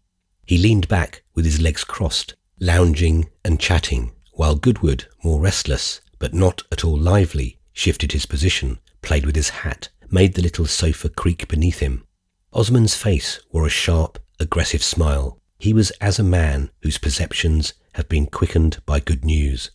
He remarked to Goodwood that he was sorry they were to lose him. He himself should particularly miss him. He saw so few intelligent men. They were surprisingly scarce in Rome. He must be sure to come back. There was something very refreshing to an invertebrate Italian like himself in talking with a genuine outsider. I'm very fond of Rome, you know, Osmond said, but there's nothing I like better than to meet people who haven't that superstition. The modern world's after all very fine. Now, you're thoroughly modern, and yet you are not at all common. So many of the moderns we see are such very poor stuff. If they're the children of the future, we're willing to die young. Of course, the ancients too are often very tiresome. My wife and I like everything that's really new, not the mere pretense of it. There's nothing new, unfortunately, in ignorance and stupidity. We see plenty of that in forms that offer themselves as a revelation of progress, of fight, a revelation of vulgarity. There's a certain kind of vulgarity which I believe is really new. I don't think there ever was anything like it before. Indeed, I don't find vulgarity at all before the present century. You see a faint menace of it here and there in the last, but today the air has grown so dense that delicate things are literally not recognised. Now we've liked you, with which he hesitated a moment, laying his hand gently on Goodwood's knee and smiling with a mixture of assurance and embarrassment. I'm going to say something extremely offensive and patronising, but you must let me have the satisfaction of it. We've liked you because you've reconciled us a little to the future. If there are to be a certain number of people like you, à la bonne heure, I'm talking for my wife as well as for myself, you see. She speaks for me, my wife. Why shouldn't I speak for her? We're as united, you know, as the candlestick and the snuffers. Am I assuming too much when I say that I think I've understood from you that your occupations have been a commercial? There's a danger in that, you know, but it's the way you've escaped that strikes us. Excuse me if my little compliment seems in execrable taste. Fortunately, my wife doesn't hear me. What I mean is that you might have been what was I mentioning just now? The whole American world was in a conspiracy to make you so. But you resisted. You've something about you that saved you. And yet you're so modern the most modern man we know. We shall always be delighted to see you again." I have said that Osmond was in good humour, and these remarks will give ample evidence of the fact. They were infinitely more personal than he usually cared to be, and if Caspar Goodwood had attended to them more closely, he might have thought that the defence of delicacy was in rather odd hands. We may believe, however, that Osmond knew very well what he was about, and that if he chose to use the tongue of patronage with a grossness not in his habits, he had an excellent reason for the escapade. Goodwood had only a vague sense that he was laying it on somehow. He scarcely knew where the mixture was applied. Indeed, he scarcely knew what Osmond was talking about. He wanted to be alone with Isabel, and that idea spoke louder to him than her husband's perfectly pitched voice. He watched her talking with other people, and wondered when she would be at liberty, and whether he might ask her to go into one of the other rooms. His humour was not, like Osmond's, of the best. There was an element of dull rage in his consciousness of things. Up to this time, he had not disliked Osmond personally. He had only thought him a very well-informed and obliging, and more than he supposed like the person whom Isabel Archer would naturally marry. His host had won, in the open field, a great advantage over him, and Goodwood had too strong a sense of fair play to have been moved to underrate him on that account. He had not tried, positively, to think well of him. This was a flight of sentimental benevolence of which, even in the days when he came nearest to reconciling himself to what had happened, Goodwood was quite incapable. He accepted him as rather a brilliant personage of the amateurish kind, afflicted with the redundancy of leisure which it amused him to work off as little refinements of conversation. But he only half trusted him. He could never make out why the deuce Osmond should lavish refinements of any sort upon him. It made him suspect that he found some private entertainment in it, and it ministered to a general impression that his triumphant rival had, in his composition, a streak of perversity. He knew indeed that Osmond could have no reason to wish him evil. He had nothing to fear from him. He had carried off a supreme advantage and could afford to be kind to a man who had lost everything. It was true that Goodwood had at times grimly wished he were dead and would have liked to kill him. But Osmond had no means of knowing this, for practice had made the younger man perfect in the art of appearing inaccessible today to any violent emotion. He cultivated this art in order to deceive himself, but it was others that he deceived first. He cultivated it, moreover, with very limited success, of which there could be no better proof than the deep, dumb irritation that reigned in his soul when he heard Osmond speak of his wife's feelings as if he were commissioned to answer for them. That was all he had had an ear for in what his host said to him this evening. He had been conscious that Osmond made more of a point even than usual of referring to the conjugal harmony prevailing at Palazzo Roccanera. He had been more careful than ever to speak as if he and his wife had all things in sweet community, and it were as natural to each of them to say we as to say I. In all this there was an air of intention that had puzzled and angered our poor Bostonian, who could only reflect for his comfort that Mrs. Osmond's relations with her husband were none of his business. He had no proof whatever that her husband misrepresented her, and if he judged her by the surface of things, was bound to believe that she liked her life. She had never given him the faintest sign of discontent. Miss Stackpole had told him that she had lost her illusions, but writing for the papers had made Miss Stackpole sensational. She was too fond of early news. Moreover, since her arrival in Rome, she had been much on her guard. She had pretty well ceased to flash her lantern at him. This indeed, it may be said for her, would have been quite against her conscience. She had now seen the reality of Isabel's situation, and it had inspired her with a just reserve. Whatever could be done to improve it, the most useful form of assistance would not be to inflame her former lovers with a sense of her wrongs. Miss Stackpole continued to take a deep interest in the state of Mr. Goodwood's feelings, but she showed it at present only by sending him choice extracts, humorous and other, from the American journals, of which she received several by every post, and which she always perused with a pair of scissors in her hand. The articles she cut out she placed in an envelope addressed to Mr. Goodwood, which she left with her own hand at his hotel. He never asked her a question about Isabel, Hadn't he come 5,000 miles to see for himself? He was thus not in the least authorised to think Mrs. Osmond unhappy, but the very absence of authorisation operated as an irritant, ministered to the harshness with which, in spite of his theory that he had ceased to care, he now recognised that, so far as she was concerned, the future had nothing more for him. He had not even the satisfaction of knowing the truth.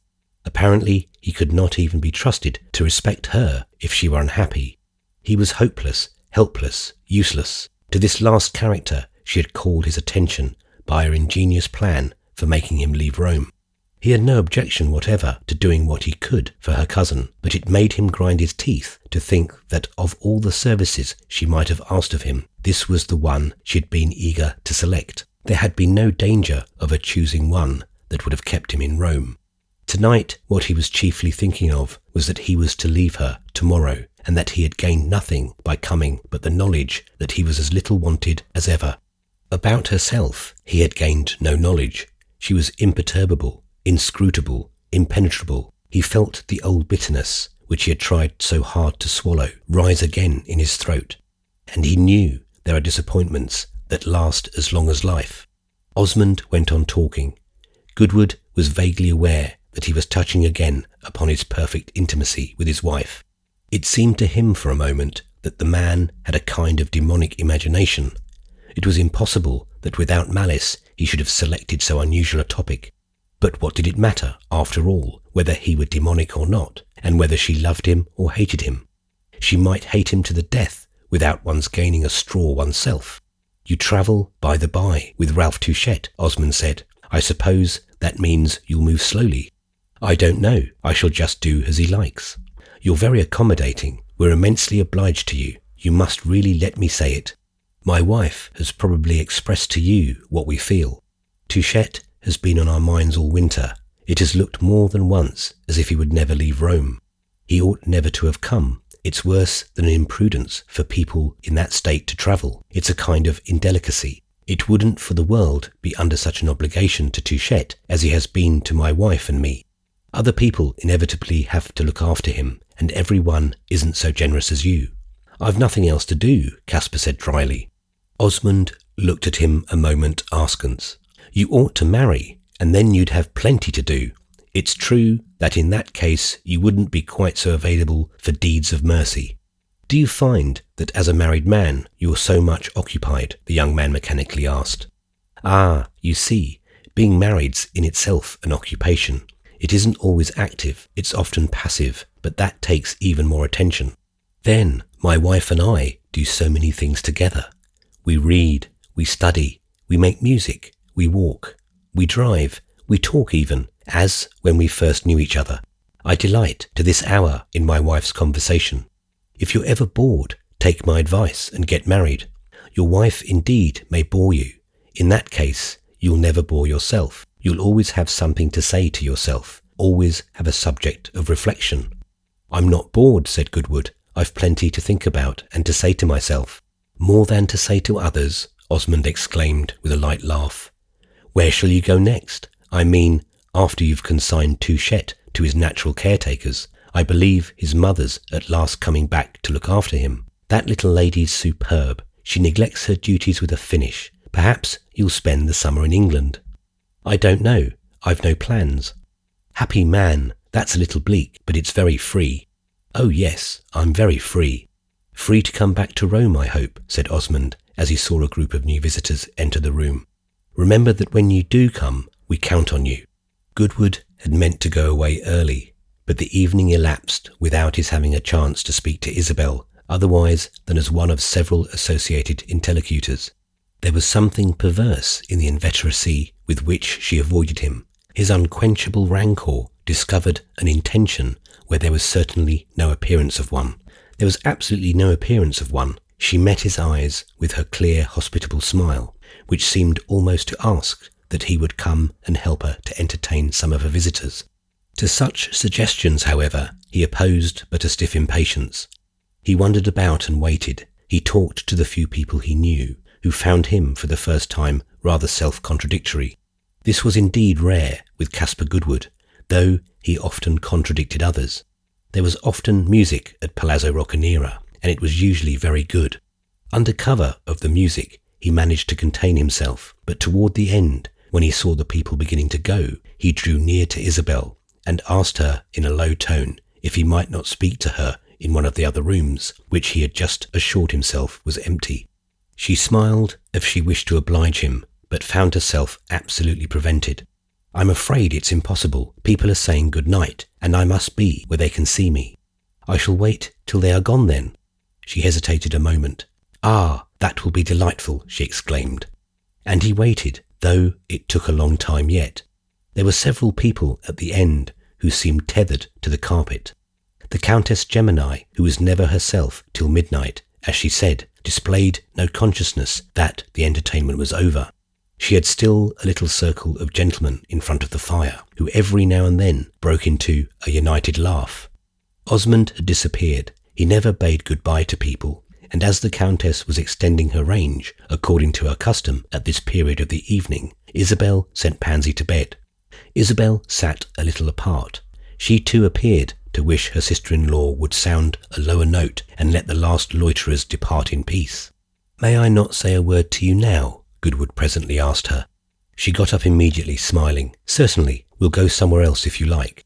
They went together, leaving the Countess with her little circle, and for a moment after they had crossed the threshold, neither of them spoke. Isabel would not sit down. She stood in the middle of the room, slowly fanning herself. She had for him the same familiar grace. She seemed to wait for him to speak. Now that he was alone with her, all the passion he had never stifled surged into his senses. It hummed in his eyes and made things swim around him. The bright, empty room grew dim and blurred, and through the heaving veil he felt her hover before him with gleaming eyes and parted lips. If he had seen more distinctly, he would have perceived her smile was fixed and a trifle forced, that she was frightened at what she saw in his own face. "I suppose you wish to bid me goodbye," she said. "Yes, but I don't like it. I don't want to leave Rome," he answered with almost plaintive honesty. "I can well imagine. It's wonderfully good for you. I can't tell you how kind I think you." For a moment more he said nothing. "With a few words like that, you make me go." "You must come back some day," she brightly returned. "Some day? You mean as long a time hence as possible?" "Oh no, I don't mean all that." "What do you mean? I don't understand." "But I said I'd go, and I'll go," Goodwood added. "Come back whenever you like," said Isabel with attempted lightness. "I don't care a straw for your cousin," Caspar broke out. "Is that what you wish to tell me?" No, I didn't want to tell you anything. I wanted to ask you." He paused a moment, and then, "What have you really made of your life?" he said in a low, quick tone. He paused again, as if for an answer, but she said nothing, and he went on. "I can't understand. I can't penetrate you. What am I to believe? What do you want me to think?" Still, she said nothing. She only stood looking at him, now quite without pretending to ease. "I'm told you're unhappy, and if you are, I should like to know it. That would be something for me. But you yourself say you're happy, and you're somehow so still, so smooth, so hard. You're completely changed. You conceal everything. I haven't really come near you." "You come very near," Isabel said gently, but in a tone of warning. "And yet I don't touch you. I want to know the truth. Have you done well?" "You ask a great deal." "Yes, I've always asked a great deal. Of course you won't tell me. I shall never know if you can help it. And then it's none of my business." He had spoken with a visible effort to control himself, to give a considerable form to an inconsiderate state of mind. But the sense that it was his last chance, that he loved her and had lost her, that she would think him a fool, whatever he should say, suddenly gave him a lash and added a deep vibration to his low voice. "You're perfectly inscrutable, and that's what makes me think you've something to hide. I tell you, I don't care a straw for your cousin, but I don't mean that I don't like him. I mean that it isn't because I like him that I go away with him. I'd go if he were an idiot and you should have asked me. If you should ask me, I'd go to Siberia tomorrow. Why do you want me to leave the place? You must have some reason for that.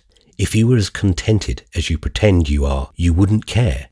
I'd rather know the truth about you, even if it's damnable, than have come here for nothing. That isn't what I came for. I thought I shouldn't care. I came because I wanted to assure myself that I needn't think of you anymore. I haven't thought of anything else, and you're quite right to wish me to go away. But if I must go, there's no harm in my letting myself out for a single moment, is there? If you're really hurt, if he hurts you, nothing I say will hurt you. When I tell you I love you, it's simply what I came for. I thought it was for something else, but it was for that. I shouldn't say it if I didn't believe I should never see you again. It's the last time. Let me pluck a single flower.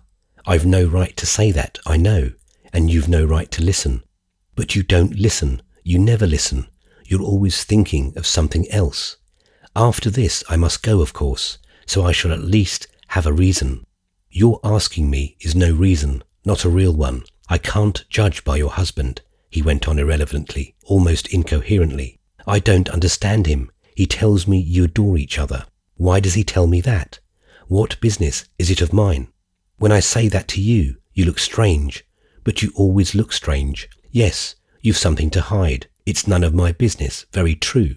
But I love you, said Caspar Goodwood. As he said, she looked strange. She turned her eyes to the door by which they had entered and raised her fan as if in warning. You've behaved so well. Don't spoil it, she uttered softly. No one hears me. It's wonderful what you tried to put me off with. I love you as I've never loved you. I know it. I knew it as soon as you consented to go. You can't help it, of course not. You would if you could, but you can't, unfortunately. Unfortunately for me, I mean. I ask nothing, that is, I shouldn't. But I do ask one sole satisfaction, that you tell me that I tell you what? Whether I may pity you. Should you like that? Isabel asked, trying to smile again. To pity you? Most assuredly. That at least would be doing something. I'd give my life to it. She raised her fan to her face, which had covered all except her eyes. They rested a moment on his. Don't give your life to it, but give a thought to it every now and then. And with that, she went back to the Countess Gemini.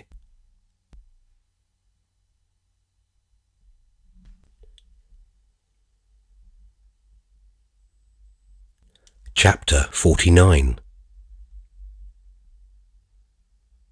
Madame Merle had not made her appearance at Palazzo Roccanera on the evening of that Thursday of which I have narrated some of the incidents, and Isabel, though she observed her absence, was not surprised by it.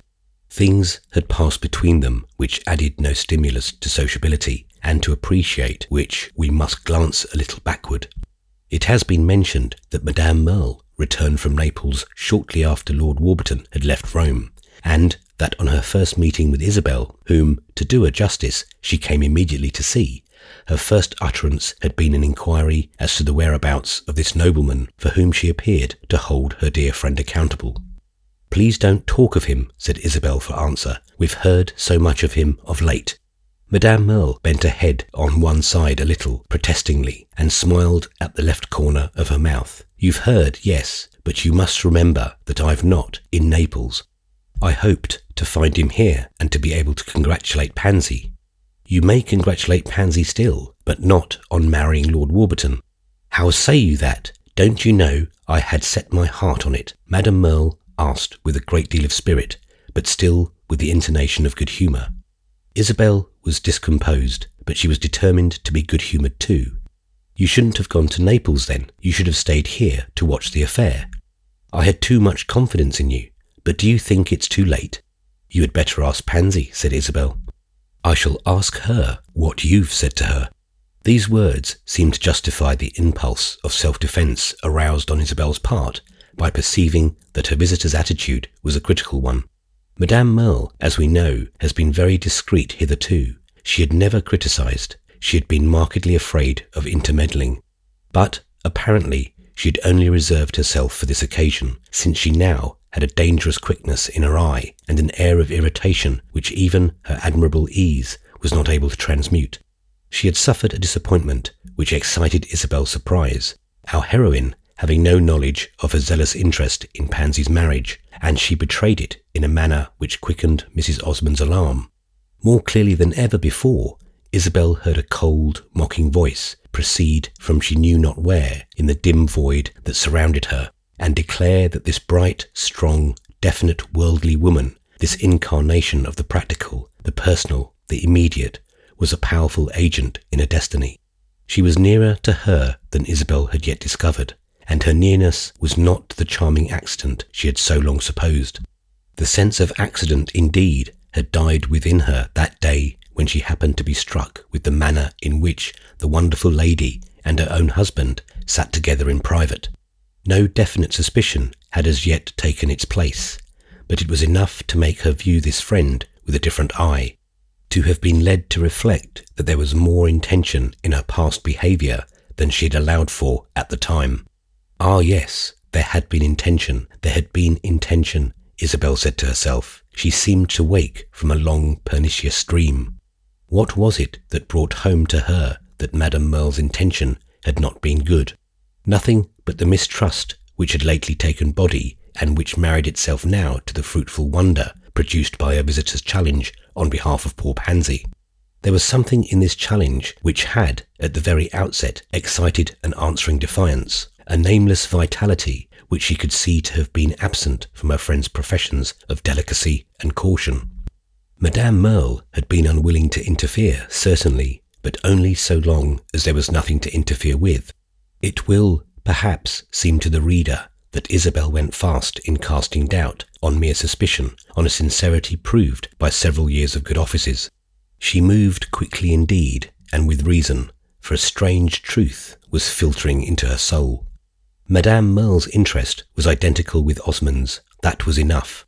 I think Pansy will tell you nothing that will make you more angry, she said in answer to her companion's last remark. I'm not in the least angry. I've only a great desire to retrieve the situation. Do you consider that Warburton has left us forever? I can't tell you. I don't understand you. It's all over. Please let it rest. Osmond has talked to me a great deal about it, and I've nothing more to say or to hear. I've no doubt, Isabel added, that he'll be very happy to discuss the subject with you. I know what he thinks. He came to see me last evening. As soon as you had arrived, then you know all about it, and you needn't apply to me for information. It isn't information I want. At bottom, it's sympathy. I had set my heart on that marriage. The idea did what so few things do. It satisfied the imagination. Your imagination, yes, but not that of the persons concerned. You mean by that, of course, that I'm not concerned. Of course, not directly.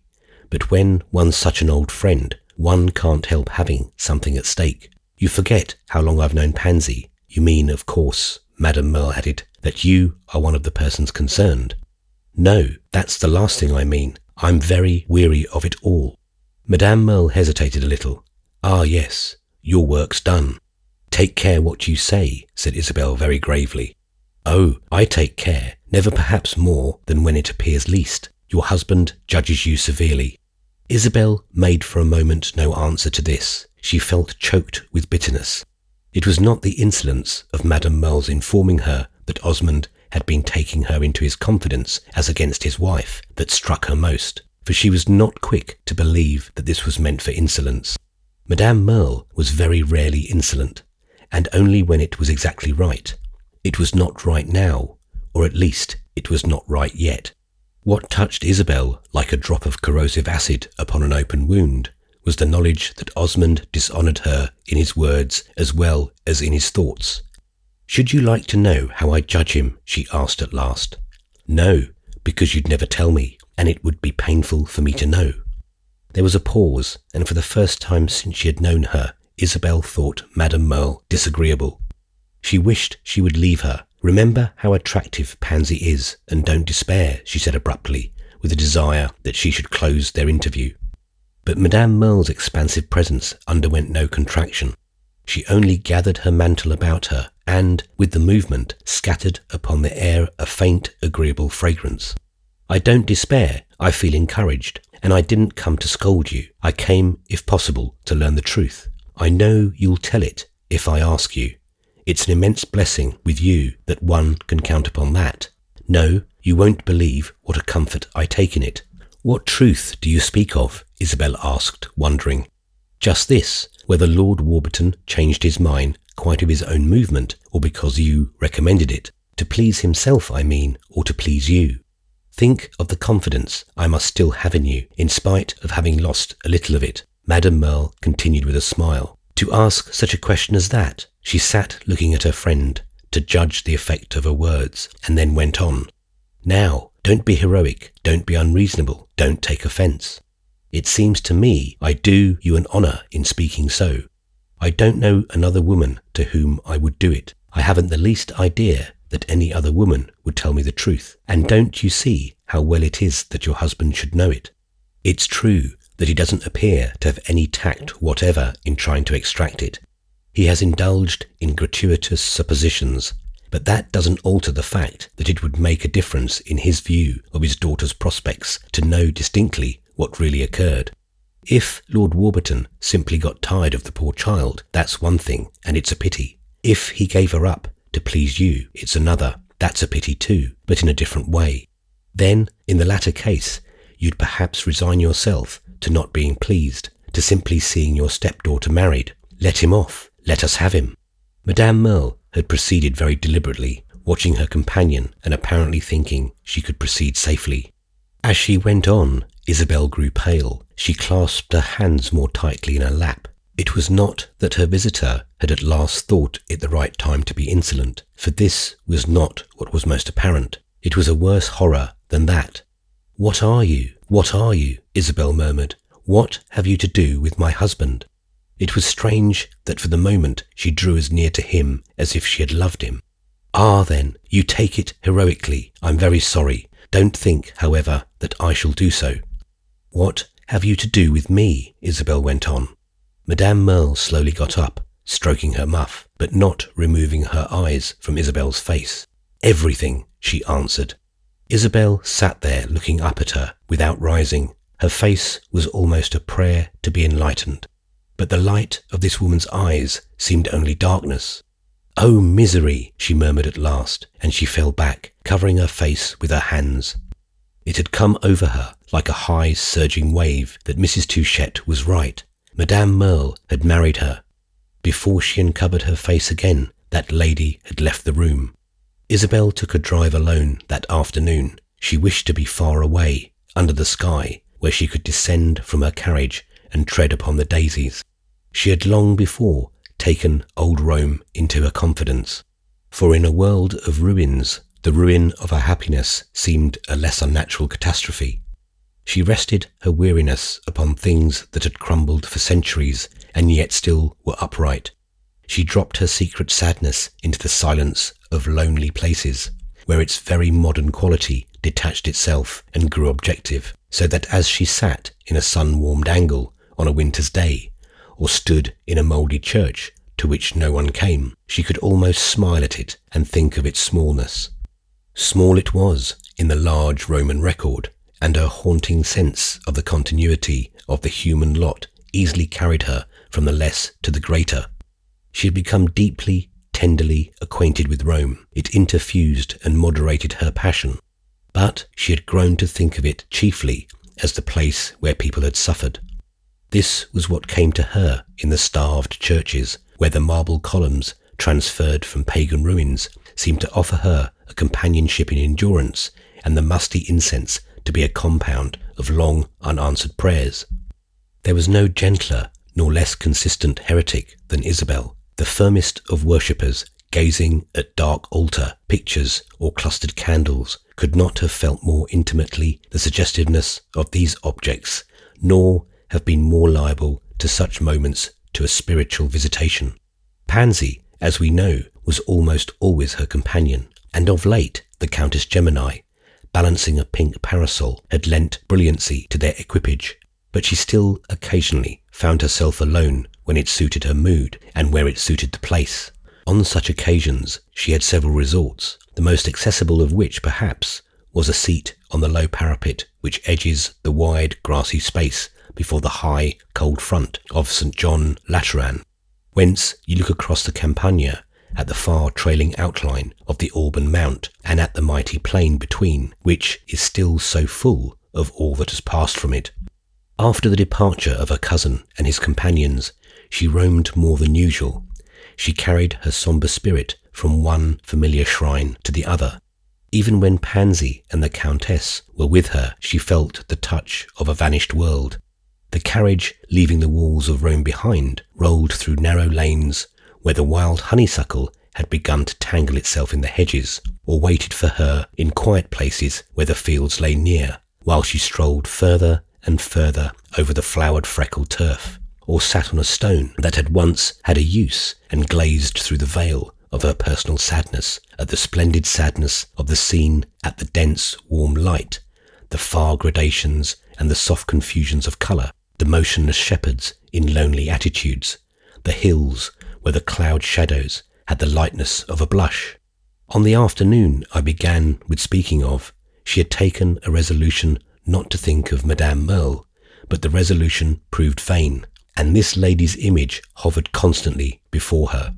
She asked herself, with an almost childlike horror of the supposition, whether to this intimate friend of several years the great historical epithet of wicked were to be applied. She knew the idea only by the Bible and other literary works. To the best of her belief, she had no personal acquaintance with wickedness.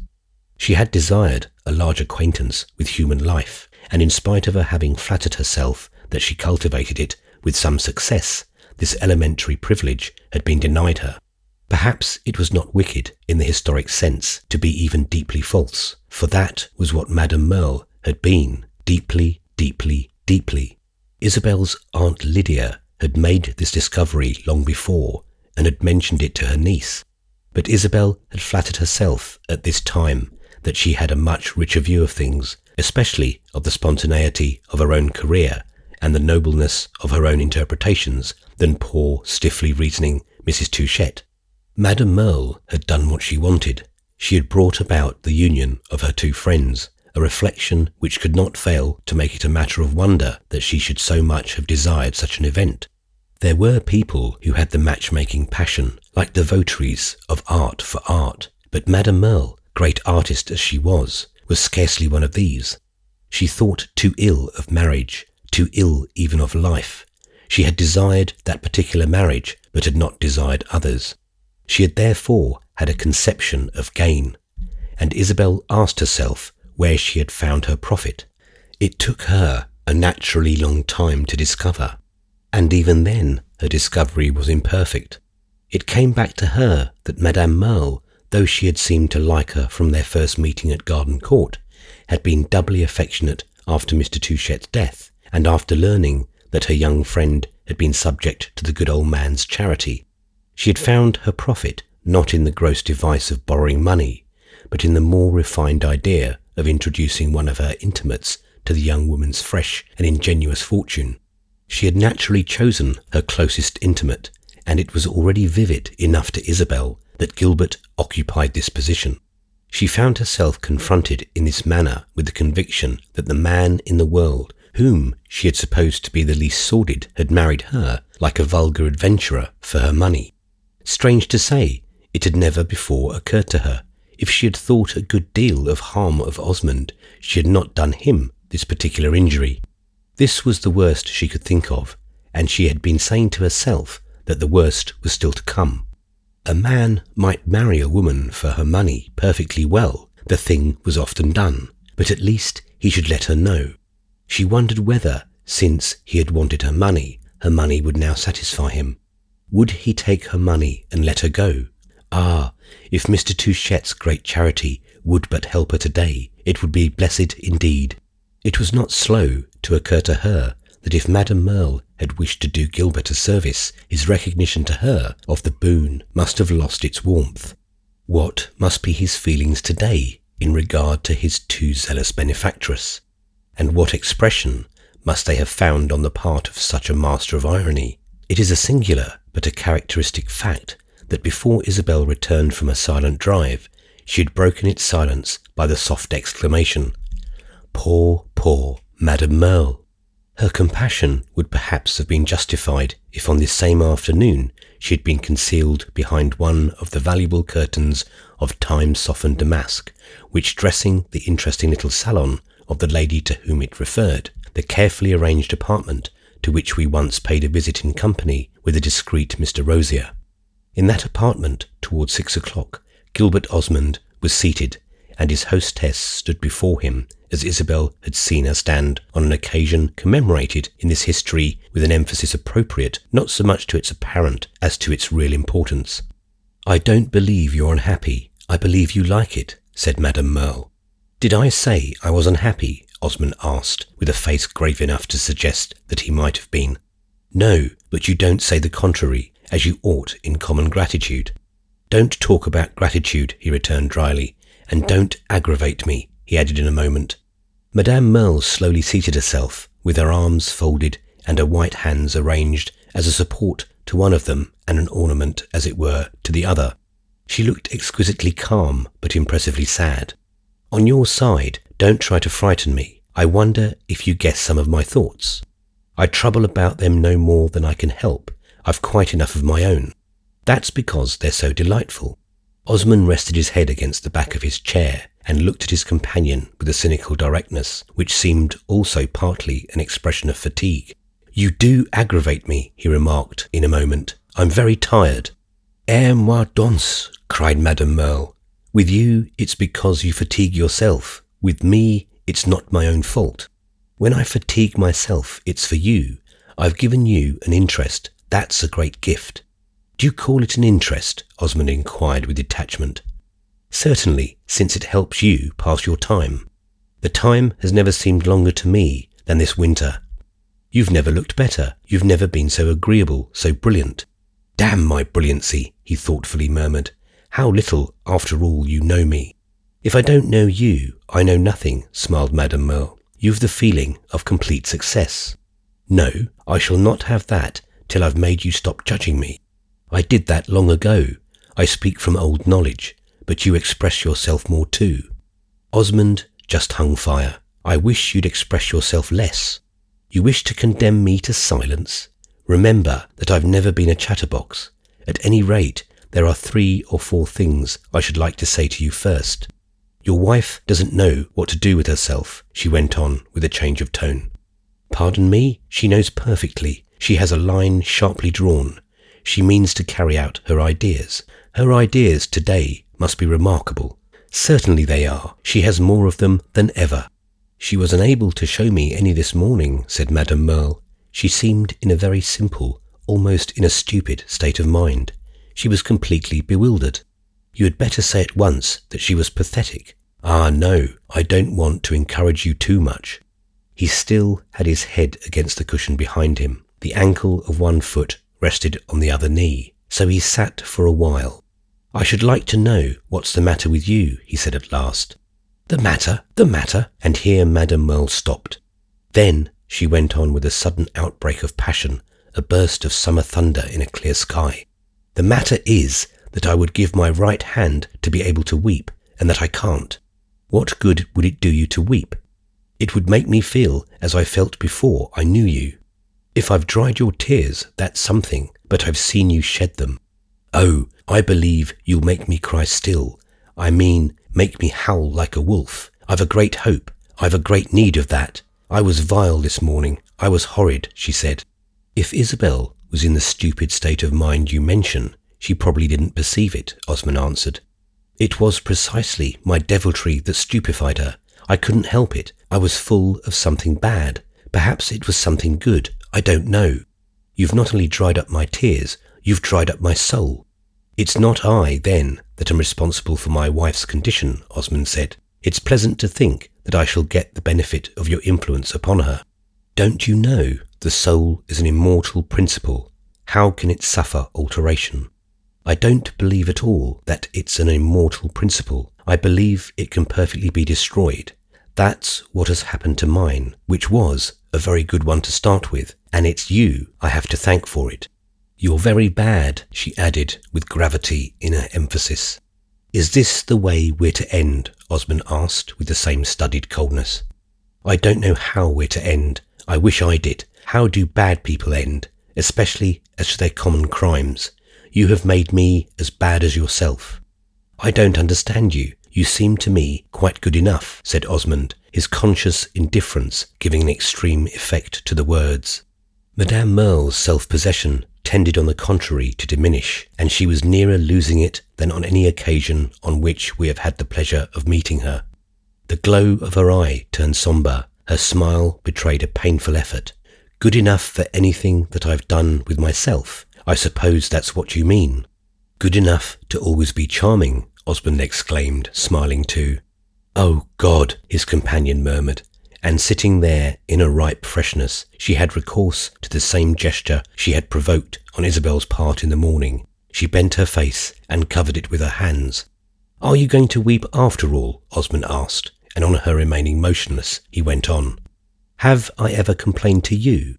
She dropped her hand quickly. No, you've taken your revenge otherwise. You have taken it on her.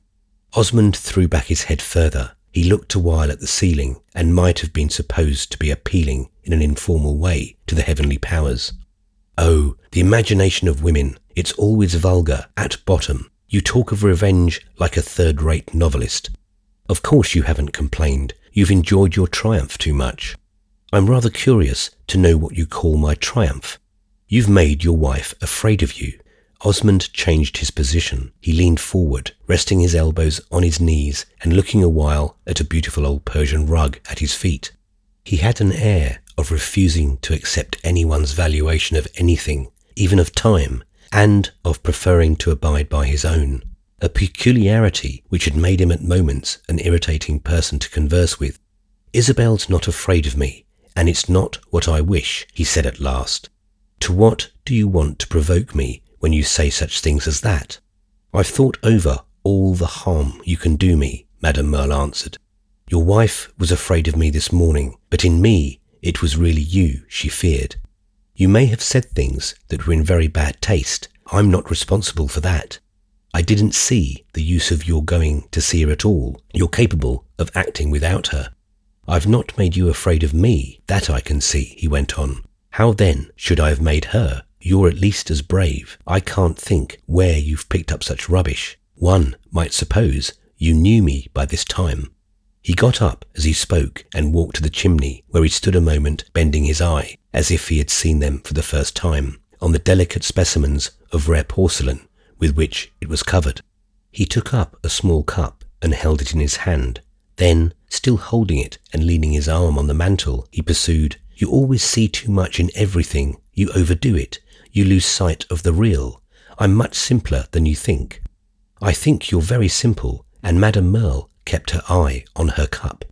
I've come to that with time. I judged you, as I say, of old, but it's only since your marriage that I've understood you. I've seen better what you have been to your wife than I ever saw that you were for me. Please be very careful of that precious object. It already has a wee bit of a tiny crack, said Osmond dryly, as he put it down. If you didn't understand me before I married, it was cruelly rash of you to put me into such a box. However, I took a fancy to my box myself. I thought it would be a comfortable fit. I asked very little. I only asked that she should like me. That she should like you so much. So much, of course. In such a case, one asks the maximum. That she should adore me, if you will. Oh yes, I wanted that. I never adored you, said Madame Merle. Ah, but you pretended to. It's true that you never accused me of being a comfortable fit, Madame Merle went on.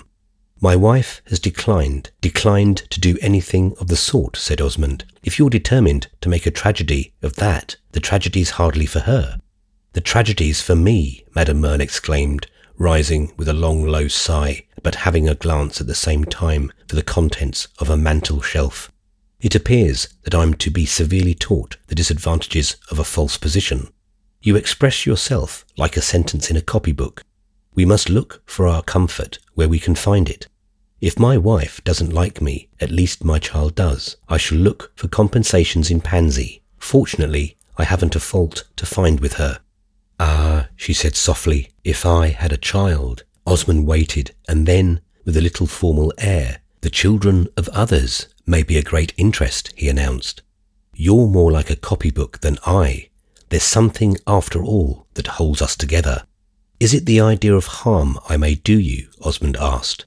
No, it's the idea of the good I may do for you. It's that, Madame Merle pursued, that made me so jealous of Isabel. I want it to be my work, she added, with her face, which had grown hard and bitter, relaxing to its habit of smoothness. Her friend took up his hat and his umbrella, and after giving the former article 2 or 3 strokes with his coat cuff, "On the whole, I think," he said, "you had better leave it to me." After he had left her, she went, the first thing, and lifted from the mantel-shelf the attenuated coffee cup in which he had mentioned the existence of a crack, but she looked at it rather abstractedly. "Have I been so vile all for nothing?" she vaguely wailed.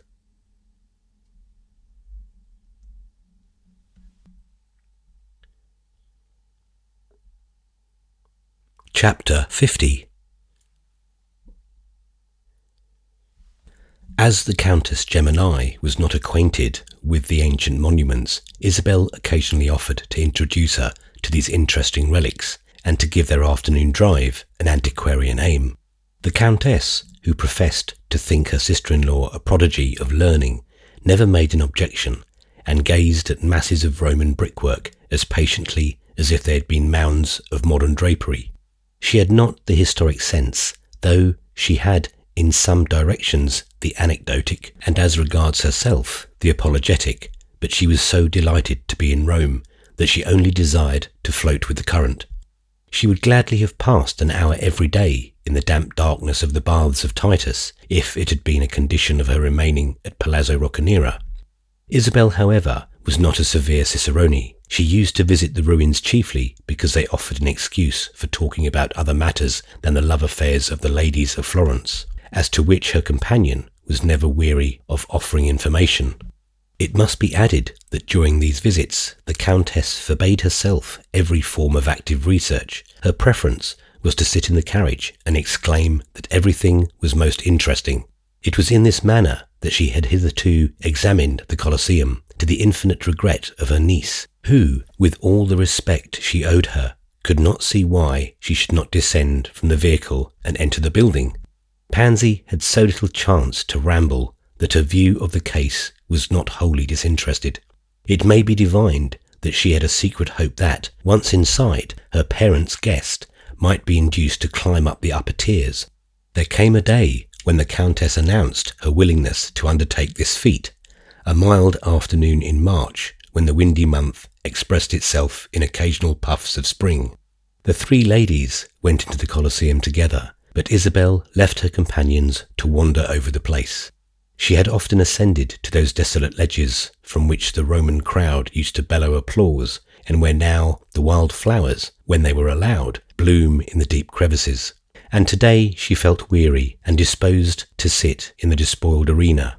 It made an intermission too, for the Countess often asked more from one's attention than she gave in return, and Isabel believed that when she was alone with her niece, she let the dust gather for a moment on the ancient scandals of the Arnide. She so remained below, therefore, while Pansy guided her undiscriminating aunt to the steep brick staircase at the foot of which the custodian unlocks the tall wooden gate. The great enclosure was half in shadow. The western sun brought out the pale red tone of the great blocks of travertine, the latent colour that is the only living element in the immense ruin. Here and there wandered a peasant or a tourist, looking up at the far skyline where, in the clear stillness, a multitude of swallows kept circling and plunging. Isabel presently became aware that one of the other visitors, planted in the middle of the arena, had turned his attention to her own person and was looking at her with a certain little poise of the head, which she had some weeks before perceived to be characteristic of baffled but indestructible purpose.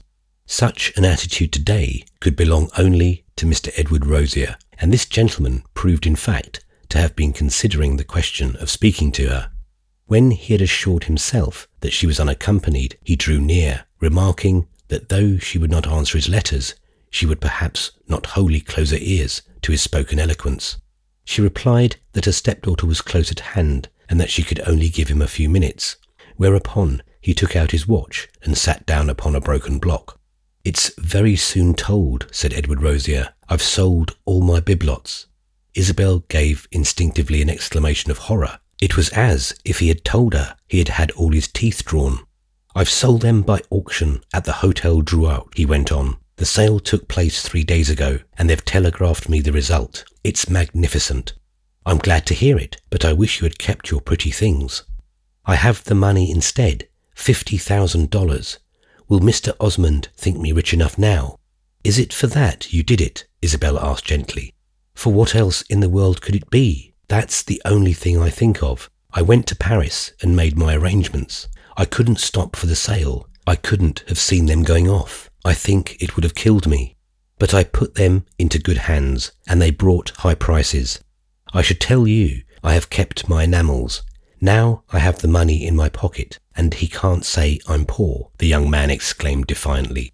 "He'll say now that you're not wise," said Isabel, as if Gilbert Osmond had never said this before. Rosia gave her a sharp look. "Do you mean that without my bibelots I'm nothing? Do you mean that they were the best thing about me? That's what they told me in Paris. Oh, they were very frank about it, but they hadn't seen her." "My dear friend, you deserve to succeed," said Isabel very kindly. "You say that so sadly that it's the same as if you said I shouldn't." And he questioned her eyes with the clear trepidation of his own. He had the air of a man who knows he has been the talk of Paris for a week and is full half a head taller in consequence, but who also has a painful suspicion that in spite of this increase of stature, 1 or 2 persons still have the perversity to think him diminutive. "I know what happened here while I was away," he went on. "What does Mr. Osmond expect after she has refused Lord Warburton?" Isabel debated. "That she'll marry another nobleman." "What other nobleman?" "One that he'll pick out." Rosia slowly got up, putting his watch into his waistcoat pocket. "You're laughing at someone, but this time I don't think it's at me." "I didn't mean to laugh," said Isabel. "I laugh very seldom. Now you had better go away." "I feel very safe," Rosia declared without moving. This might be, but it evidently made him feel more so to make the announcement in a rather loud voice, balancing himself a little complacently on his toes and looking all around the Colosseum as if it were filled with an audience. Suddenly, Isabel saw him change colour. There was more of an audience than he had suspected. She turned and perceived that her 2 companions had returned from their excursion. "You must really go away," she said quickly. "Ah, my dear lady, pity me," Edward Rosia murmured in a voice strangely at variance with the announcement I have just quoted. And then he added eagerly, like a man who in the midst of his misery is seized by a happy thought, "Is that lady the Countess Gemini? I've a great desire to be presented to her." Isabel looked at him a moment. "She has no influence with her brother." "Ah, what a monster you make him out." And Rosia faced the Countess, who advanced in front of Pansy with an animation partly due perhaps to the fact that she perceived her sister-in-law to be engaged in conversation with a very pretty young man. "I'm glad you've kept your enamels," Isabel called as she left him. She went straight to Pansy, who, on seeing Edward Rosia, had stopped short with lowered eyes. "We'll go back to the carriage," she said gently. "Yes, it's getting late," Pansy returned more gently still. And she went on without a murmur, without faltering or glancing back. Isabel, however, allowed herself this last liberty, saw that a meeting had immediately taken place between the Countess and Mr. Rosia. He had removed his hat and was bowing and smiling. He had evidently introduced himself, while the Countess's expressive back displayed to Isabel's eye a gracious inclination. These facts, none the less, were presently lost to sight, for Isabel and Pansy took their places again in the carriage. Pansy, who faced her stepmother, at first kept her eyes fixed on her lap. Then she raised them and rested them on Isabel's. There shone out of each of them a little melancholy ray, a spark of timid passion which touched Isabel to the heart. At the same time, a wave of envy passed over her soul as she compared the tremulous longing, the definite ideal of the child with her own dry despair. "Poor little Pansy," she affectionately said. "Oh, never mind," Pansy answered in the tone of eager apology. And then there was a silence. The Countess was a long time coming. "Did you show your aunt everything, and did she enjoy it?" Isabel asked at last. "Yes, I showed her everything. I think she was very much pleased." "And you're not tired, I hope?" "Oh no, thank you, I'm not tired." The Countess still remained behind, so that Isabel requested the footman to go into the Colosseum and tell her they were waiting. He presently returned with the announcement that the Signora Contessa begged them not to wait. She would come home in a cab. About a week after this lady's quick sympathies had enlisted themselves with Mr. Rosier, Isabel, going rather late to dress for dinner, found Pansy sitting in her room. The girl seemed to have been awaiting her. She got up from her low chair. "Pardon my taking the liberty," she said in a small voice. "It will be the last, for some time." Her voice was strange, and her eyes, widely opened, had an excited, frightened look. "You're not going away," Isabel exclaimed. "I'm going to the convent." "To the convent?" Pansy drew nearer, till she was near enough to put her arms around Isabel and rest her head on her shoulder. She stood this way a moment, perfectly still, but her companion could feel her tremble. The quiver of her little body expressed everything she was unable to say. Isabel nevertheless pressed her. "Why are you going to the convent?" "Because Papa thinks it's best. He says a young girl's better every now and again for making a little retreat. He says the world, always the world, is very bad for a young girl. This is just a chance for a little seclusion, a little reflection." Pansy spoke in short, detached sentences, as if she could scarce trust herself. And then she added with a triumph of self-control, "I think Papa's right. I've been so much in the world this winter." Her announcement had a strange effect on Isabel. It seemed to carry a larger meaning than the girl herself knew. "When was this decided?" she asked. "I've heard nothing of it." "Papa told me half an hour ago. He thought it better it shouldn't be too much talked about in advance. Madame Catherine's to come for me at 7:15, and I'm only to take 2 frocks. It's only for a few weeks. I'm sure it will be very good. I shall find all those ladies who used to be so kind to me, and I shall see the little girls who are being educated." "I'm very fond of little girls," said Pansy with an effect of diminutive grandeur. "And I'm also very fond of Mother Catherine. I shall be very quiet and think a great deal." Isabel listened to her, holding her breath. She was almost awestruck. "Think of me sometimes." "Ah, come and see me soon," cried Pansy, and the cry was very different from the heroic remarks of which she had just delivered herself. Isabel could say nothing more. She understood nothing. She only felt how little she yet knew her husband. Her answer to his daughter was a long, tender kiss. Half an hour later, she learned from a maid that Madame Catherine had arrived in a cab and had departed again with the Signorina. On going to the drawing-room before dinner, she found the Countess Gemini alone, and this lady characterized the incident by exclaiming, with a wonderful toss of the head, "En voilà, ma chère, un posé." But if it was an affection, she was at a loss to see what her husband affected. She could only dimly perceive that he had more traditions than she supposed. It had become her habit to be so careful as to what she said to him that, strange as it may appear, she hesitated for several minutes after he had come in to allude to his daughter's sudden departure.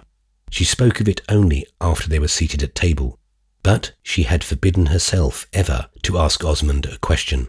All she could do was to make a declaration, and there was one that came very naturally. "I shall miss Pansy very much."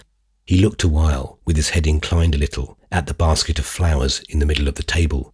"Ah, yes," he said, at last. "I had thought of that. You must go and see her, you know, but not too often. I dare say you wonder why I sent her to the good sisters, but I doubt if I can make you understand. It doesn't matter. Don't trouble yourself about it. That's why I had not spoken of it. I didn't believe you would enter into it, but I've always had the idea. I've always thought it a part of the education of one's daughter. One's daughter should be fresh and fair. She should be innocent and gentle. With the manners of the present time, she is liable to become so dusty and crumpled. Pansy's a little dusty, a little dishevelled. She has knocked about too much. This bustling, pushing rabble that calls itself society, one should take her out of it occasionally. Convents are very quiet, very convenient, very salutary. I like to think of her there, in the old garden, under the arcade, among those tranquil, virtuous women. Many of them are gentlewomen born. Several of them are noble. She will have her books and her drawing. She will have her piano. I've made the most liberal arrangements. There is to be nothing ascetic. There's just to be a certain little sense of sequestration. She'll have time to think, and there's something I want her to think about."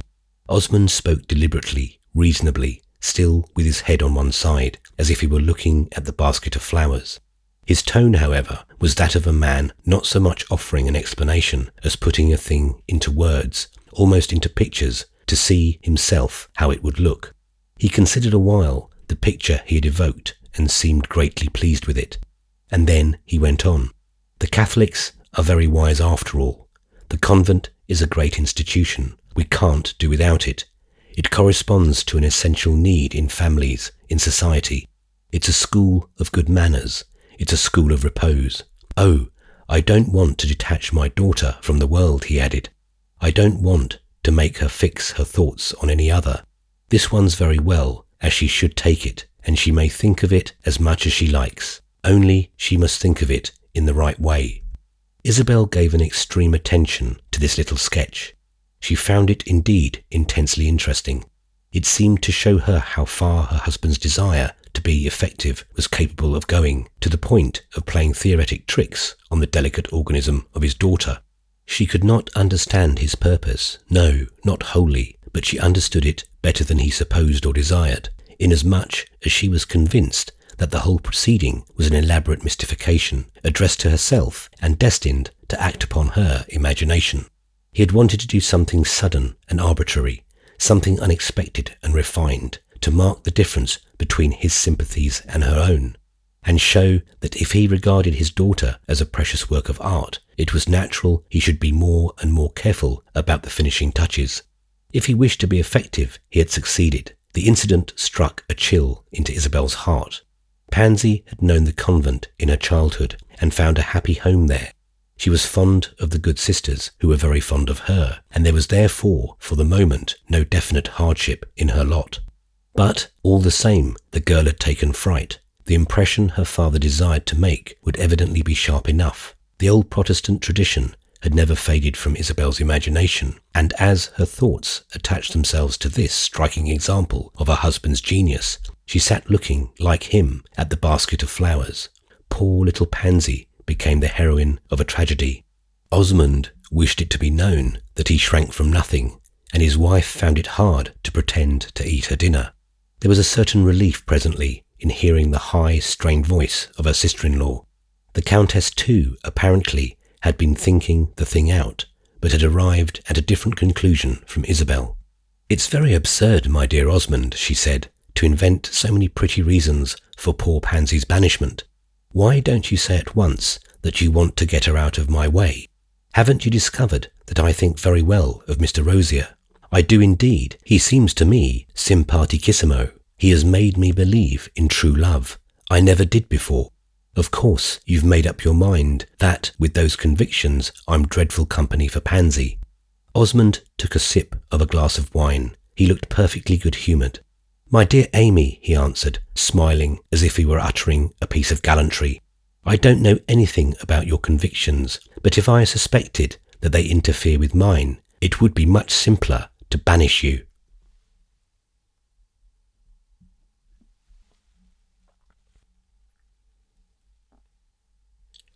Chapter 51. The Countess was not banished, but she felt the insecurity of her tenure of her brother's hospitality. A week after this incident, Isabel received a telegram from England, dated from Garden Court and bearing the stamp of Mrs. Touchette's authorship. "Ralph cannot last many days," it ran, "and if convenient would like to see you. Wishes me to say that you must come only if you've not other duties. Say, for myself, that you used to talk a good deal about your duty, and to wonder what it was. Shall be curious to see whether you found it out. Ralph is really dying, and there's no other company." Isabel was prepared for this news, having received from Henrietta Stackpole a detailed account of her journey to England with her appreciative patient. Ralph had arrived more dead than alive, but she had managed to convey him to Garden Court, where he had taken to his bed, which, as Miss Stackpole wrote, he evidently would never leave again.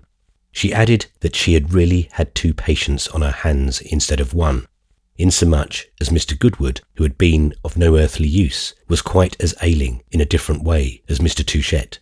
Afterwards she wrote that she had been obliged to surrender the field to Mrs. Touchette, who had just returned from America and had promptly given to her to understand that she didn't wish any interviewing at Garden Court.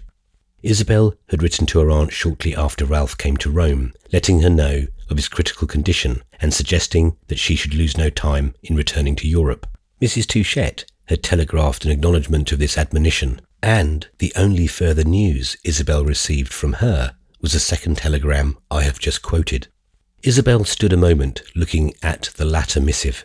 Then, thrusting it into her pocket, she went straight to the door of her husband's study.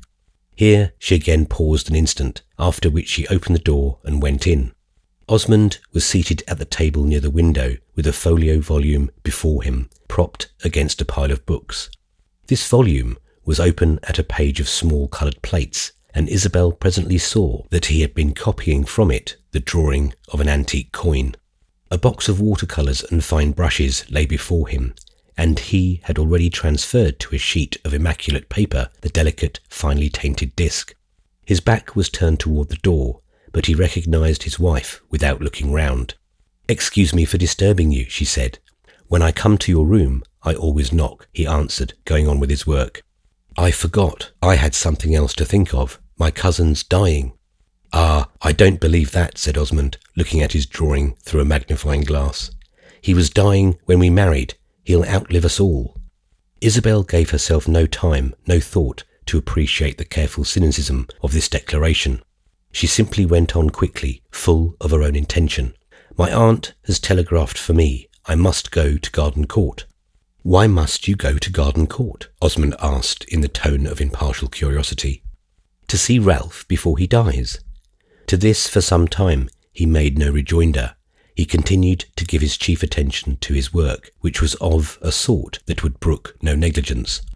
"I don't see the need for it," he said at last. "He came to see you here, didn't like that. I thought his being in Rome a great mistake, but I tolerated it because it was to be the last time you should see him. Now you tell me it's not to have been the last. Ah, you're not grateful." "What am I to be grateful for?" Gilbert Osmond laid down his little implements, blew a speck of dust from his drawing, slowly got up, and for the first time looked at his wife. "For my not having interfered while he was here?" "Oh yes, I am. I remember perfectly how distinctly you let me know you didn't like it. I was very glad when he went away." "Leave him alone then. Don't run after him." Isabel turned her eyes away from him. They rested upon his little drawing. "I must go to England," she said, with a full consciousness that her tone might strike an irritable man of taste as stupidly obstinate. "I should not like it if you do," Osmond remarked. "Why should I mind that? You won't like it if I don't. You like nothing, do or don't do. You pretend to think I lie." Osmond turned slightly pale. He gave a cold smile. "That's why you must go then, not to see your cousin, but to take a revenge on me." "I know nothing about revenge." "I do," said Osmond. "Don't give me an occasion." "You're only too eager to take one. You wish immensely that I would commit some folly. I should be gratified in that case if you disobeyed me." "If I disobeyed you," said Isabel in a low tone which had the effect of mildness. "Let it be clear, if you leave Rome today, it will be a piece of the most deliberate, the most calculated opposition." "How can you call it calculated? I received my aunt's telegram but 3 minutes ago."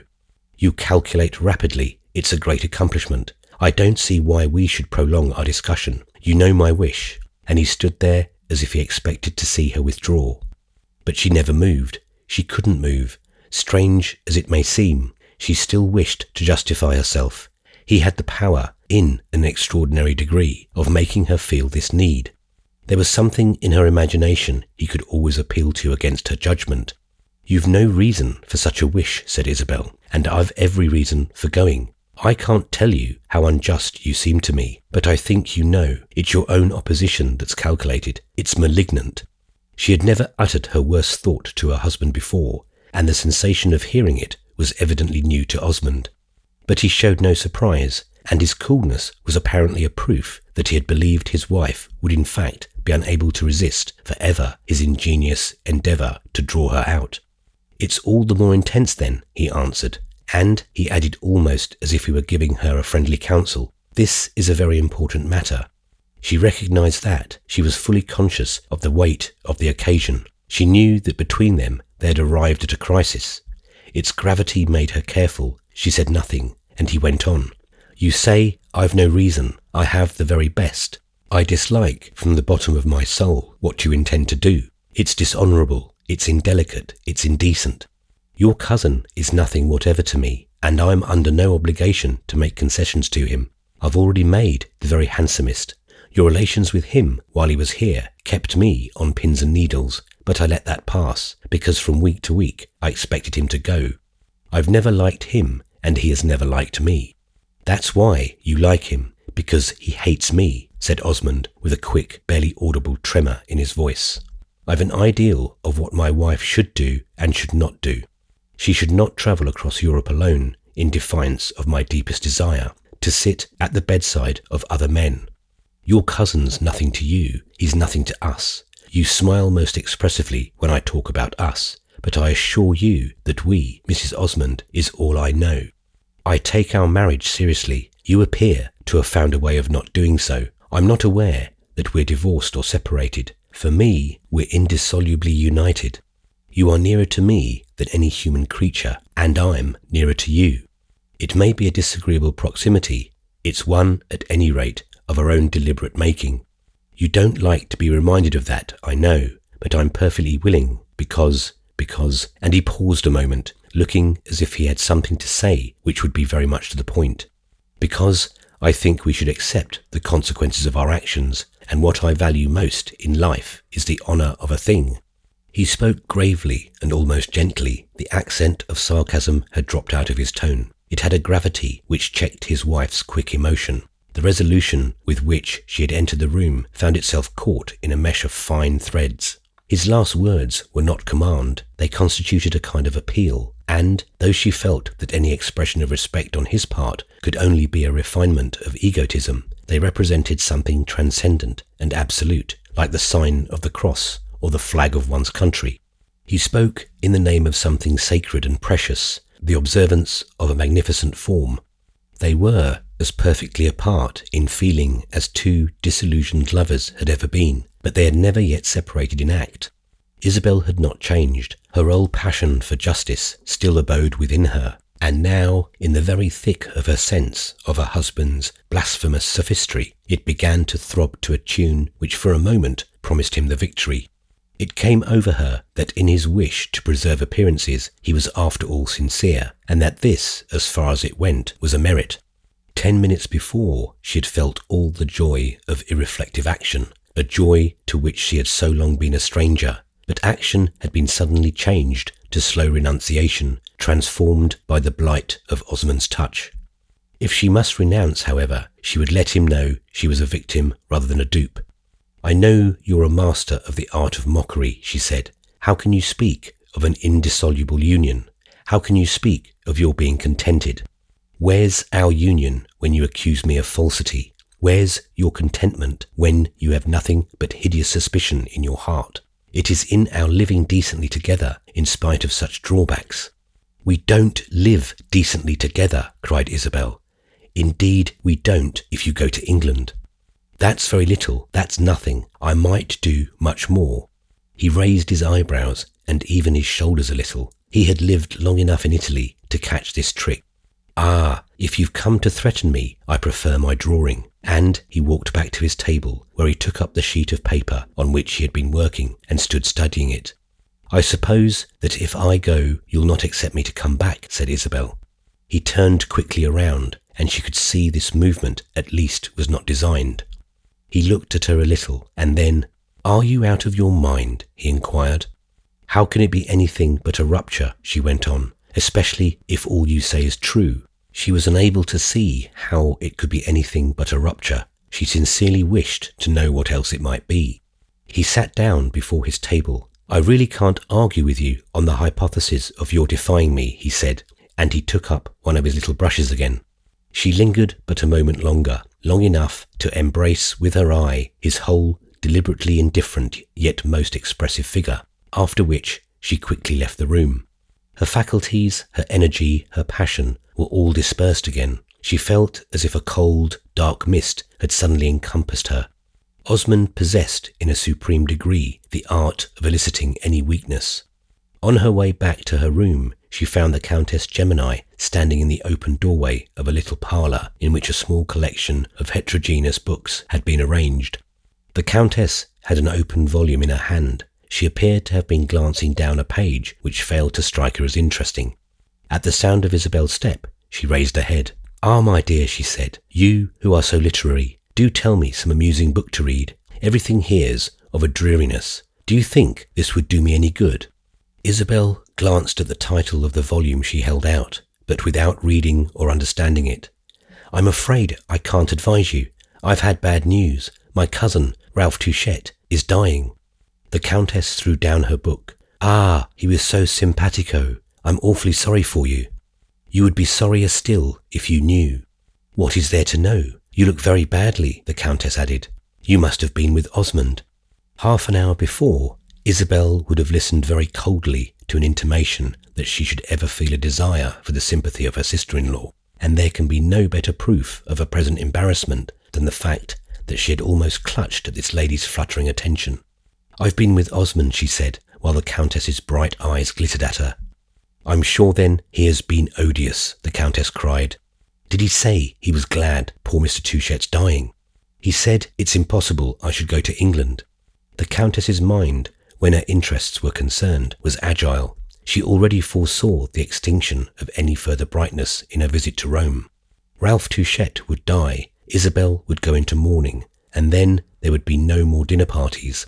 Such a prospect produced for a moment in her countenance an expressive grimace, but this rapid, picturesque play of feature was her only tribute to disappointment.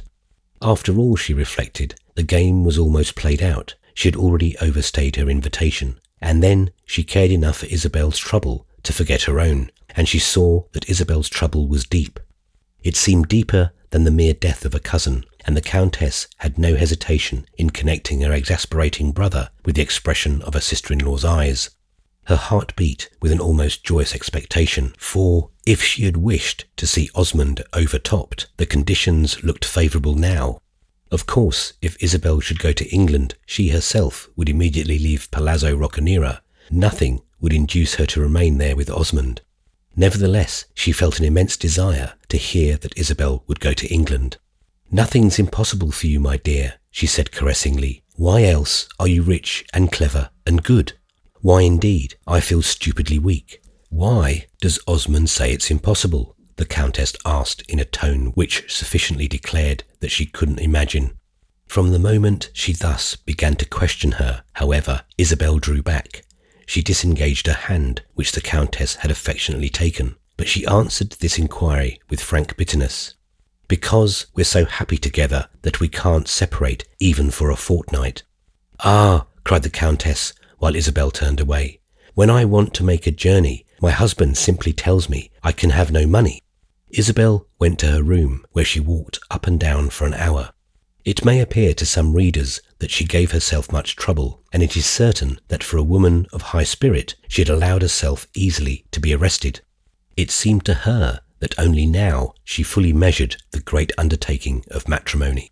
Marriage meant that in such a case as this, when one had to choose, one chose as a matter of course for one's husband. "I'm afraid, yes, I'm afraid," she said to herself more than once, stopping short in her walk.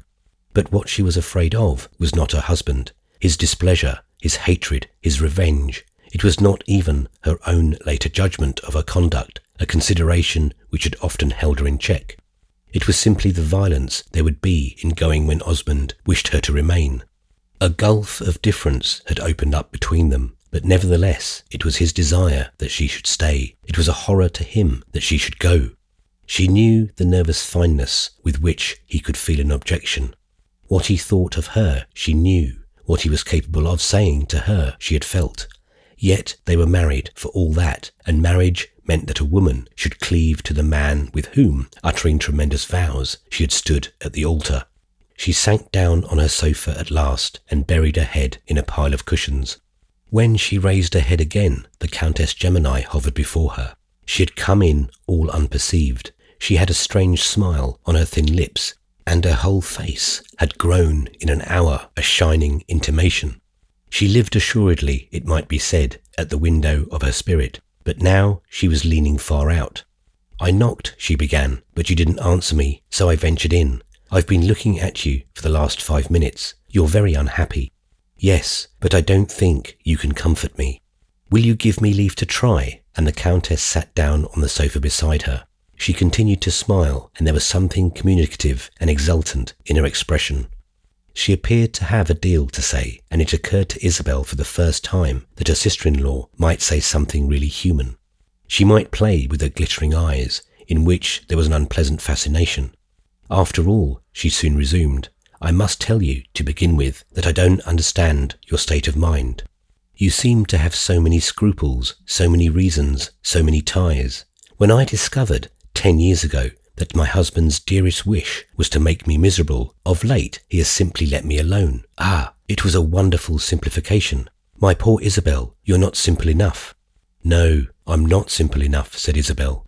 "There's something I want you to know," the Countess declared, "because I think you ought to know it. Perhaps you do, perhaps you've guessed it, but if you have, all I can say is that I understand still less why you shouldn't do as you like." "What do you wish me to know?" Isabel felt a foreboding that made her heart beat faster. The Countess was about to justify herself, and this alone was portentous. But she was nevertheless disposed to play a little with her subject. "In your place, I should have guessed it ages ago. Have you never really suspected?" "I've guessed nothing. What should I have suspected?" "I don't know what you mean." "That's because you've such a beastly pure mind. I never saw a woman with such a pure mind," cried the Countess. Isabel slowly got up. "You're going to tell me something horrible." "You can call it by whatever name you will," and the Countess rose also, while her gathered perversity grew vivid and dreadful. She stood a moment in a sort of glare of intention, and, as seemed to Isabel even then, of ugliness, after which she said, "My first sister-in-law had no children." Isabel stared back at her. The announcement was an anticlimax. "Your first sister-in-law? I suppose you know at least, if one may mention it, that Osmond has been married before.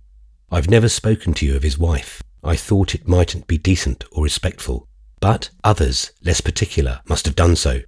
The poor little woman lived hardly 3 years and died childless. It wasn't till after her death that Pansy arrived." Isabel's brow had contracted to a frown. Her lips were parted in pale, vague wonder. She was trying to follow. There seemed so much to follow that she could see. "Pansy's not my husband's child, then?" "Your husband's in perfection." "But no one else's husband's, someone else's wife's." "Ah, my good Isabel," cried the Countess, "with you one must dot one's I's." "I don't understand. Whose wife's?" Isabel asked.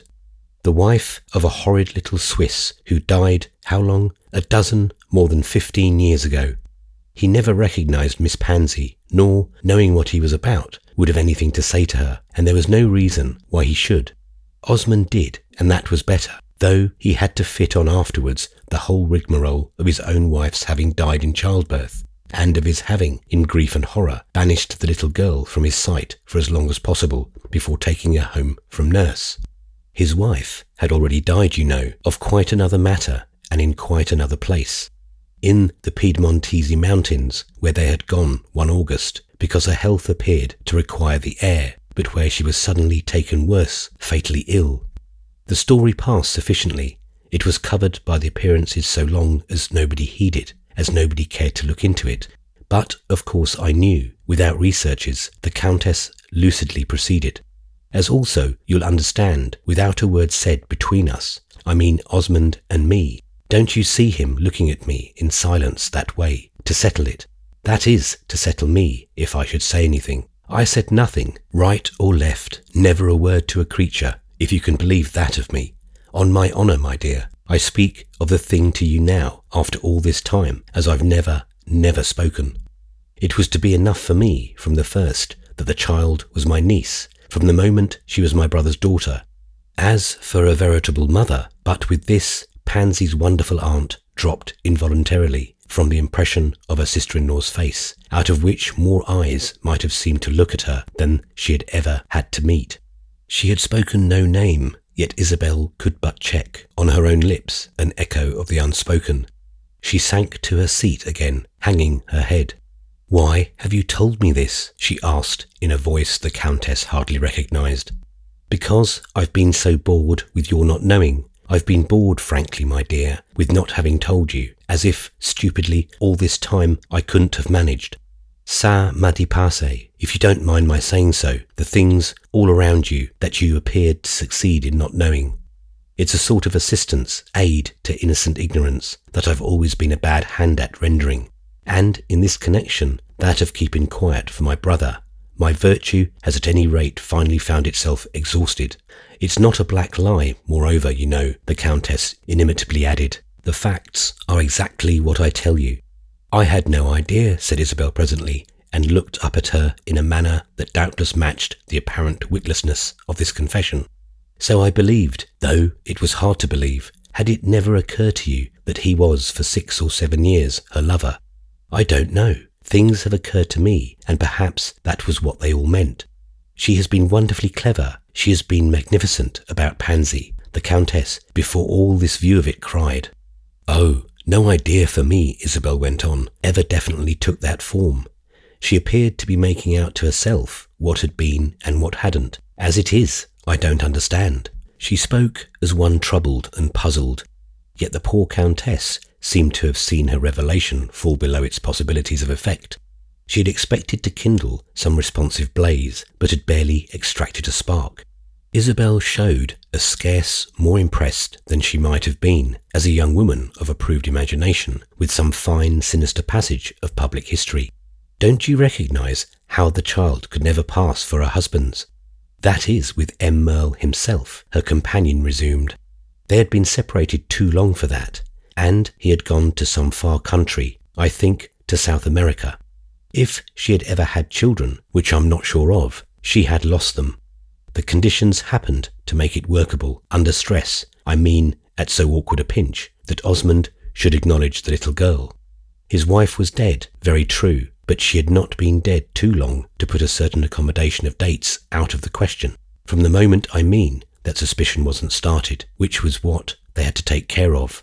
What was more natural than that poor Mrs. Osmond, at a distance and for a world not troubling about trifles, should have left behind her, poverina, the pledge of a brief happiness that had cost her life?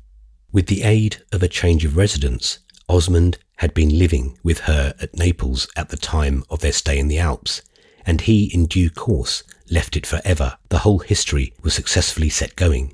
My poor sister-in-law, in her grave, couldn't help herself, and the real mother, to save her skin, renounced all visible property in the child."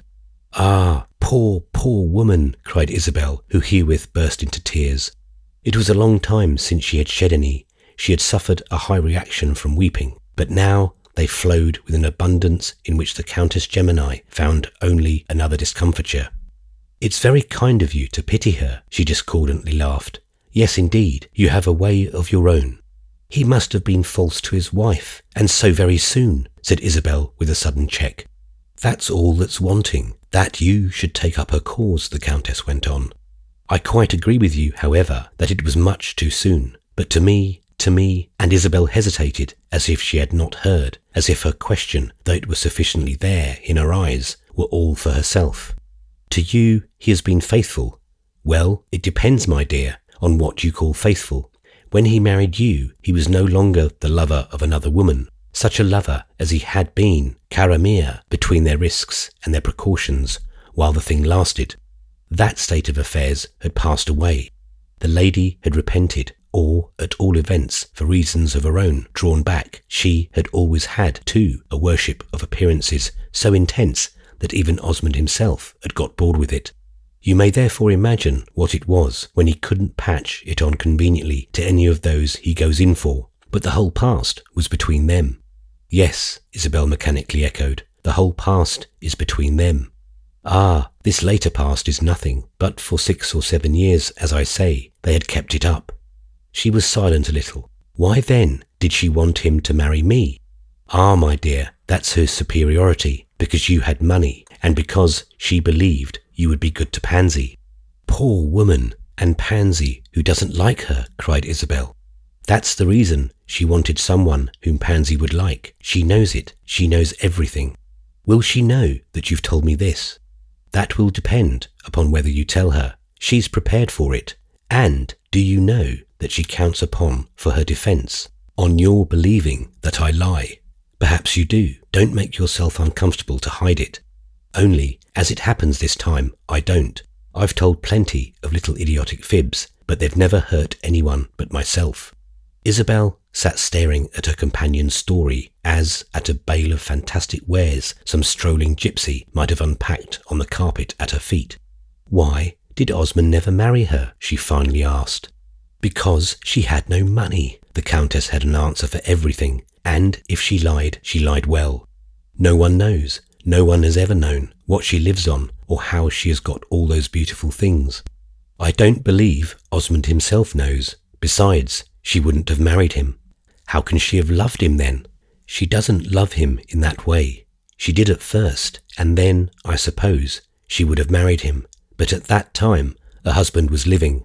By the time M. Merle had rejoined, I won't say his ancestors, because he never had any, her relations with Osmond had changed, and she had grown more ambitious. Besides, she has never had about him, the Countess went on, leaving Isabel to wince for it so tragically afterwards. She had never had what you might call any illusions of intelligence. She hoped she might marry a great man. That has always been her idea. She has waited and watched and plotted and prayed, but she has never succeeded. I don't call Madame Merle a success, you know. I don't know what she may accomplish yet, but at present she has very little to show.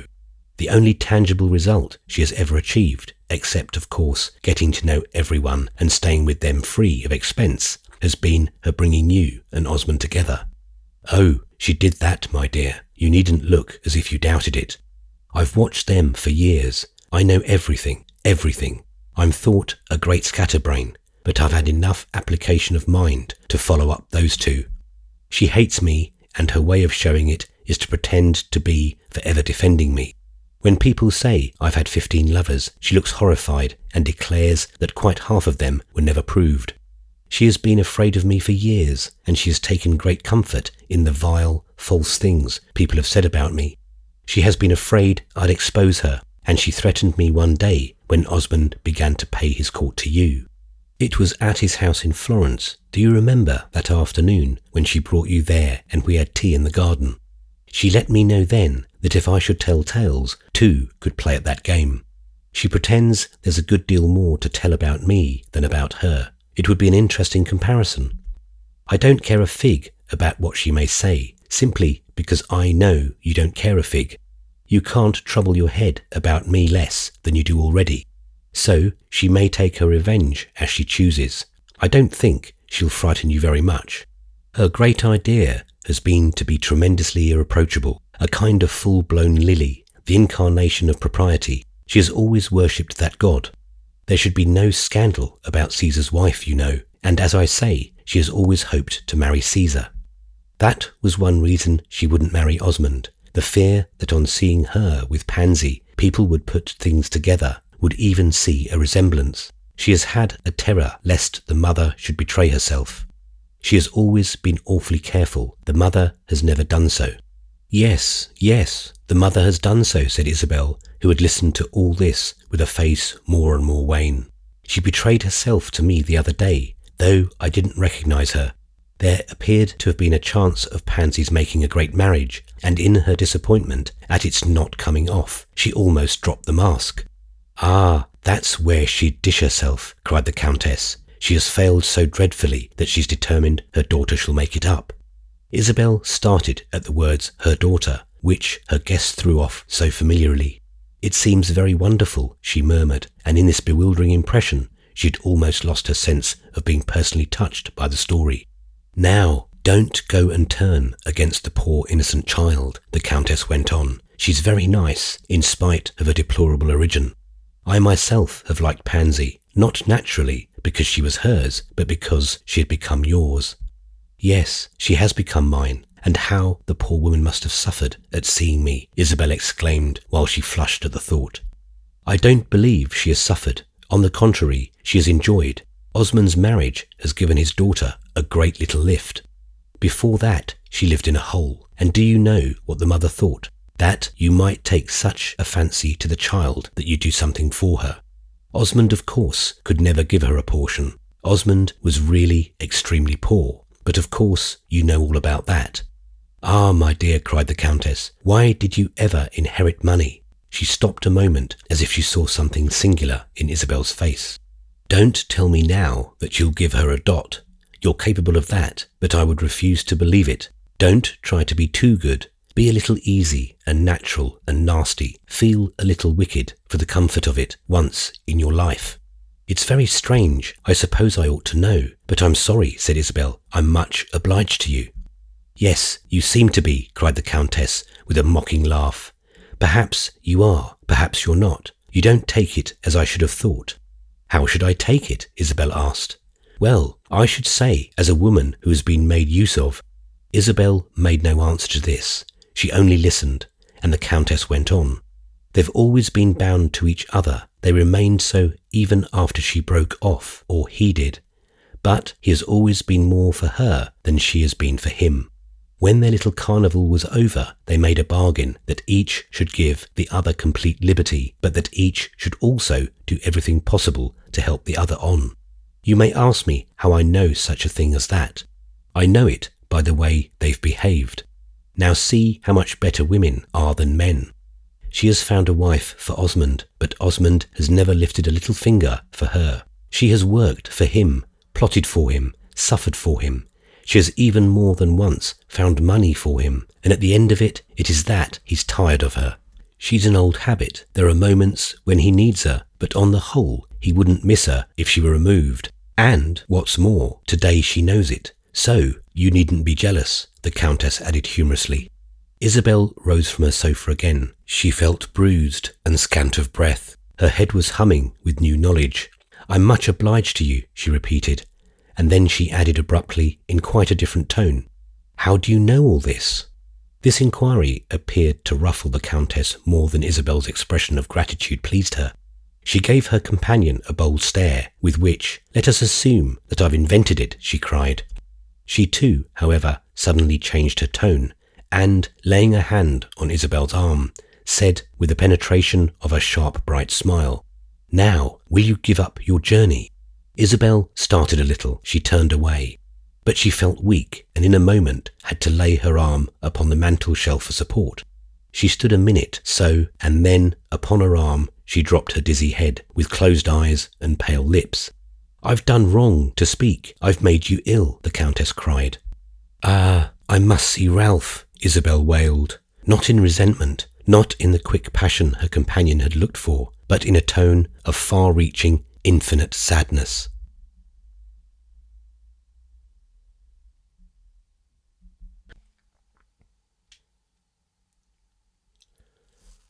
Chapter 52. There was a train for Turin and Paris that evening, and after the Countess had left her, Isabel had a rapid and decisive conference with her maid, who was discreet, devoted, and active. After this, she thought, except of her journey, only of one thing. She must go and see Pansy. From her she couldn't turn away. She had not seen her as yet, as Osmond had given her to understand that it was too soon to begin. She drove at 5 o'clock to a high door in a narrow street in the quarter of the Piazza Navona, and was admitted by the portress of the convent, a genial and obsequious person. Isabel had been at this institution before. She had come with Pansy to see the sisters.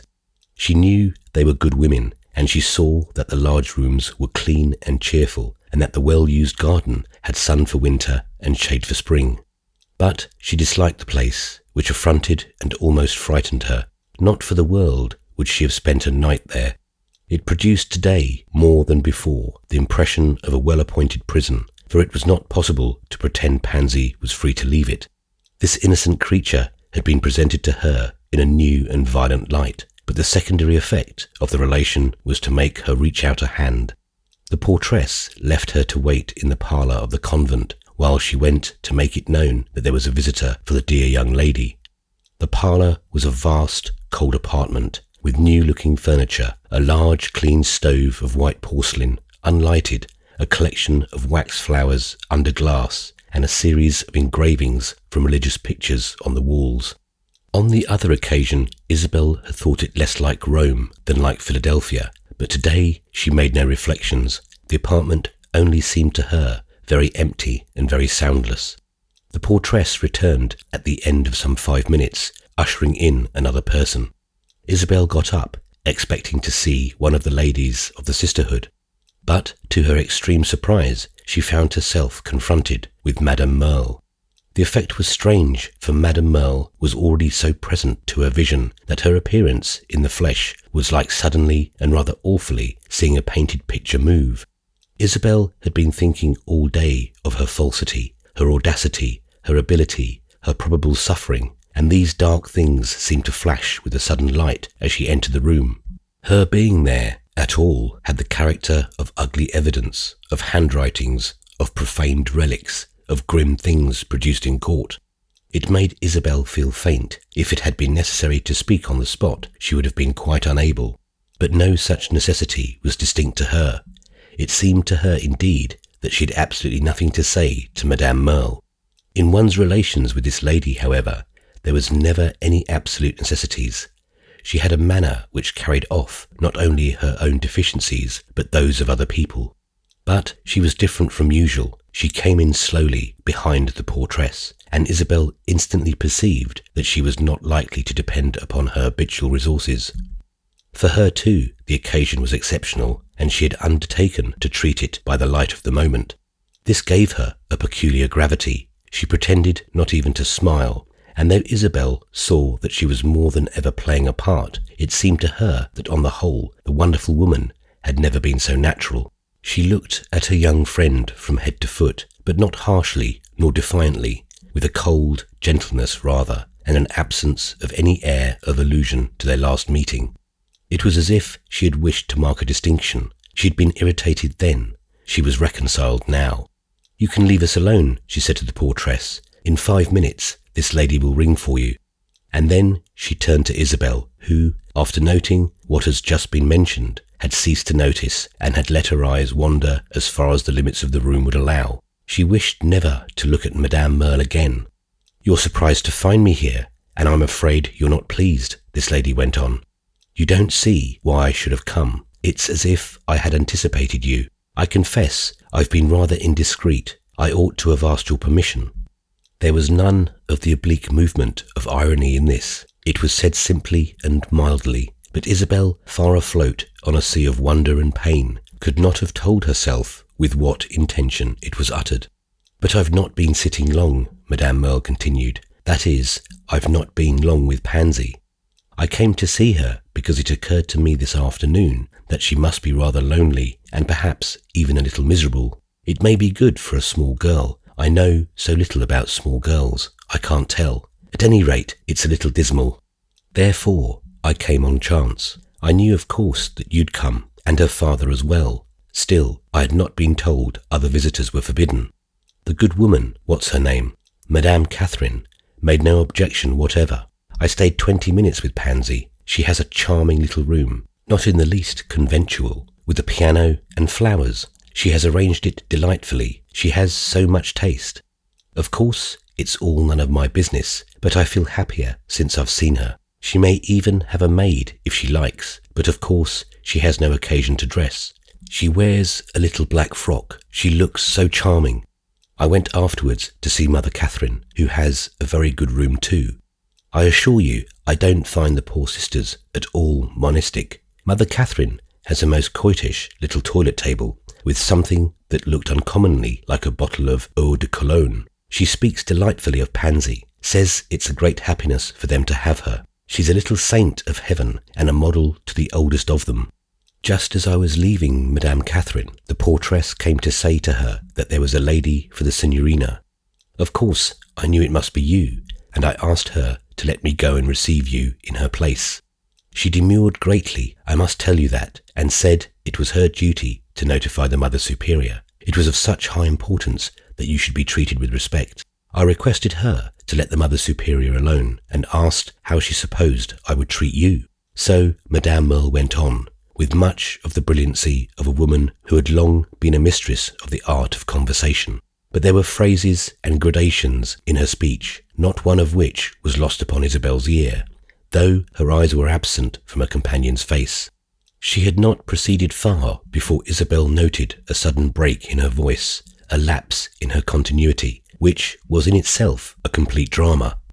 This subtle modulation marked a momentous discovery, the perception of an entirely new attitude on the part of her listener. Madame Merle had guessed in the space of an instant that everything was at an end between them, and in the space of another instant she had guessed the reason why.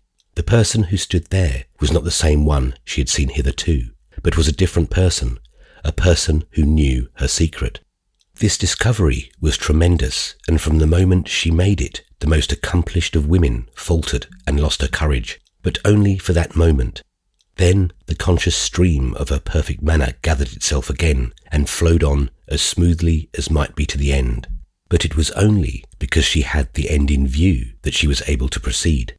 She had been touched with a point that made her quiver, and she needed all the alertness of her will to repress her agitation. Her only safety was in her not betraying herself. She resisted this, but the startled quality of her voice refused to improve. She couldn't help it while she heard herself say she hardly knew what. The tide of her confidence ebbed, and she was able only just to glide into port, faintly grazing the bottom. Isabel saw it all as distinctly as if she had been reflected in a large clear glass. It might have been a great moment for her, for it might have been a moment of triumph, that Madame Merle had lost her pluck and saw before her the phantom of exposure. This in itself was a revenge. This in itself was almost the promise of a brighter day. And for a moment, during which she stood apparently looking out of the window with her back half turned, Isabel enjoyed that knowledge. On the other side of the window lay the garden of the convent, but this is not what she saw. She saw nothing of the budding plants and the glowing afternoon. She saw in the crude light of that revelation which had already become a part of experience, and to which the very frailty of the vessel in which it had been offered her only gave an intrinsic price. The dry, staring fact that she had been an applied, handled, hung-up tool, as senseless and convenient as mere-shaped wood and iron. All the bitterness of this knowledge surged into her soul again. It was as if she felt on her lips the taste of dishonour. There was a moment during which, if she had turned and spoken, she would have said something that would hiss like a lash. But she closed her eyes, and then the hideous vision dropped. What remained was the cleverest woman in the world, standing there within a few feet of her, and knowing as little what to think as the meanest. Isabel's only revenge was to be silent still, to leave Madame Merle in this unprecedented situation. She left her there for a period that must have seemed long to this lady, who at last seated herself with a movement which was in itself a confession of helplessness. Then Isabel turned, slow eyes looking down at her. Madame Merle was very pale. Her own eyes covered Isabel's face. She might see what she would, but her danger was over. Isabel would never accuse her, never reproach her, perhaps because she never would give her the opportunity to defend herself. "I've come to bid Pansy goodbye," our young woman said at last. "I go to England tonight." "Go to England tonight," Madame Merle repeated, sitting there and looking up at her. "I'm going to Garden Court. Ralph Touchette's dying." "Ah, you'll feel that." Madame Merle recovered herself. She had a chance to express sympathy. "Do you go alone?" "Yes, without my husband." Madame Merle gave a low, vague murmur, a sort of recognition of the general sadness of things. "Mr. Touchette never liked me, but I'm sorry he's dying. Shall you see his mother?" "Yes, she has returned from America. She used to be very kind to me, but she has changed. Others too have changed," said Madame Merle with a quiet, noble pathos. She paused a moment, then added, "And you'll see dear old Garden Court again." "I shall not enjoy it much," Isabel answered. "Naturally, in your grief. But it's on the whole, of all the houses I know, and I know many, the one I should have liked best to live in. I don't venture to send a message to the people," Madame Merle added, "but I should like to give my love to the place." Isabel turned away. "I'd better go to Pansy. I've not much time." When she looked about her for the proper egress, the door opened and admitted one of the ladies of the house, who advanced with a discreet smile, gently rubbing under her long loose sleeves a pair of plump white hands. Isabel recognised Madame Catherine, whose acquaintance she had already made, and begged that she would immediately let her see Miss Osmond. Madame Catherine looked doubly discreet, but smiled very blandly and said, "It will be good for her to see you. I'll take you to her myself." Then she directed her pleased, guarded vision to Madame Merle. "Will you let me remain a little?" this lady asked. "It's so good to be here." "You may remain always, if you like," and the good sister gave a knowing laugh.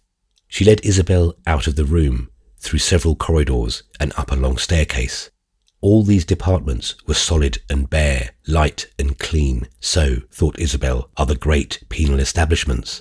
Madame Catherine gently pushed open the door of Pansy's room and ushered in her visitor, then stood smiling with folded hands while the two others met and embraced. "She's glad to see you," she repeated. "It will do her good." And she placed the best chair carefully for Isabel, but she made no movement to seat herself. She seemed ready to retire. "How does this dear child look?" she asked of Isabel, lingering a moment. "She looks pale," Isabel answered. "That's the pleasure of seeing you. She's very happy. Elle éclaire la maison," said the good sister. Pansy wore, as Madame Merle had said, a little black dress. It was perhaps this that made her look pale. "They're very good to me. They think of everything," she exclaimed with all her customary eagerness to accommodate. "We think of you always. You're a precious charge," Madame Catherine remarked in the tone of a woman with whom benevolence was a habit and whose conception of duty was the acceptance of every care. It fell with a leaden weight on Isabel's ears. It seemed to represent the surrender of a personality, the authority of the church. When Madame Catherine had left them together, Pansy kneeled down and hid her head in her stepmother's lap. So she remained some moments, while Isabel gently stroked her hair. Then she got up, averting her face and looking about the room. "Don't you think I've arranged it well? I've everything I have at home. It's very pretty, you're very comfortable." Isabel scarcely knew what she could say to her. On one hand, she couldn't let her think she had come to pity her, and, on the other, it would be a dull mockery to pretend to rejoice with her. So she simply added after a moment, "I've come to bid you goodbye. I'm going to England." Pansy's little face turned red. "To England? Not to come back?" "I don't know when I shall come back." "Ah, I'm sorry," Pansy breathed with faintness. She spoke as if she had no right to criticise, but her tone expressed a depth of disappointment. "My cousin, Mr. Touchette, is very ill. He'll probably die. I wish to see him," Isabel said. "Ah, yes, you told me he would die. Of course you must go. And will Papa go?" "No, I shall go alone." For a moment the girl said nothing. Isabel had often wondered what she thought of the apparent relations of her father with his wife, but never by a glance, by an intimation, had she let it be seen that she deemed them deficient in an air of intimacy. She made her reflections, Isabel was sure, and she must have had a conviction that there were husbands and wives who were more intimate than that.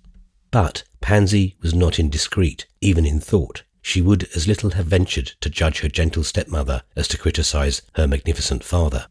Her heart may have stood almost as still as it would have done had she seen two of the saints in the great picture in the convent chapel turn their painted heads and shake them at each other.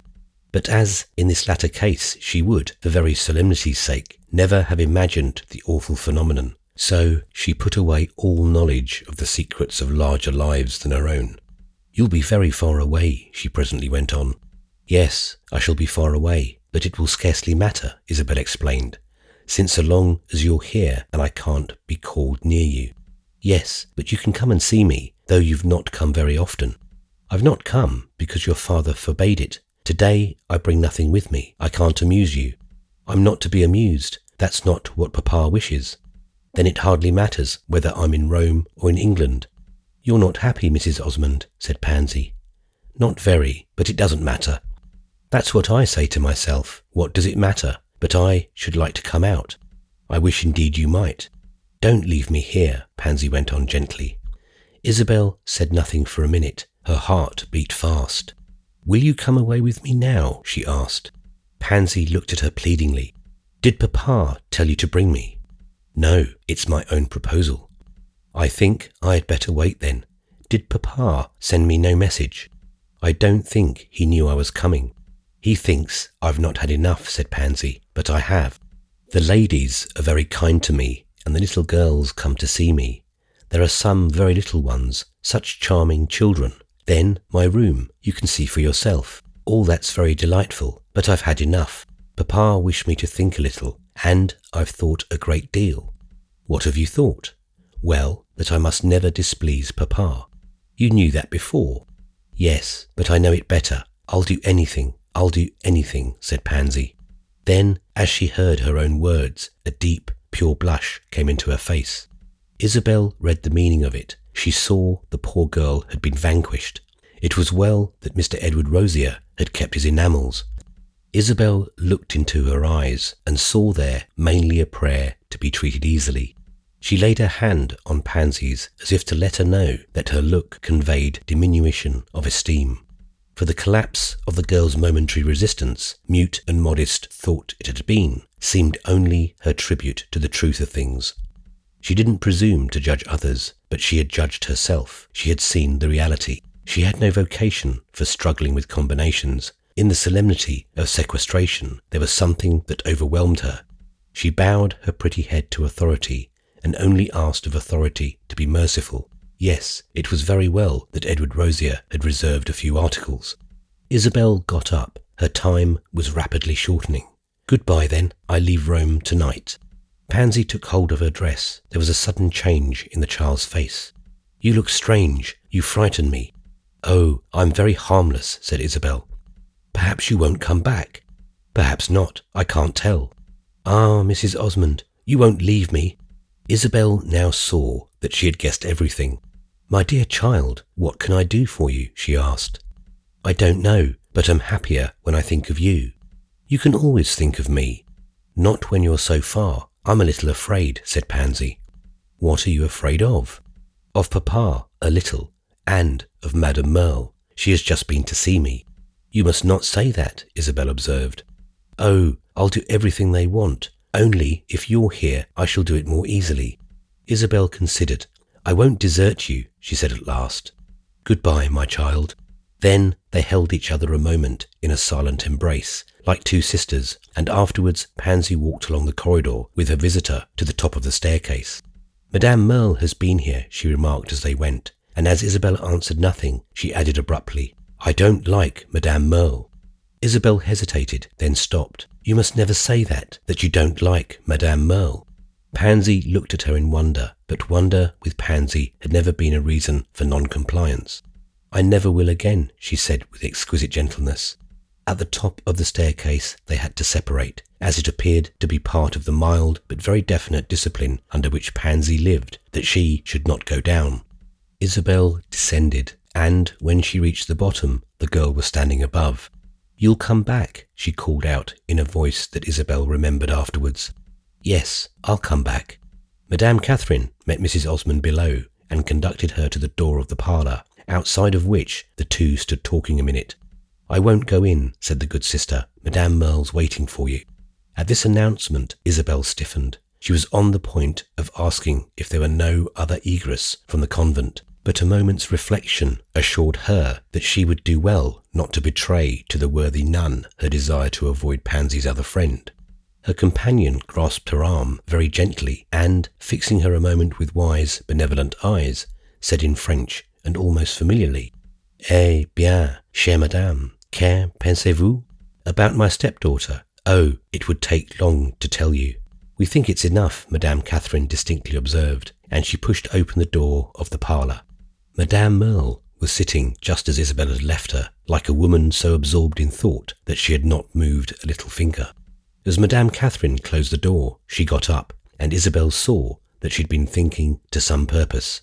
She had recovered her balance. She was in full possession of her resources. I found I wished to wait for you, she said urbanely, but it's not to talk about Pansy. Isabel wondered what it could be to talk about, and in spite of Madame Merle's declaration, she answered after a moment, Madame Catherine says it's enough. Yes, it also seems to me enough. I wanted to ask you another word about poor Mr. Touchette, Madame Merle added. Have you reason to believe that he's really at his last? I've no information but a telegram. Unfortunately, it only confirms a probability. I'm going to ask you a strange question, said Madame Merle. "Are you very fond of your cousin?" And she gave a smile as strange as her utterance. "Yes, I'm very fond of him, but I don't understand you." She just hung fire. "It's rather hard to explain. Something has occurred to me which may not have occurred to you, and I give you the benefit of my idea. Your cousin did you once a great service. Have you never guessed it?" "He has done me many services." "Yes, but one was much above the rest. He made you a rich woman." "He made me?" Madame Merle appeared to see herself successful. She went on more triumphantly. "He imparted to you that extra lustre which was required to make you a brilliant match. At bottom, it's him you've to thank." She stopped. There was something in Isabel's eyes. "I don't understand you. It was my uncle's money."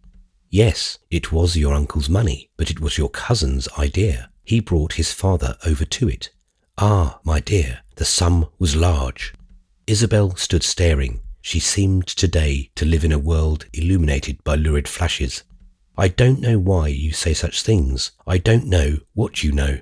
"I know nothing but what I've guessed, but I've guessed that." Isabel went to the door, and, when she opened it, stood a moment with a hand on the latch. Then she said it was only her revenge. "I believed it was you I had to thank." Madame Merle dropped her eyes. She stood there in a kind of proud penance. "You're very unhappy, I know, but I'm more so." "Yes, I can believe that. I think I should like never to see you again." Madame Merle raised her eyes. "I shall go to America," she quietly remarked, while Isabel passed out.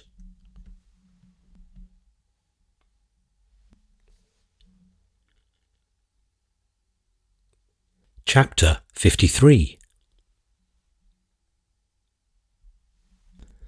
It was not with surprise. It was with a feeling which in other circumstances would have had much of the effect of joy, that as Isabel descended from the Paris mail at Charing Cross, she stepped into the arms, as it were, or at any rate into the hands of Henrietta Stackpole. She had telegraphed to her friend from Turin that though she had not definitely said to herself that Henrietta would meet her, she had felt her telegram would produce some helpful result. On her long journey from Rome, her mind had been given up to vagueness. She was unable to question the future. She performed this journey with sightless eyes and took little pleasure in the countries she traversed, decked out though they were in the richest freshness of spring. Her thoughts followed their course through other countries, strange-looking, dimly lighted, pathless lands in which there was no change of seasons, but only, as it seemed, a perpetual dreariness of winter. She had plenty to think about, but it was neither reflection nor conscious purpose that filled her mind. Disconnected visions passed through it, and sudden gleams of memory, of expectation. The past and the future came and went at their will, but she saw them only in fitful images which rose and fell by a logic of their own. It was extraordinary, the things she remembered. Now that she was much in the secret, now she knew something that so much concerned her, and the eclipse of which had made life resemble an attempt to play whilst with an imperfect pack of cards, the truth of things, their mutual relations, their meaning, and for the most part their horror, rose before her with a kind of architectural vastness. She remembered 1,000 trifles. They started to life with the spontaneity of a shiver. She had thought them trifles at the time. Now she saw that they had been weighted with lead. Yet even now they were trifles after all. For of what use was it to her to understand them? Nothing seemed of use to her today. All purpose, all intention was suspended. All desire to save the single desire to reach her much-embracing refuge. Garden Court had been her starting point, and to those muffled chambers it was at least a temporary solution to return. She had gone forth in her strength. She would come back in her weakness, and if the place had been a rest to her before, it would be a sanctuary now. She envied Ralph his dying, for if one were thinking of rest, that was the most perfect of all. To cease utterly, to give it all up, and not knowing anything more, this idea was as sweet as the vision of a cool bath in a marble tank, in a darkened chamber, in a hot land. She had moments indeed in her journey from Rome, which were almost as good as being dead. She sat in her corner, so motionless, so passive, simply with the sense of being carried, so detached from hope and regret, that she recalled to herself one of those Etruscan figures couched upon the receptacle of their ashes. There was nothing to regret now. That was all over. Not only the time of her folly, but the time of her repentance was far. The only thing to regret was that Madame Merle had been so unimaginable. Just here her intelligence dropped from literal inability to say what it was that Madame Merle had been. Whatever it was, for Madame Merle herself to regret it, and doubtless she would do so in America, where she had announced she was going. It concerned Isabel no more. She only had an impression that she should never again see Madame Merle. This impression carried her into the future, of which from time to time she had a mutilated glimpse. She saw herself in the distant years, still in the attitude of a woman who had her life to live, and these intimations contradicted the spirit of the present hour. It might be desirable to get quite away, really away, further away than little grey-green England, but this privilege was evidently to be denied her. Deep in her soul, deeper than any appetite for renunciation, was the sense that life would be her business for a long time to come, and at moments there was something inspiring, almost enlivening in the conviction. It was a proof of strength. It was a proof she should someday be happy again. It couldn't be that she was to live only to suffer. She was still young, after all, and a great many things might happen to her yet. To live only to suffer, only to feel the injury of life repeated and enlarged, it seemed to her she was too valuable, too capable for that. Then she wondered if it were vain and stupid to think so well of herself. When had it ever been a guarantee to be valuable? Wasn't all history full of the destruction of precious things? Wasn't it much more probable that if one were fine, one would suffer? It involved then, perhaps, an admission that one had a certain grossness, but Isabel recognized, as it passed before her eyes, the quick, vague shadow of a long future. She should never escape. She should last to the end. Then the middle years wrapped her about again, and the grey curtain of her indifference closed her in. Henrietta kissed her, as Henrietta usually kissed, as if she were afraid she should be caught doing it. And then Isabel stood there in the crowd, looking about her, looking for her servant. She asked nothing. She wished to wait. She had a sudden perception that she should be helped. She rejoiced Henrietta had come. There was something terrible in an arrival in London. The dusky, smoky, far-arching vault of the station, the strange, vivid light, the dense, dark, pushing crowd, filled her with a nervous fear and made her put her arm into her friend's. She remembered she had once liked these things. They seemed part of a mighty spectacle in which there was something that touched her. She remembered how she walked away from Euston in the winter dusk in the crowded streets 5 years before. She could not have done that today, and the incident came before her as the deed of another person. "It's too beautiful that you should have come," said Henrietta, looking at her as if she thought Isabel might be prepared to challenge the proposition. If you hadn't, well, I don't know," remarked Miss Stackpole, hinting ominously at her powers of disapproval. Isabel looked about without seeing her maid. Her eyes rested on another figure, however, which she felt she had seen before, and in a moment she recognised the genial countenance of Mr. Bantling. He stood a little apart, and it was not in the power of the multitude that pressed about him to make him yield an inch of the ground he had taken, that of abstracting himself discreetly while the two ladies performed their embraces. "There's Mr. Bantling," said Isabel, gently, irrelevantly, scarcely caring much now whether she should find her maid or not. "Oh yes, he goes everywhere with me. Come here, Mr. Bantling," Henrietta exclaimed, whereupon the gallant bachelor advanced with a smile tempered, however, by the gravity of the occasion. "Isn't it lovely she has come?" Henrietta asked. "He knows all about it," she added. "We had quite a discussion. He said you wouldn't. I said you would." "I thought you always agreed," Isabel smiled in return. She felt she could smile now. She had seen in an instant, in Mr. Bantling's brave eyes, that he had good news for her. They seemed to say he wished her to remember he was an old friend of her cousin, that he understood, that it was all right. Isabel gave him her hand. She thought of him, extravagantly, as a beautiful, blameless knight.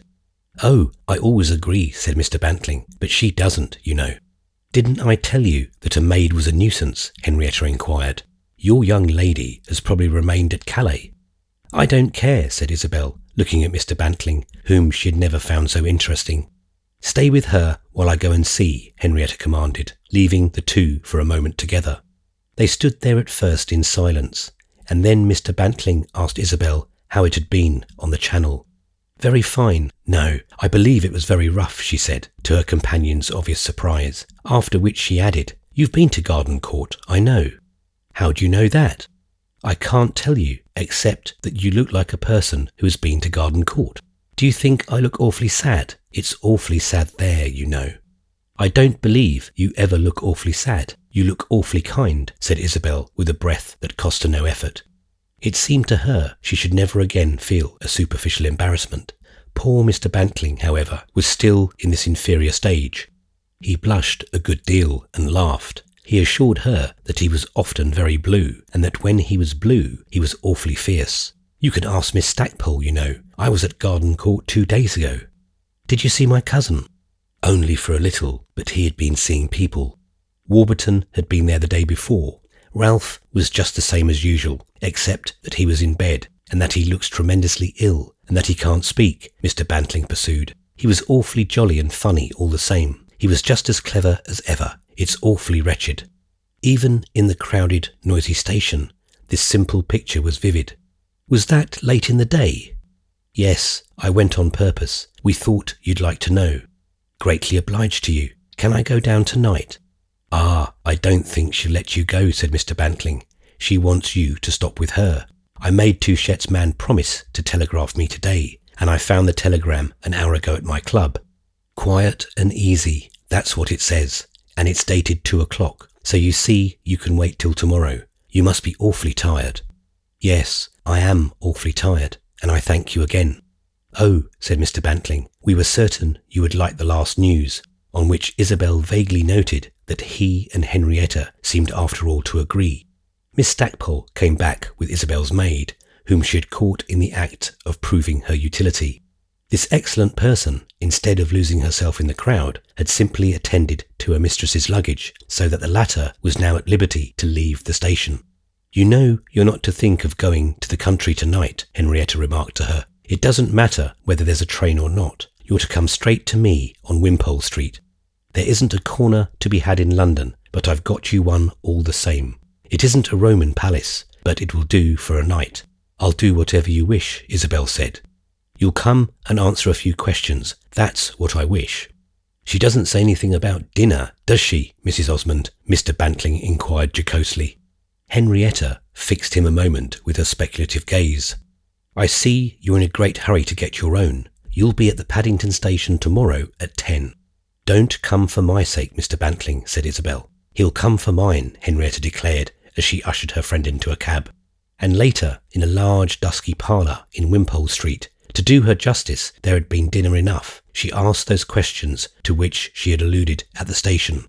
"Did your husband make you a scene about your coming?" That was Miss Stackpole's first inquiry. "No, I can't say he made a scene." "He didn't object then?" "Yes, he objected very much, but it was not what you'd call a scene." "What was it then?" "It was a very quiet conversation."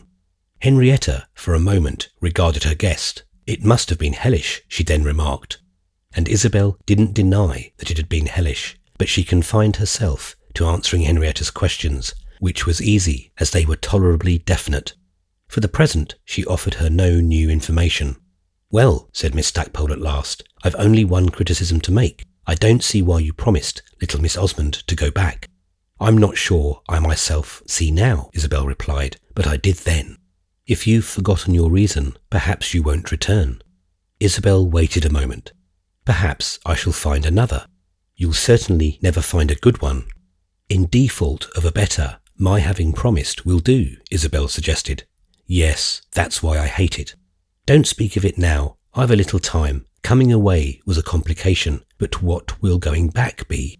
"You must remember, after all, that he won't make you a scene," said Henrietta with much intention. "He will, though," Isabel answered gravely. "It won't be the scene of a moment. It will be a scene for the rest of my life."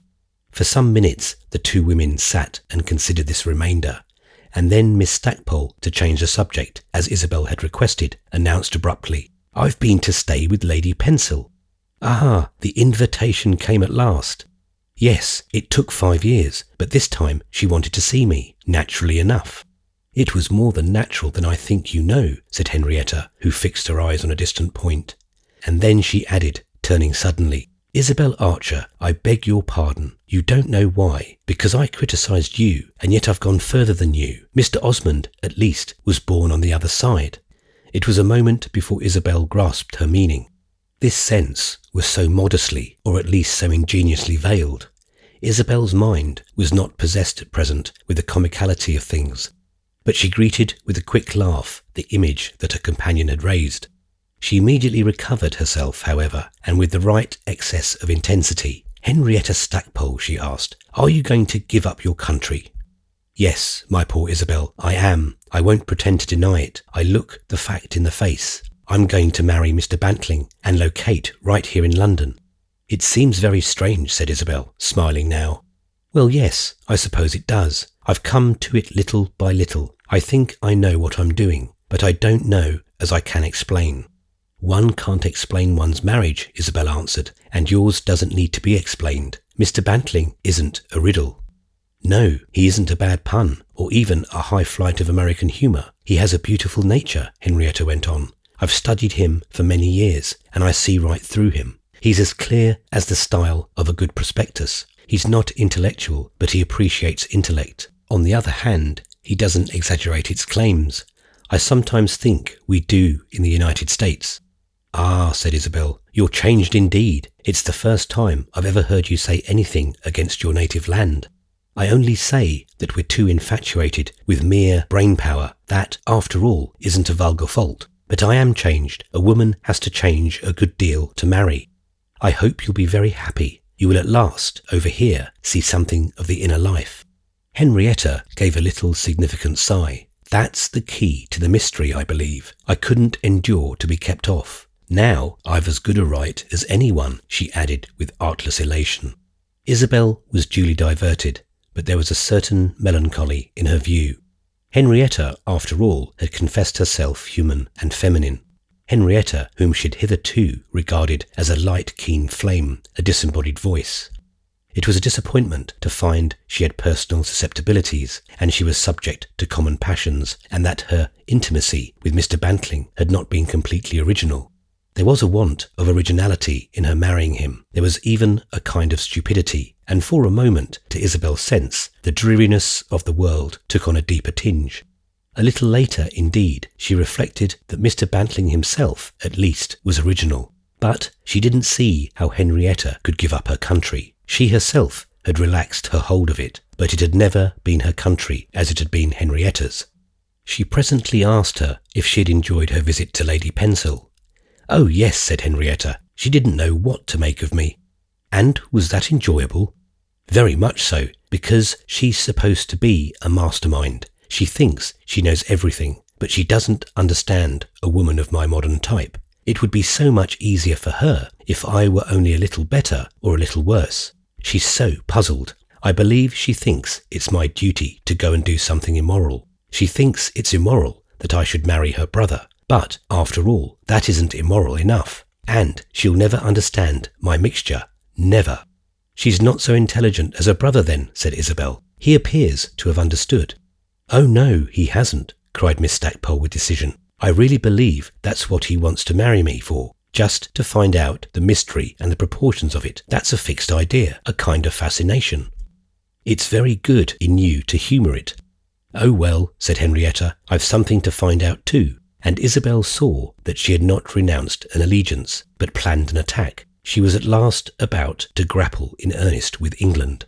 Isabel also perceived, however, on the morrow at the Paddington station, where she found herself at 10 o'clock, in the company of both Miss Stackpole and Mr. Bantling, that the gentleman bore his perplexities lightly. If he had not found out everything, he had found out at least the great point that Miss Stackpole would not be wanting in initiative. It was evident that in the selection of a wife he had been on his guard against this deficiency. Henrietta has told me, and I'm very glad, Isabel said as she gave him her hand. I dare say you think it awfully odd, Mr. Bantling replied, resting on his neat umbrella. Yes, I think it awfully odd. You can't think it so awfully odd as I do, but I've always rather liked striking out a line, said Mr. Bantling serenely.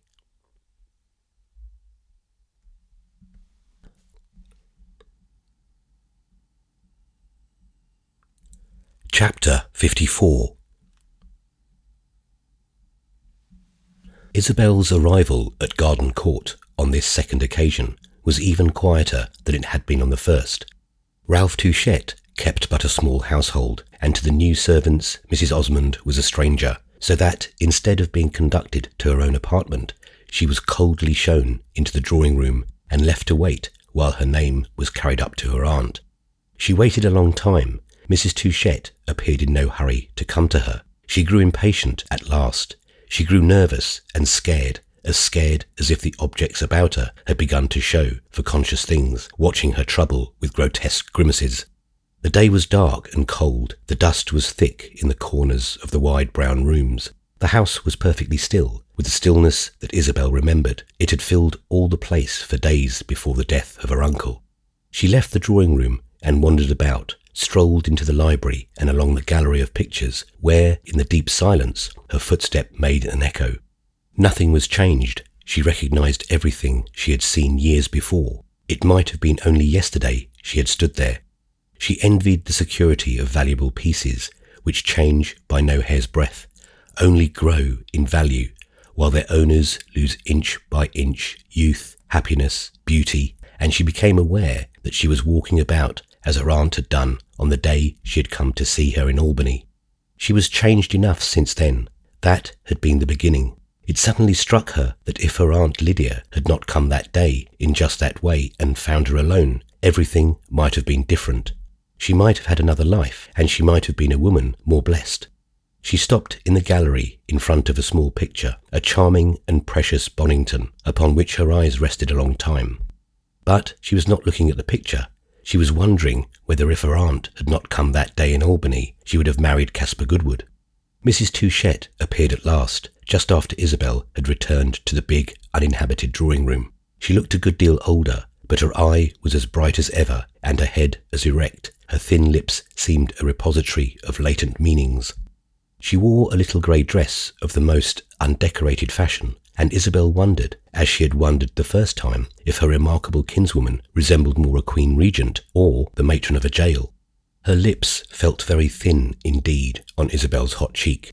"I've kept you waiting because I've been sitting with Ralph," Mrs. Touchette said. The nurse had gone to luncheon and I had taken her place.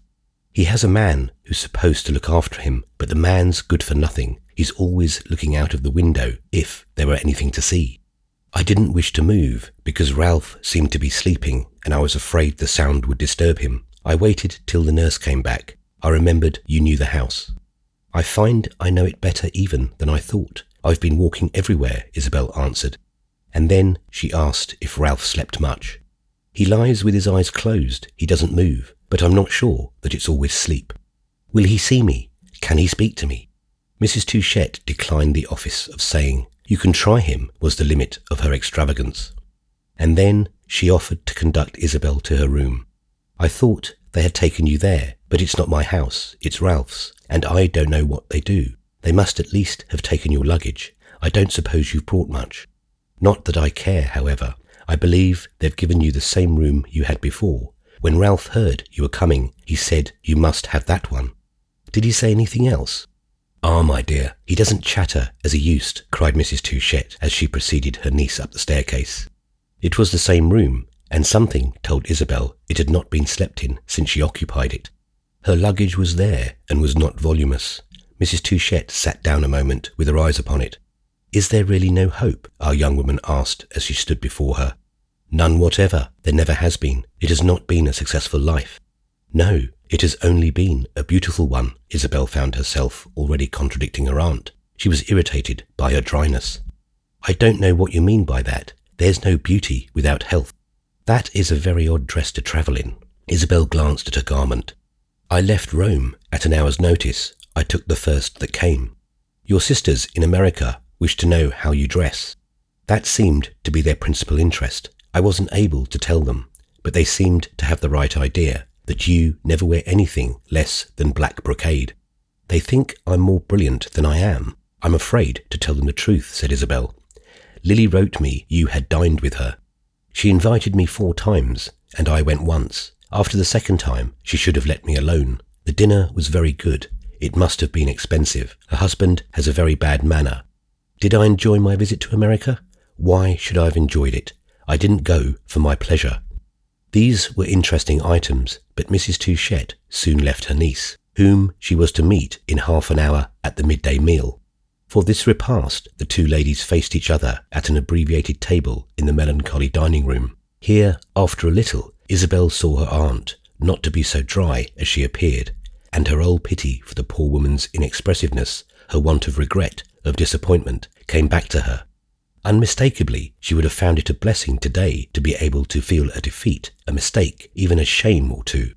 She wondered if she were not even missing those enrichments of consciousness and privately trying, reaching out for some aftertaste of life, dregs of the banquet, the testimony of pain, or the cold recreation of remorse. On the other hand, perhaps she was afraid if she should begin to know remorse at all, it might take her too far. Isabel could perceive, however, how it had come over her dimly that she had failed of something, that she saw herself in the future as an old woman without memories. Her sharp little face looked tragical. She told her niece that Ralph had as yet not moved, but that he probably would be able to see her before dinner. And then, in a moment, she added that he had seen Lord Warburton the day before, an announcement which startled Isabel a little, as it seemed an intimation that this personage was in the neighbourhood and that an accident might bring them together. Such an accident would not be happy. She had not come to England to struggle again with Lord Warburton. She nonetheless presently said to her aunt that he had been very kind to Ralph. She had seen something of that in Rome. He has something else to think of now, Mrs. Touchette returned, and she paused with a gaze like a gimlet. Isabel saw she meant something and instantly guessed what she meant. But her reply concealed her guess. Her heart beat faster, and she wished to gain a moment. Ah, yes, the House of Lords and all that. He's not thinking of the House of Lords. He's thinking of the ladies. At least he's thinking of one of them. He told Ralph he's engaged to be married. Ah, to be married, Isabel mildly exclaimed. Unless he breaks it off. He seemed to think Ralph would like to know. Poor Ralph can't go to the wedding, though I believe it's to take place very soon. And who's the young lady? A member of the aristocracy, Lady Flora, Lady Felicia, something of that sort. I'm very glad, Isabel said. It must be a sudden decision. Sudden enough, I believe. A courtship of 3 weeks. It has only just been made public. I'm very glad, Isabel repeated with a larger emphasis. She knew her aunt was watching her, looking for the signs of some imputed soreness, and the desire to prevent her companion from seeing anything of this kind enabled her to speak in the tone of quick satisfaction, the tone almost of relief. Mrs. Touchette, of course, followed the tradition that ladies, even married ones, regard the marriage of their old lovers as an offence to themselves. Isabel's first care, therefore, was to show that however that might be in general, she was not offended now. But meanwhile, as I say, her heart beat faster, and if she sat for some moments thoughtful, she presently forgot Mrs. Touchette's observation.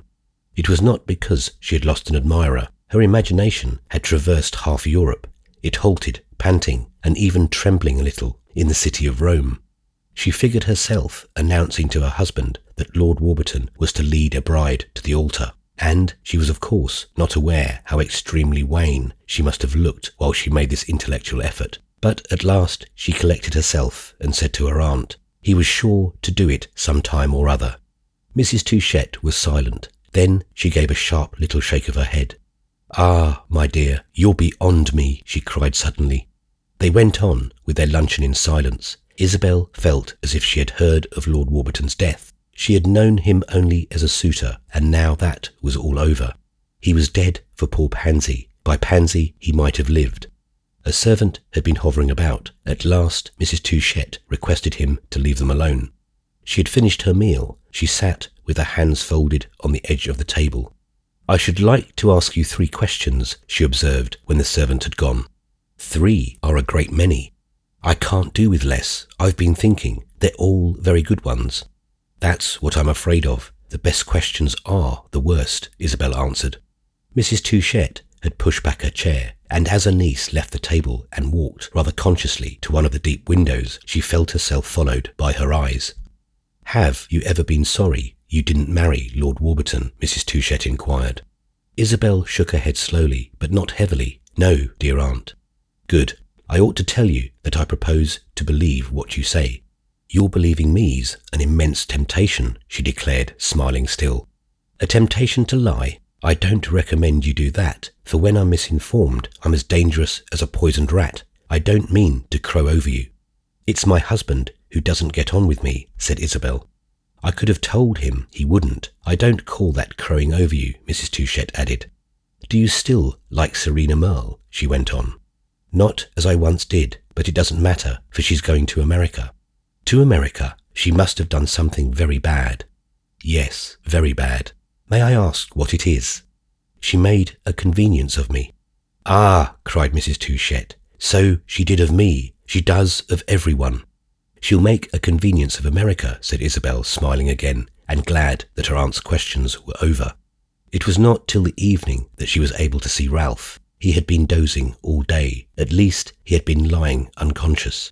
The doctor was there, but after a while went away. The local doctor who had attended his father and whom Ralph liked. He came 3 or 4 times a day. He was deeply interested in his patient. Ralph had had Sir Matthew Hope, but he had got tired of this celebrated man, to whom he had asked his mother to send word he was now dead and was therefore without further need of medical advice. Mrs. Touchett had simply written to Sir Matthew that her son disliked him. On the day of Isabel's arrival, Ralph gave no sign, as I have related, for many hours, but toward evening he raised himself and said he knew that she had come. How he knew was not apparent, inasmuch as for fear of exciting him, no one had offered him the information. Isabel came in and sat by his bed in the dim light. There was only a shade candle in a corner of the room. She told the nurse she might, he herself, would sit with him for the rest of the evening. He had opened his eyes and recognized her, and had moved his hand, which lay helpless beside him, so that she might take it. But he was unable to speak. He closed his eyes again and remained perfectly still, only keeping her hand in his own. She sat with him a long time, till the nurse came back, but he gave no further sign. He might have passed away while she looked at him. He was already the figure and pattern of death. She had thought of him far gone in Rome, and this was worse. There was but one change possible now. There was a strange tranquillity in his face. It was as still as the lid of a box. With this, he was a mere lattice of bones. When he opened his eyes to greet her, it was as if she were looking into an immeasurable space. It was not till midnight that the nurse came back, but the hours to Isabel had not seemed long. It was exactly what she had come for. If she had come simply to wait, she found ample occasion, for he lay 3 days in a kind of grateful silence. He recognized her, and at moments seemed to wish to speak, but he found no voice. Then he closed his eyes again, as if he too were waiting for something that certainly would come. He was so absolutely quiet that it seemed to her what was coming had already arrived, and yet she never lost the sense that they were still together. But they were not always together. There were other hours that she passed in wandering through the empty house and listening for a voice that was not poor Ralph's. She had a constant fear. She thought it possible her husband would write to her, but he remained silent, and she only got a letter from Florence and from the Countess Gemini. Ralph, however, spoke at last, on the evening of the 3rd day. "I feel better tonight," he murmured abruptly in the soundless dimness of her vigil. "I think I can say something." She sank upon her knees beside his pillow, took his thin hand in her own, begged him not to make an effort, not to tire himself. His face was of necessity serious. It was incapable of the muscular play of a smile, but its owner apparently had not lost a perception of incongruities. "What does it matter if I'm tired when I've all eternity to rest? There's no harm in making an effort when it's the very last of all. Don't people always feel better just before the end? I've often heard of that. It's what I was waiting for. Ever since you've been here, I thought it would come. I tried 2 or 3 times. I was afraid you'd get tired of sitting there." He spoke slowly, with painful breaks and long pauses. His voice seemed to come from a distance. When he ceased, he lay with his face turned to Isabel and his large, unwinking eyes open into her own. "It was very good of you to come," he went on. "I thought you would, but I wasn't sure." "I was not sure either till I came," said Isabel. "You've been like an angel beside my bed. You know they talk about the angel of death. It's the most beautiful of all. You've been like that, as if you were waiting for me." "I was not waiting for your death. I was waiting for this. This is not death, dear Ralph. Not for you, no. There's nothing makes us feel so much alive as to see others die. That's the sensation of life, the sense that we remain. I've had it, even I, but now I'm of no use but to give it to others. With me, it's all over." And then he paused. Isabel bowed her head further, till it rested on the two hands that were clasped upon his own. She couldn't see him now, but his far-away voice was close to her ear. "Isabel," he went on suddenly, "I wish it were over for you." She answered nothing. She had burst into sobs. She remained so, with her buried face. He lay silent, listening to her sobs. At last he gave a long groan. "Ah, what is it you have done for me? What is it you did for me?" she cried, her now extreme agitation half smothered by her attitude. She had lost all her shame, all wish to hide things. Now he must know. She wished him to know, for it brought them supremely together, and he was beyond the reach of pain. "You did something once, you know it. Oh, Ralph, you've been everything. What have I done for you? What can I do today? I would die if you could live, but I don't wish you to live. I would die myself, not to lose you." Her voice was as broken as his own, and full of tears and anguish. "You won't lose me. You'll keep me. Keep me in your heart. I shall be nearer to you than I've ever been. Dear Isabel, life is better, for in life there's love. Death is good, but there's no love. I never thanked you. I never spoke. I never was what I should be." Isabel went on. She felt a passionate need to cry out and accuse herself, to let her sorrow possess her. All her troubles for the moment came single and melted together into this present pain. "What must you have thought of me? Yet how could I know? I never knew. I only know today because there are people less stupid than I." "Don't mind people," said Ralph. "I think I'm glad to leave people." She raised her head and her clasped hands. She seemed for a moment to pray to him. "Is it true? Is it true?" she asked. "True that you've been stupid?" "Oh no," said Ralph with a sensible intention of wit. "That you made me rich, that all I have is yours." He turned away his head and for some time said nothing. Then at last, "Ah, don't speak of that. That was not happy." Slowly he moved his face toward her again, and they once more saw each other. But for that, and he paused. "I believe I ruined you," he wailed. She was full of the sense that he was beyond the reach of pain. He seemed already so little of this world. But even if she had not had it, she would still have spoken, for nothing mattered now but the only knowledge that was not pure anguish, the knowledge that they were looking at the truth together. "He married me for the money," she said. She wished to say everything. She was afraid he might die before she had done so. He gazed at her a little, and for the first time his fixed eyes lowered their lids. But he raised them a moment, and then, "He was greatly in love with you," he answered. "Yes, he was in love with me, but he wouldn't have married me if I'd been poor. I don't hurt you in saying that. How can I? I only want you to understand. I've always tried to keep you from understanding, but that's all over." "I always understood," said Ralph. "I thought you did, and I didn't like it, but now I like it. You don't hurt me, you make me very happy." And as Ralph said this, there was an extraordinary gladness in his voice. She bent her head again and pressed her lips to the back of his hand. "I always understood," he continued, "though it was so strange, so pitiful. You wanted to look at life for yourself, but you were not allowed. You were punished for your wish. You were ground in the very mill of the conventional." "Oh yes, I've been punished," Isabel sobbed. He listened to her a little and then continued. "Was he very bad about your coming?" "He made it very hard for me, but I don't care." "It is all over between you?" "Oh no, I don't think anything's over." "Are you going back to him?" Ralph gasped. "I don't know. I can't tell. I shall stay here as long as I may. I don't want to think. I needn't think. I don't care for anything but you, and that's enough for the present." It will last a little yet, here on my knees, with you dying in my arms. I'm happier than I have been for a long time, and I want you to be happy, not to think of anything sad, only to feel that I'm near you and I love you. Why should there be pain? In such hours as this, what have we to do with pain? That's not the deepest thing. There's something deeper. Ralph evidently found from moment to moment greater difficulty in speaking. He had to wait longer to collect himself. At first he appeared to make no response to these last words. He let a long time elapse.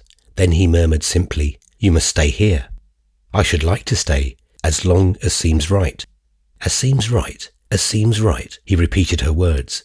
"Yes, you think a great deal about that." "Of course one must. You're very tired," said Isabel.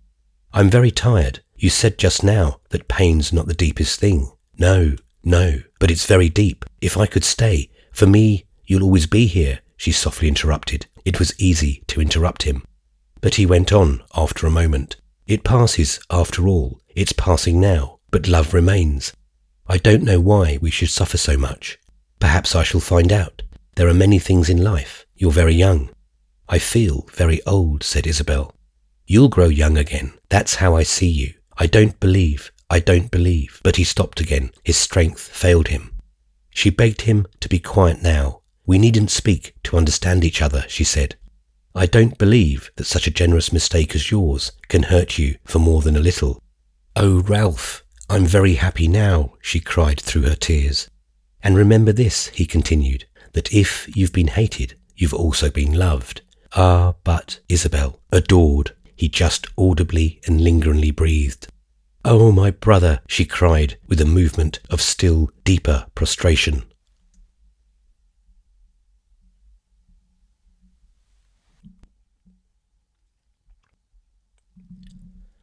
Chapter 55. He had told her, the first evening she ever spent at Garden Court, that if she should live to suffer enough, she might some day see the ghost with which the old house was duly provided.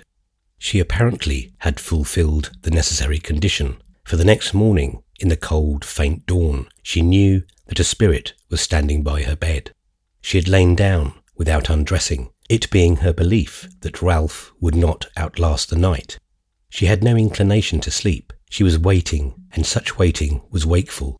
But she closed her eyes. She believed that as the night wore on, she should hear a knock at her door. She heard no knock, but at the time the darkness began vaguely to grow grey. She started up from her pillow as abruptly as if she had received a summons. It seemed to her for an instant that he was standing there, a vague, hovering figure in the vagueness of the room. She stared a moment. She saw his white face, his kind eyes. Then she saw there was nothing. She was not afraid. She was only sure. She quitted the place and in her certainty passed through dark corridors and down a flight of oaken steps that shone in the vague light of a hall window. Outside Ralph's door she stopped a moment, listening, but she seemed to hear only the hush that filled it.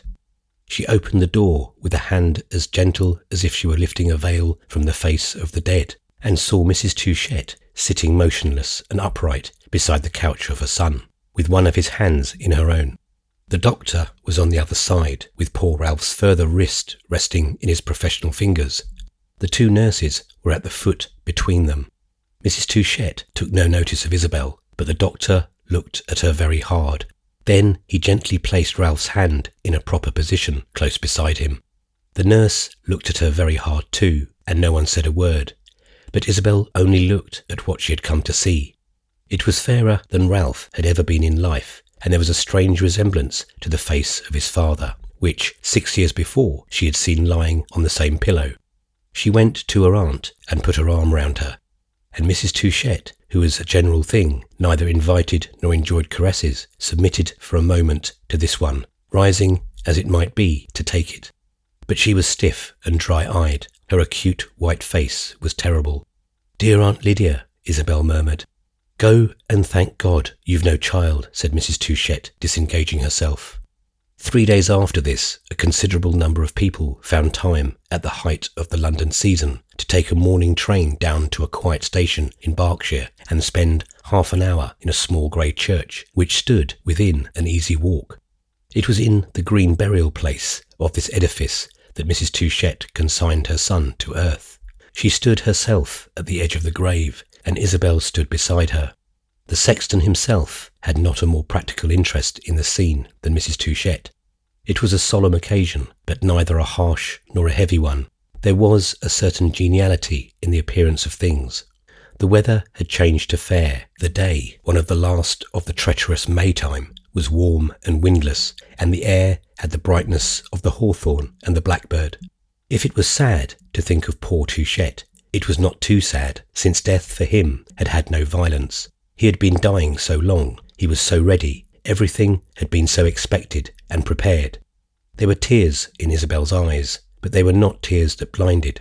She looked through them at the beauty of the day, the splendour of nature, the sweetness of the old English churchyard, the bowed heads of good friends. Lord Warburton was there, and a group of gentlemen, all unknown to her, several of whom, as she afterwards learned, were connected with the bank, and there were others whom she knew. Miss Stackpole was among the first, with honest Mr. Bantling beside her, and Caspar Goodwood, lifting his head higher than the rest, bowing it rather less. During much of the time, Isabel was conscious of Mr. Goodwood's gaze. He looked at her somewhat harder than he usually looked in public, while the others had fixed their eyes upon the churchyard turf. But she never let him see that she saw him. She thought of him only to wonder that he was still in England.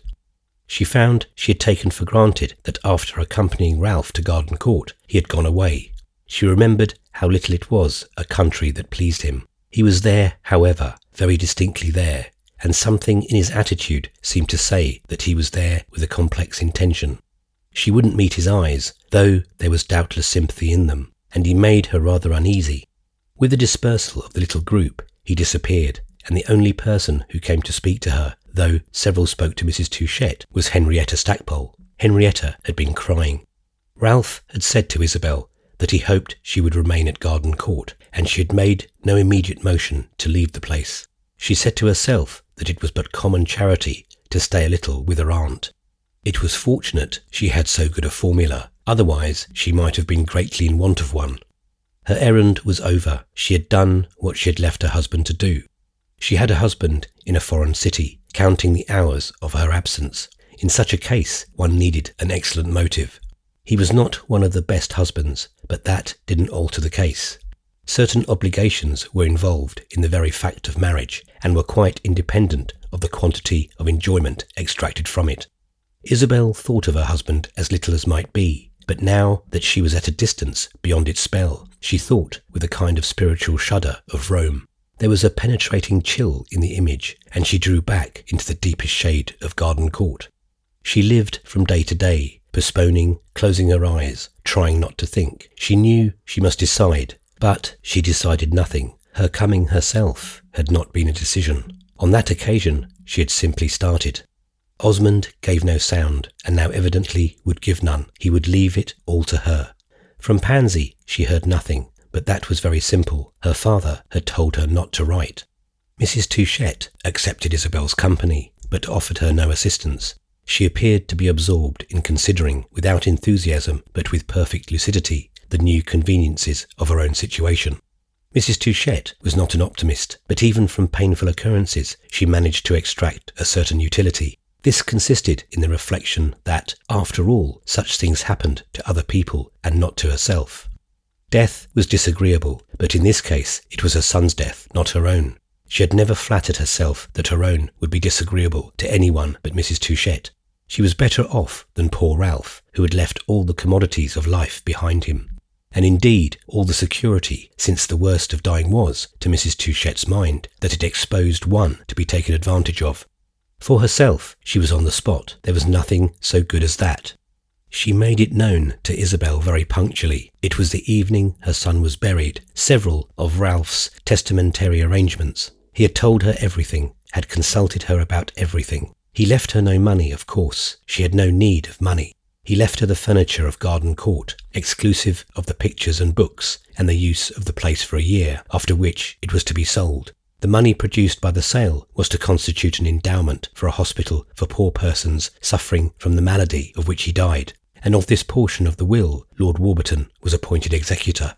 The rest of his property, which was to be withdrawn from the bank, was disposed of in various bequests, several of them to those cousins in Vermont to whom his father had already been so bountiful. Then there was a number of small legacies. Some of them are extremely peculiar, said Mrs. Touchett. He has left considerable sums to persons I've never heard of. He gave me a list, and I asked then who some of them were, and he told me they were people who at various times had seemed to like him. Apparently he thought you didn't like him, for he hasn't left you a penny. It was his opinion that you had been handsomely treated by his father, which I'm bound to say I think you were, though I don't mean that I ever heard him complain of it. The pictures are to be dispersed. He has distributed them about, one by one, as little keepsakes. The most valuable of the collection goes to Lord Warburton. And what do you think he has done with his library? It sounds like a practical joke. He has left it to your friend, Miss Stackpole, in recognition of her services to literature. Does he mean her following him up from Rome? Was that a service to literature? It contains a great many rare and valuable books, and as she can't carry it about the world in her trunk, he recommends her to sell it at auction. She will sell it, of course, at Christie's, and with the proceeds she'll set up a newspaper. Will that be a service to literature? This question Isabel forbore to answer, as it exceeded the little interrogatory to which she had deemed it necessary to submit on her arrival. Besides, she had never been less interested in literature than today, as she found when she occasionally took down from the shelf one of the rare and valuable volumes in which Mrs. Touchett had spoken. She was quite unable to read. Her attention had never been so little at her command. One afternoon in the library, about a week after the ceremony in the churchyard, she was trying to fix it for an hour, but her eyes often wandered from the book in her hand to the open window, which looked down the long avenue. It was in this way that she saw a modest vehicle approach the door and perceived Lord Warburton sitting in a rather uncomfortable attitude in a corner of it. He had always had a high standard of courtesy, and it was therefore not remarkable, under the circumstances, that he should have taken the trouble to come down from London to call on Mrs. Touchett. It was of course Mrs. Touchett he had come to see, and not Mrs. Osmond, and to prove to herself the validity of this thesis, Isabel presently stepped out of the house and wandered away into the park. Since her arrival at Garden Court, she had been but little out of doors, the weather being unfavourable for visiting the grounds. This evening, however, was fine, and at first it struck her as a happy thought to have come out. The theory I have just mentioned was plausible enough, but it brought her a little rest, and if you had seen her pacing about, you would have said she had a bad conscience. She was not pacified when, at the end of a quarter of an hour, finding herself in view of the house, she saw Mrs. Touchett emerge from the portico accompanied by her visitor. Her aunt had evidently proposed to Lord Warburton that they should come in search of her. She was in no humour for visitors and, if she had a chance, would have drawn back behind one of the great trees. But she saw she had been seen and that nothing was left her but to advance. As the lawn at Garden Court was a vast expanse, this took some time, during which she observed that, as he walked beside his hostess, Lord Warburton kept his hands rather stiffly behind him and his eyes upon the ground. Both persons apparently were silent, but Mrs. Touchett's thin little glance, as she directed it toward Isabel, had even at a distance an expression. It seemed to say with cutting sharpness, "Here's the eminently amenable nobleman you might have married." When Lord Warburton lifted his own eyes, however, that was not what they said. They only said, "This is rather awkward, you know, and I depend upon you to help me."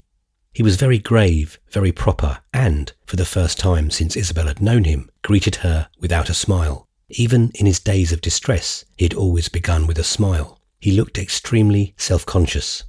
"Lord Warburton has been so good as to come out to see me," said Mrs. Touchett. "He tells me he didn't know you were still here.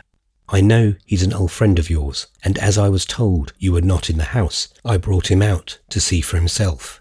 "Oh, I saw there was a good train at 6:40. That would get me back in time for dinner," Mrs. Touchett's companion rather irrelevantly explained. "I'm so glad to find you've not gone." "I'm not here for long, you know," Isabel said with a certain eagerness. "I suppose not, but I hope it's for some weeks. You came to England sooner than you thought." "Yes, I came very suddenly." Mrs. Touchette turned away as if she was looking at the condition of the grounds, which indeed was not what it should be. While Lord Warburton hesitated a little, Isabel fancied he had been on the point of asking about her husband, rather confusedly, and then had checked himself. He continued immitigably grave, either because he thought it becoming in a place over which death had just passed, or for more personal reasons. If he was conscious of personal reasons, it was very fortunate that he had the cover of the former motive. He could make the most of that. Isabel thought of all this. It was not that his face was sad, for that was another matter, but it was strangely inexpressive. "My sisters would have been so glad to come if they had known you were still here, if they had thought you would see them," Lord Warburton went on. "Do kindly let them see you before you leave England. It would give me great pleasure. I have such a friendly recollection of them. I don't know whether you would come to Lochley for a day or two. You know there's always that old promise." And his lordship coloured a little as he made this suggestion, which gave his face a somewhat more familiar air. "Perhaps I'm not right in saying that just now. Of course, you're not thinking of visiting, but I meant what would hardly be a visit. My sisters are to be at Lochley at Whitsuntide for 5 days, and if you could come then, you say you're not to be very long in England, I would see that there should be literally no one else." Isabel wondered if not even the young lady he was to marry would be there with her mamma, but she did not express this idea. "Thank you extremely," she contented herself with saying. "I'm afraid I hardly know about Whitsuntide. But I have your promise, haven't I, for some other time?" There was an interrogation in this, but Isabel let it pass. She looked at her interlocutor a moment, and the result of her observation was that M had happened before she felt sorry for him. "Take care you don't miss your train," she said, and then she added, "I wish you every happiness." He blushed again, more than before, and he looked at his watch. "Ah yes, 6:40. I haven't much time, but I've a fly at the door. Thank you very much." It was not apparent whether the thanks applied to her having reminded him of his train, or to the more sentimental remark. "Goodbye, Mrs. Osmond, goodbye." He shook hands with her without meeting her eyes, and then he turned to Mrs. Touchette, who had wandered back to them. With her, his parting was equally brief, and in a moment the two ladies saw him move with long steps across the lawn. "Are you very sure he's to be married?" Isabel asked of her aunt. "I can't be surer than he, but he seemed sure. I congratulated him, and he accepted it." "Ah," said Isabel, "I give it up," while her aunt returned to the house and to those avocations which the visitor had interrupted. She gave it up, but she still thought of it while she strolled again under the great oaks, whose shadows were long upon the acres of turf. At the end of a few minutes she found herself near a rustic bench, which, a moment after she had looked at it, struck her as an object recognised. It was not simply that she had seen it before, nor even that she had sat upon it. It was on this spot something important had happened to her, that the place had an air of association. Then she remembered that she had been sitting there 6 years before, when a servant brought her from the house the letter in which Caspar Goodwood informed her that he had followed her to Europe, and that, when she had read the letter, she looked up to hear Lord Warburton announcing that he should like to marry her. It was indeed an historical and interesting bench. She stood and looked at it as if it might have something to say to her. She wouldn't sit down on it now. She felt rather afraid of it. She only stood before it, and while she stood, the past came back to her in one of those rushing waves of emotion by which persons of sensibility are visited at odd hours. The effect of this agitation was a sudden sense of being very tired, under the influence of which she overcame her scruples and sank into the rustic seat. I have said that she was restless and unable to occupy herself, and whether or no, if you had seen her there, you would have admired the justice of the former epithet. You would at least have allowed that at this moment she was the image of a victim of idleness. Her attitude had a singular absence of purpose. Her hands, hanging at her sides, lost themselves in the folds of a black dress. Her eyes gazed vaguely before her. There was nothing to recall her to the house. The two ladies, in their seclusion, dined early and had tea at an indefinite hour. How long she had sat in this position she could not have told you, but the twilight had grown thick when she became aware that she was not alone. She quickly straightened herself, glancing about, and then saw what had become of her solitude. She was sharing it with Caspar Goodwood, who stood looking at her a few yards off, and whose footfall on the unresonant turf as he came near she had not heard. It occurred to her in the midst of this that it was just so Lord Warburton had surprised her of old. She instantly rose, and as soon as Goodwood saw he was seen, he started forward. She had had time only to rise when, with a motion that looked like violence, but felt like she knew not what, he grasped her by the wrist and made her sink into the seat. She closed her eyes. He had not hurt her. It was only a touch, which she had obeyed. But there was something in his face that she wished not to see. That was the way he had looked at her the other day in the churchyard, only at present it was worse. He said nothing at first. She only felt him close to her, beside her on the bench, and pressingly turned to her. It almost seemed to her that no one had ever been so close to her as that. All this, however, took but an instant, at the end of which she had disengaged her wrist, turning her eyes upon her visitant. "You frighten me," she said. "I didn't mean to," he answered, "but if I did a little, no matter.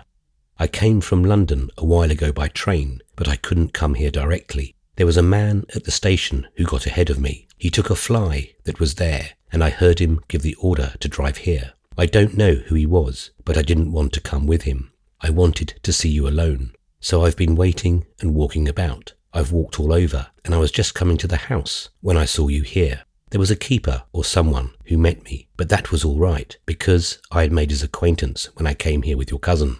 Is that gentleman gone? Are you really alone? I want to speak to you." Goodwood spoke very fast. He was as excited as when they had parted in Rome. Isabel had hoped that condition would subside, and she shrank into herself as she perceived that, on the contrary, he had only let out sail. She had a new sensation. He had never produced it before. It was a feeling of danger. There was indeed something really formidable in his resolution. She gazed straight before her. He, with a hand on each knee, leaned forward, looking deeply into her face. The twilight seemed to darken around them. "I want to speak to you," he repeated. "I've something particular to say. I don't want to trouble you, as I did the other day in Rome. That was of no use. It only distressed you. I couldn't help it. I knew I was wrong, but I'm not wrong now. Please don't think I am," he went on with his hard, deep voice, melting a moment into entreaty. "I came here today for a purpose. It's very different. It was vain for me to speak to you then, but now I can help you." She couldn't have told you whether it was because she was afraid or because such a voice in the darkness seemed of necessity a boom, but she listened to him as she had never listened before. His words dropped deep into her soul. They produced a sort of stillness in all her being, and it was with an effort in a moment that she answered him. "How can you help me?" she asked in a low tone, as if she were taking what he had said seriously enough to make the inquiry in confidence. "By inducing you to trust me. Now I know, today I know. Do you remember what I asked you in Rome? Then I was quite in the dark, but today I know, on good authority. Everything's clear to me today. It was a good thing when you made me come away with your cousin. He was a good man, a fine man, one of the best. He told me how the case stands for you. He explained everything. He guessed my sentiments. He was a member of your family, and he left you, so long as you should be in England, to my care," said Goodwood, as if he were making a great point. "Do you know what he said to me the last time I saw him, as he lay there where he died? He said, 'Do everything you can for her. Do everything she'll let you.'" Isabel suddenly got up. "You had no business to talk about me." "Why not? Why not, when we talk in that way?" he demanded, following her fast. "And he was dying. When a man's dying, it's different." She checked the movement she had made to leave him. She was listening more than ever. It was true that he was not the same as that last time. That had been aimless, fruitless passion, but at present he had an idea which she scented in all her being. "But it doesn't matter," he exclaimed, pressing her still harder, though now without touching a hem of her garment. "If Touchette had never opened his mouth, I should have known all the same. I had only to look at you at your cousin's funeral to see what's the matter with you. You can't deceive me any more. For God's sake, be honest with a man who's so honest with you." You're the most unhappy of women, and your husband's the deadliest of fiends." She turned on him as if he had struck her. "Are you mad?" she cried. "I've never been so sane. I see the whole thing. Don't think it's necessary to defend him. But I won't say another word against him. I'll speak only of you," Goodwood added quickly. "Now, can you pretend you're not heartbroken? You don't know what to do. You don't know where to turn. It's too late to play a part. Didn't you leave all that behind you in Rome? Touchette knew all about it, and I knew it too. What it would cost you to come here. It will have cost you your life. Say it will." And he flared almost into anger. "Give me one word of truth. When I know such horror as that, how can I keep myself from wishing to save you? What would you think of me if I should stand still and see you go back to your reward? It's awful what she'll have to pay for it. That's what Touchette said to me. I may tell you that, mayn't I?" "He was such a near relation," cried Goodwood, making his queer, grim point again. "I'd sooner have been shot than let another man say those things to me. But he was different. He seemed to me to have the right. It was after he got home, when he saw he was dying, and when I saw it too. I understand all about it. You're afraid to go back. You're perfectly alone. You don't know where to turn. You can't turn anywhere. You know that perfectly. Now, it is therefore that I want you to think of me." "To think of you," Isabel said, standing before him in the dusk. The idea of which she had caught a glimpse a few moments before now loomed large. She threw back her head a little. She stared at it as if it had been a comet in the sky. "You don't know where to turn. Turn straight to me. I want to persuade you to trust me," Goodwood repeated. And then he paused with his shining eyes. "Why should you go back? Why should you go through that ghastly form?" "To get away from you," she answered. But this expressed only a little of what she felt. The rest was that she had never been loved before. She had believed it, but this was different. This was the hot wind of the desert, at the approach of which the others dropped dead, like mere sweet airs of the garden. It wrapped her about, it lifted her off her feet, while the very taste of it, as of something potent, acrid and strange, forced open her set teeth. At first, in rejoinder to what she had said, it seemed to her that he would break out into greater violence. But after an instant he was perfectly quiet. He wished to prove he was sane, that he had reasoned it all out. "I want to prevent that, and I think I may, if you'll only for once listen to me. It's too monstrous of you to think of sinking back into that misery, of going to open your mouth to that poisoned air. It's you that are out of your mind. Trust me as if I had the care of you. Why shouldn't we be happy when it's here before us, when it's so easy? I'm yours forever. Forever and ever. Here I stand. I'm as firm as a rock. What have you to care about? You've no children. That perhaps would be an obstacle. As it is, you've nothing to consider. You must save what you can of your life. You mustn't lose it all simply because you've lost a part. It would be an insult to you to assume that you care for the look of the thing, for what people will say, for the bottomless idiocy of the world.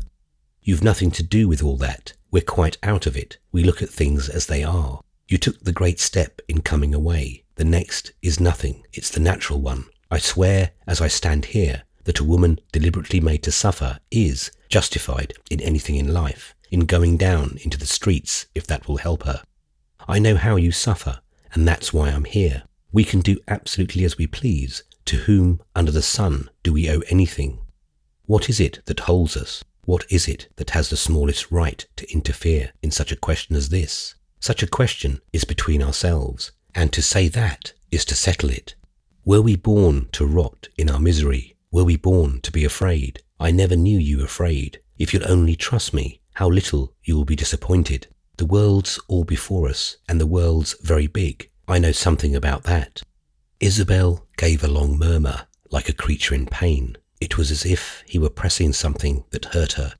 "The world's very small," she said at random. She had an immense desire to appear to resist. She said it at random, to hear herself say something, but it was not what she meant.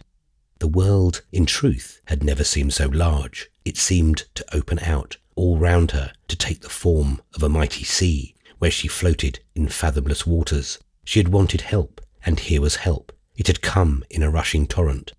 I know not whether she believed everything he said, but she believed just then that to let him take her in his arms would be the next best thing to her dying.